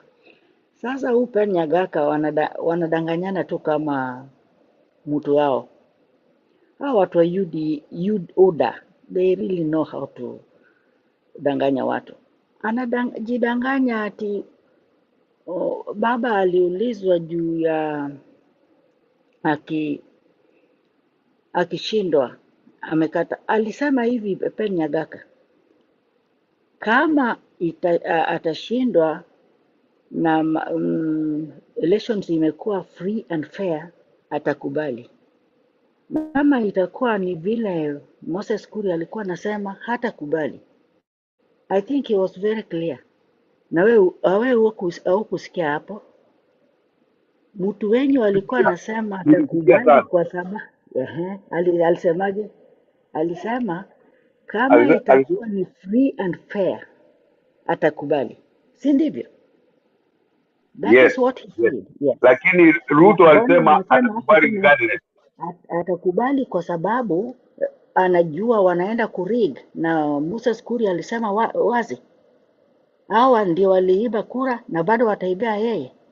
So, na Sabine tena alisema nini? Kuria alisema nini? Wamekuwa wakiiba na bado wataibia. Wako pale. Sabina alikuwa ana nini tu, Sabina alikuwa sema, how do I put this thing? Sabina alikuwa na sema the way it can be and the way maybe it was. Hakukuwa amesema ati waliiba, alikuwa anafikiria ilifanywa hivyo, lakini Kuria akaconfirm ilifanywa hivyo. So mtu wenyu anajua wataiba, that is why anasema haraka yes atakubali, kwa sababu anajua wanaenda kuiba. In which this time Kenya wako macho and everybody are so educated this time. I think everybody are wise because hata imesemekana wazi na tena imekuwa wazi what they are planning to do. Hata Chebukati sasa atafanya hiyo makosa tena, we are aware. So kama itakuwa ni free and fair, yes, baba atakubali, alisema. So kusema ati baba hakusema anything, hiyo ni uongo mtupu. So usiwe una nini, unakuja hapa na kusema uongo. Hakusema. Hakuanswer the question. Umesema ati hakusema. Hakuanswer the question. Hakuanswer, alisema if the elections are free and fair. How are you not sure by now? You should be sure by now. Sasa hiyo ni nini? Hiyo sio majibu. Aliulizwa kama atakubali, akasema kama itakuwa free and fair atakubali, na kama itakuwa bado atapeleka tu kotini. Yes, because baba, yes, you are right. Sio kudanganya. He never answered the question vile unani alianza. Ulisema ati baba hakusema kitu. Yes, hapo ndio nataka kukukorea. Wacha uongo. Nyinyi mnapenda uongo sana, nyinyi watu wa UDA. Please. We need truthful. We need truth. Truthful people. Please, we need a truthful country. People who are going with the truth. Not sio watu tu wa kusema nani alisema hii no. Vile mtu wenyu sasa anajidanganya na ile development imeletwa na Uhuru na Raila. Sasa ndio ati nilikuwa ninafanya nikiwa hata nani alisema jana, Uhuru alisema jana akiwa Kenyatta Market, alipewa kazi afanye, angeweza kufanya kwa sababu alikuwa anatangatanga. Wewe waachana na nini, lakini watu watatoka na kura this time. Hata watu wa Kisumu imepatikana this time wamechukua kura vizuri. Watu wa Nyanza, the way mulikuwa this time itakuwa kumira. So tutaonana kwa debe. Thank you very much, Mr. Temba, for giving me this chance. God bless. Asante sana Megi. Niende pale kwa Richard. Dakika tatu. Sawa Ndemba, hata sitachukua hizo dakika tatu. Mimi niko na 3 points. Number 1, an election that is built on lies can only go for so long.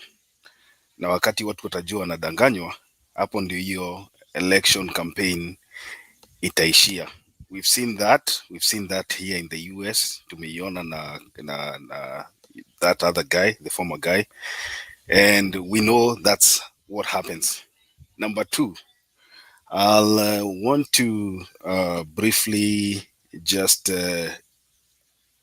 talk about, if you go to a bank, if you walk to any bank and you get a loan, let's say of $10,000 or 10,000 shillings, and you take that money, take it to an account that is a savings account, and the money that you borrowed was for investment, you have no business coming back to the bank that you borrowed money to ask for more money to go and invest, while the rest is just seated somewhere doing nothing.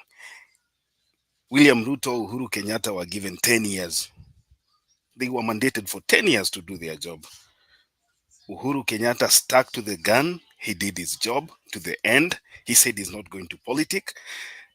The other guy, halfway, he bolted out. He started campaigning. He has no business coming back to Kenyans kuambia munipatia miaka ingine 5, na alisemea huko Central, munipatia hata niingize tu kichwa peke yake for 5 years. If I don't perform, musinipatia second term. Kenyans should not gamble with their future. And the last one, opinion polls. I'm so happy because opinion polls are coming, showing how the different candidates are performing.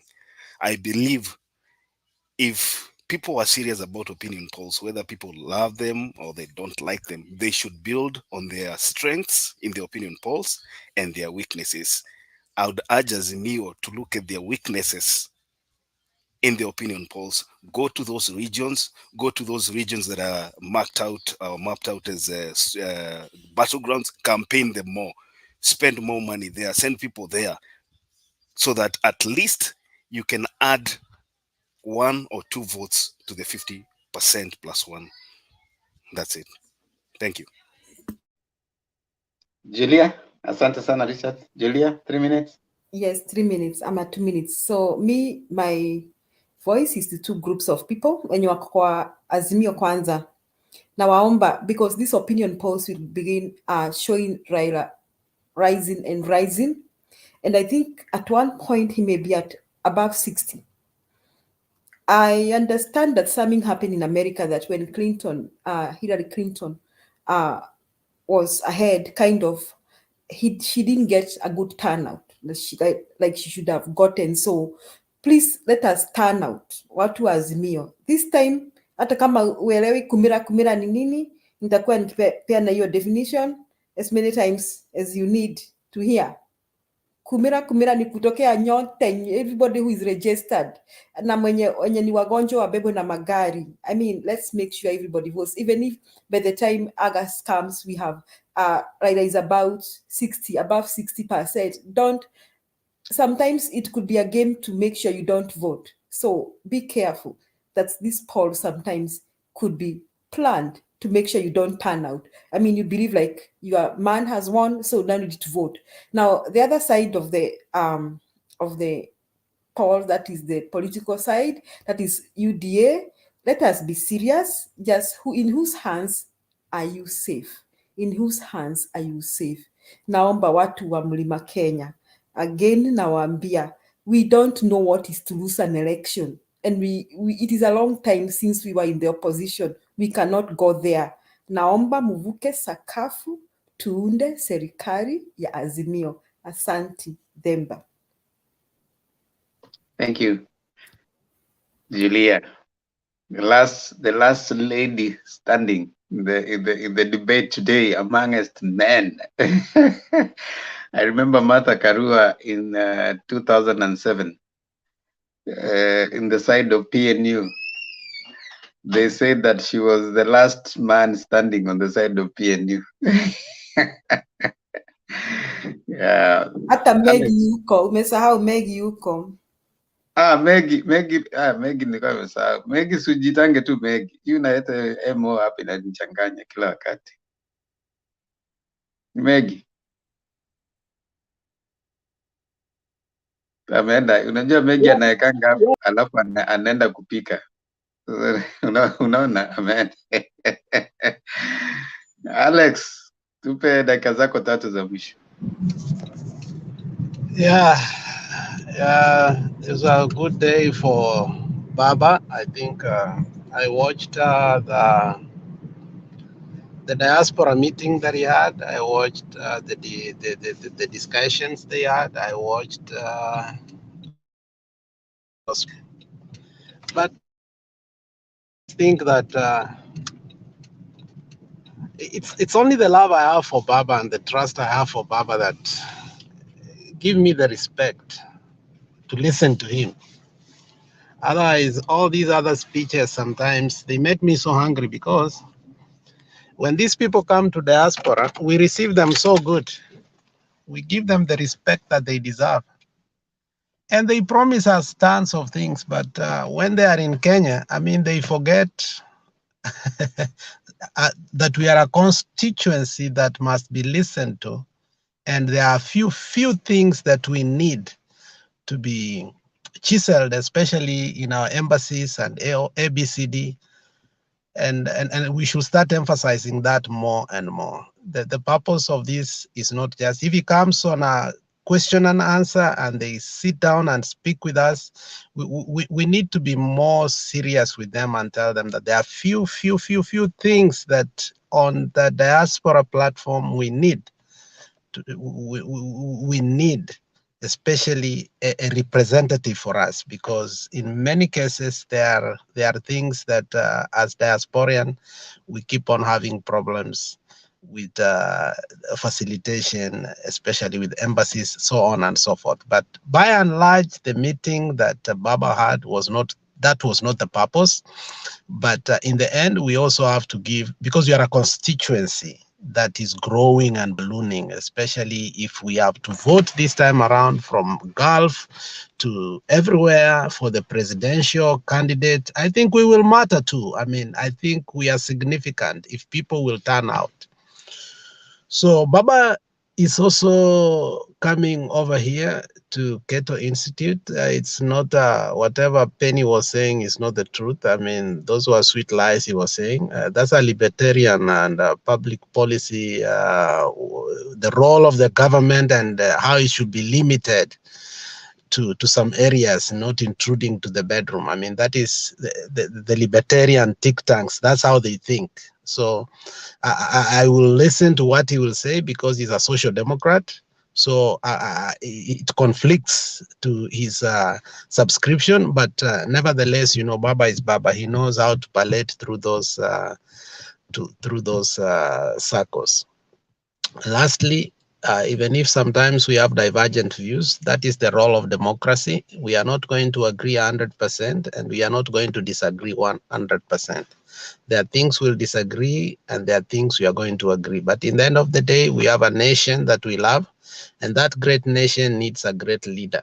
Once and for all, we need to take care of our problems that has followed us this far.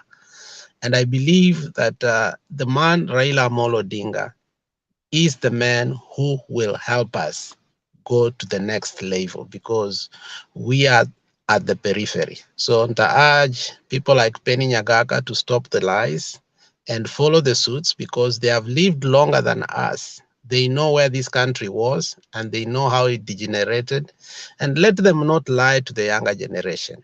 So Penny, wake up and listen to the voice of the people crying.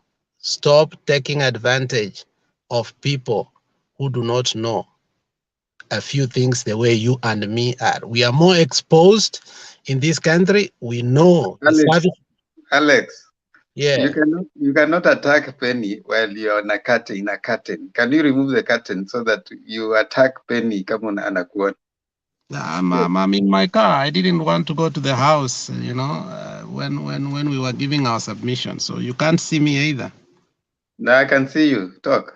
Yeah. So attack Penny, come anakuona. Yeah, Penny, I will tell you, I will respect you. You keep on saying abuya, abuya. You know, that's history, and you don't like history. So let us talk of the present. The problems we have are collective, and we need a collective solution. Don't think that by electing William Samoei Ruto, the prices of sugar in America will go down. No. When you elect Raila, that is the only way change will happen in Kenya, not through William Samoei Ruto. Lastly, Themba, you are sometimes very unfair to me. You construe my statements to a point that the originality of my mind gets saturated to your own originality of mind. Stick to my mind, not your mind. If I say A is A, don't say A looks like A. No. Sometimes you construe things to a point that I did not say that Ahmed Nasir is a good lawyer. I only say there are people who religiously follow him, and there is a difference. So sometimes you construe statement to a point that I might look like a UDA diehard. No, don't do that. Thank you. Can I answer this young man because he attacked me? No. I want to host the two of you, Alex and Penny Nyagaga. One of these days, I'll want the two of you to just set a date. You guys come and you sort each other out once and for all. As for what Alex has said about me, I plead the fifth. Now,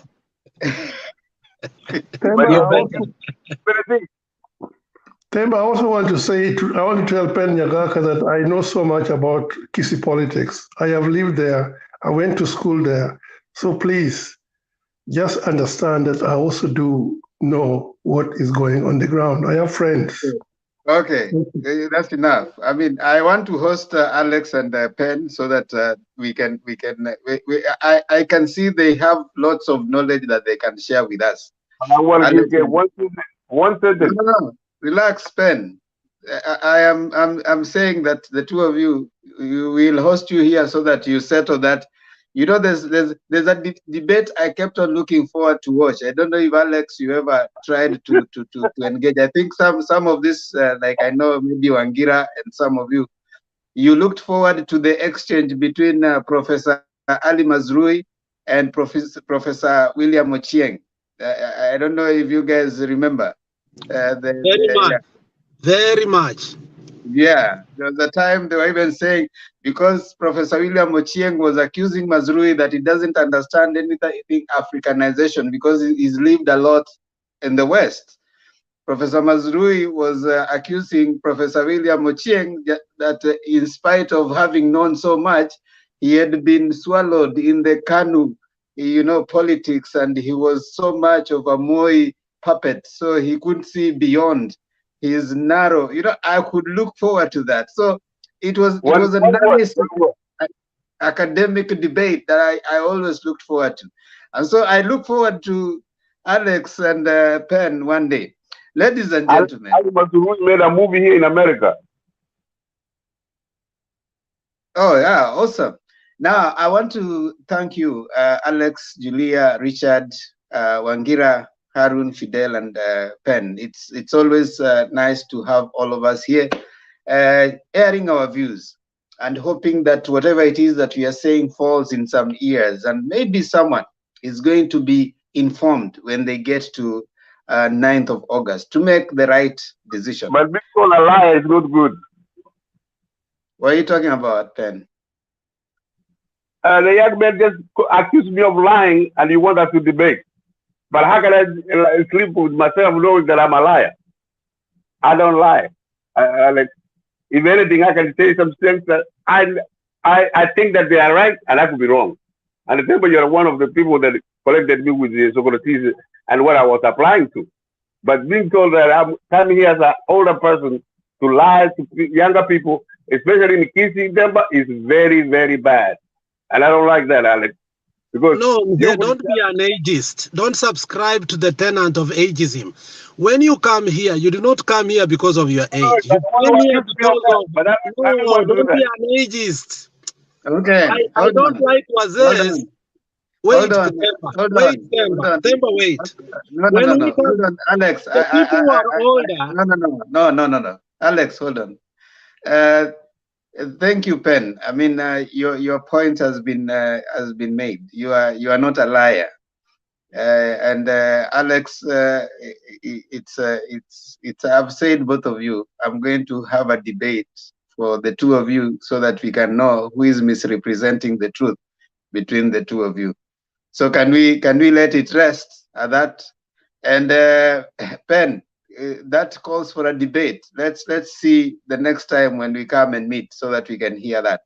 Ladies and gentlemen, everybody sharing here, they have a right to their opinion, and we really respect each and every person. All you need to join this place is a working gadget, a connection, something to share, and a willingness to learn. We learn from each other. And I know Alex doesn't like this, but I keep saying it. Socrates says that cursed be the day that you learn nothing. Let this not be the day that you have learned nothing. We learn every day, and the moment you stop learning is when you get out of this world. So let us all keep learning. We come here to learn. We come here to engage. We come here to educate. And we come here also to understand each other. Let us keep talking, because when we stop talking, we start fighting. We don't want to fight, so let us keep talking. That is our business, and our business is Kenya. Kenya can only grow and get bigger and better with your view, with my view, and with someone else's view. You don't have to be an Azimio or Kenya Kwanza or whichever. Just come here and share your view. And for those who are joining us today, especially those who are closing the show, there's a way in which we close the show. And we close the show looking at the key things that Alex, Plato was a student of Socrates. Socrates never wrote nothing. Plato is the one who wrote. You cannot teach me. Okay, let me let it there before we open another debate. Now, we close by saying our national anthem. The national anthem, we want to encourage everyone, because we have realized most Kenyans do not understand the symbols of national unity. You know, you have those symbols that bring us together. In spite of our divergent views on politics, in spite of what we hold, there are things that bring us together and they make us Kenyans. What we are saying, Kenya, like they did Tanzania, Tanzania. Mwalimu Julius Nyerere said there's something that makes them and holds them together as Tanzanians. As we have things that make us together as Kenyans. But we haven't, I've realized that most of us haven't paid close attention to those things. So we are trying in our smallest way to make everyone who joins Mutembei TV to try and espouse those things that unite us as Kenyans. One of them is the national anthem. And therefore, oh, sorry, I had not read those people who joined us on the comment section. We truly, truly appreciate you. Appreciate everyone. Alex is always down there and up here. Thank you.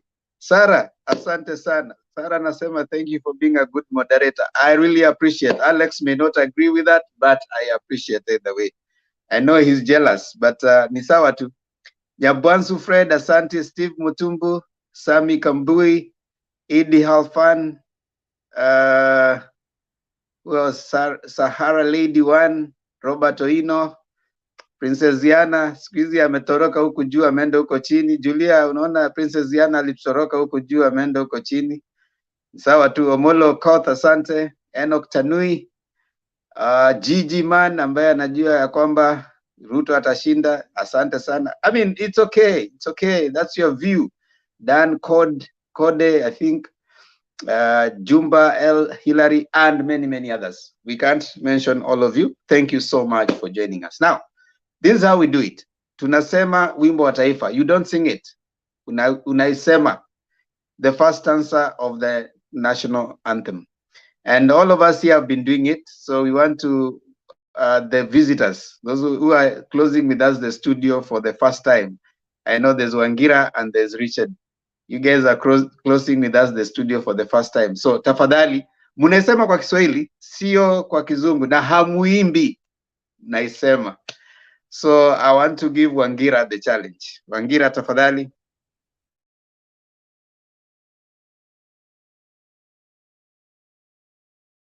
You are muted. We can't hear you. Let me see whether I can get it, because I can't remember the whole words. Can I get it really? Please do it for me. I can't get it. Okay. Okay, Richard, can you say it? I am not sure I can remember the words, but I can try. What makes you guys Kenyans? The only thing we think about here is ugali and kuku. So okay, let me do it. Let me do it. Eh? Sure, go ahead. Okay, go ahead. Let me do it. In Kiswahili. In Kiswahili, eh? Yeah. Mungu nguvu yetu, ilete baraka kwetu, haki iwe ngao na mlinzi, na tukae na undugu, amani na uhuru, raha tupate na ustawi. Let me do the whole way. Thank you, Wangira. But Wangira, Google, ndio umeipata, umeitoa hapo. What we want to encourage us is that we realize that most of us do not espouse the things that make us Kenyan, you know. And if you can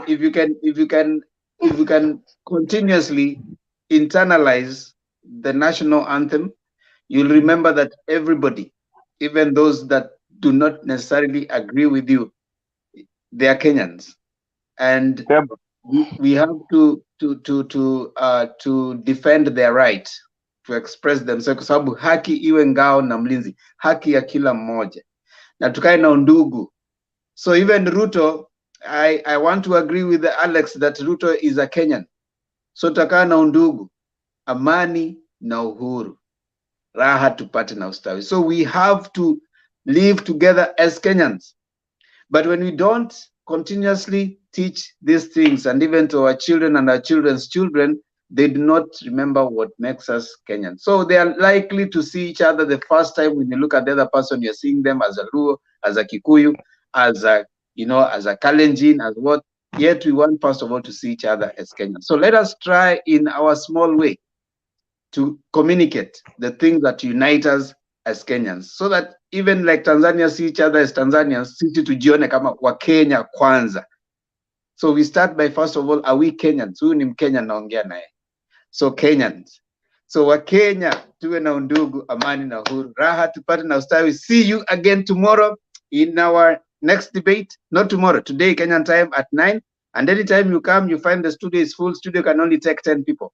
If it is full and there are 10 people, just stay on the background, you will join. But other than that, mtu akidrop unaingia, then you stay up to the end. Thank you so much. God bless you. Subscribe to Motembei TV and also subscribe to Tembo Ndiye, Temba and Lulu Show. Tafadhali, imebakisha watu 5 peke yake nifike 500. Kama uja subscribe iko hapo chini. See you later. God bless you.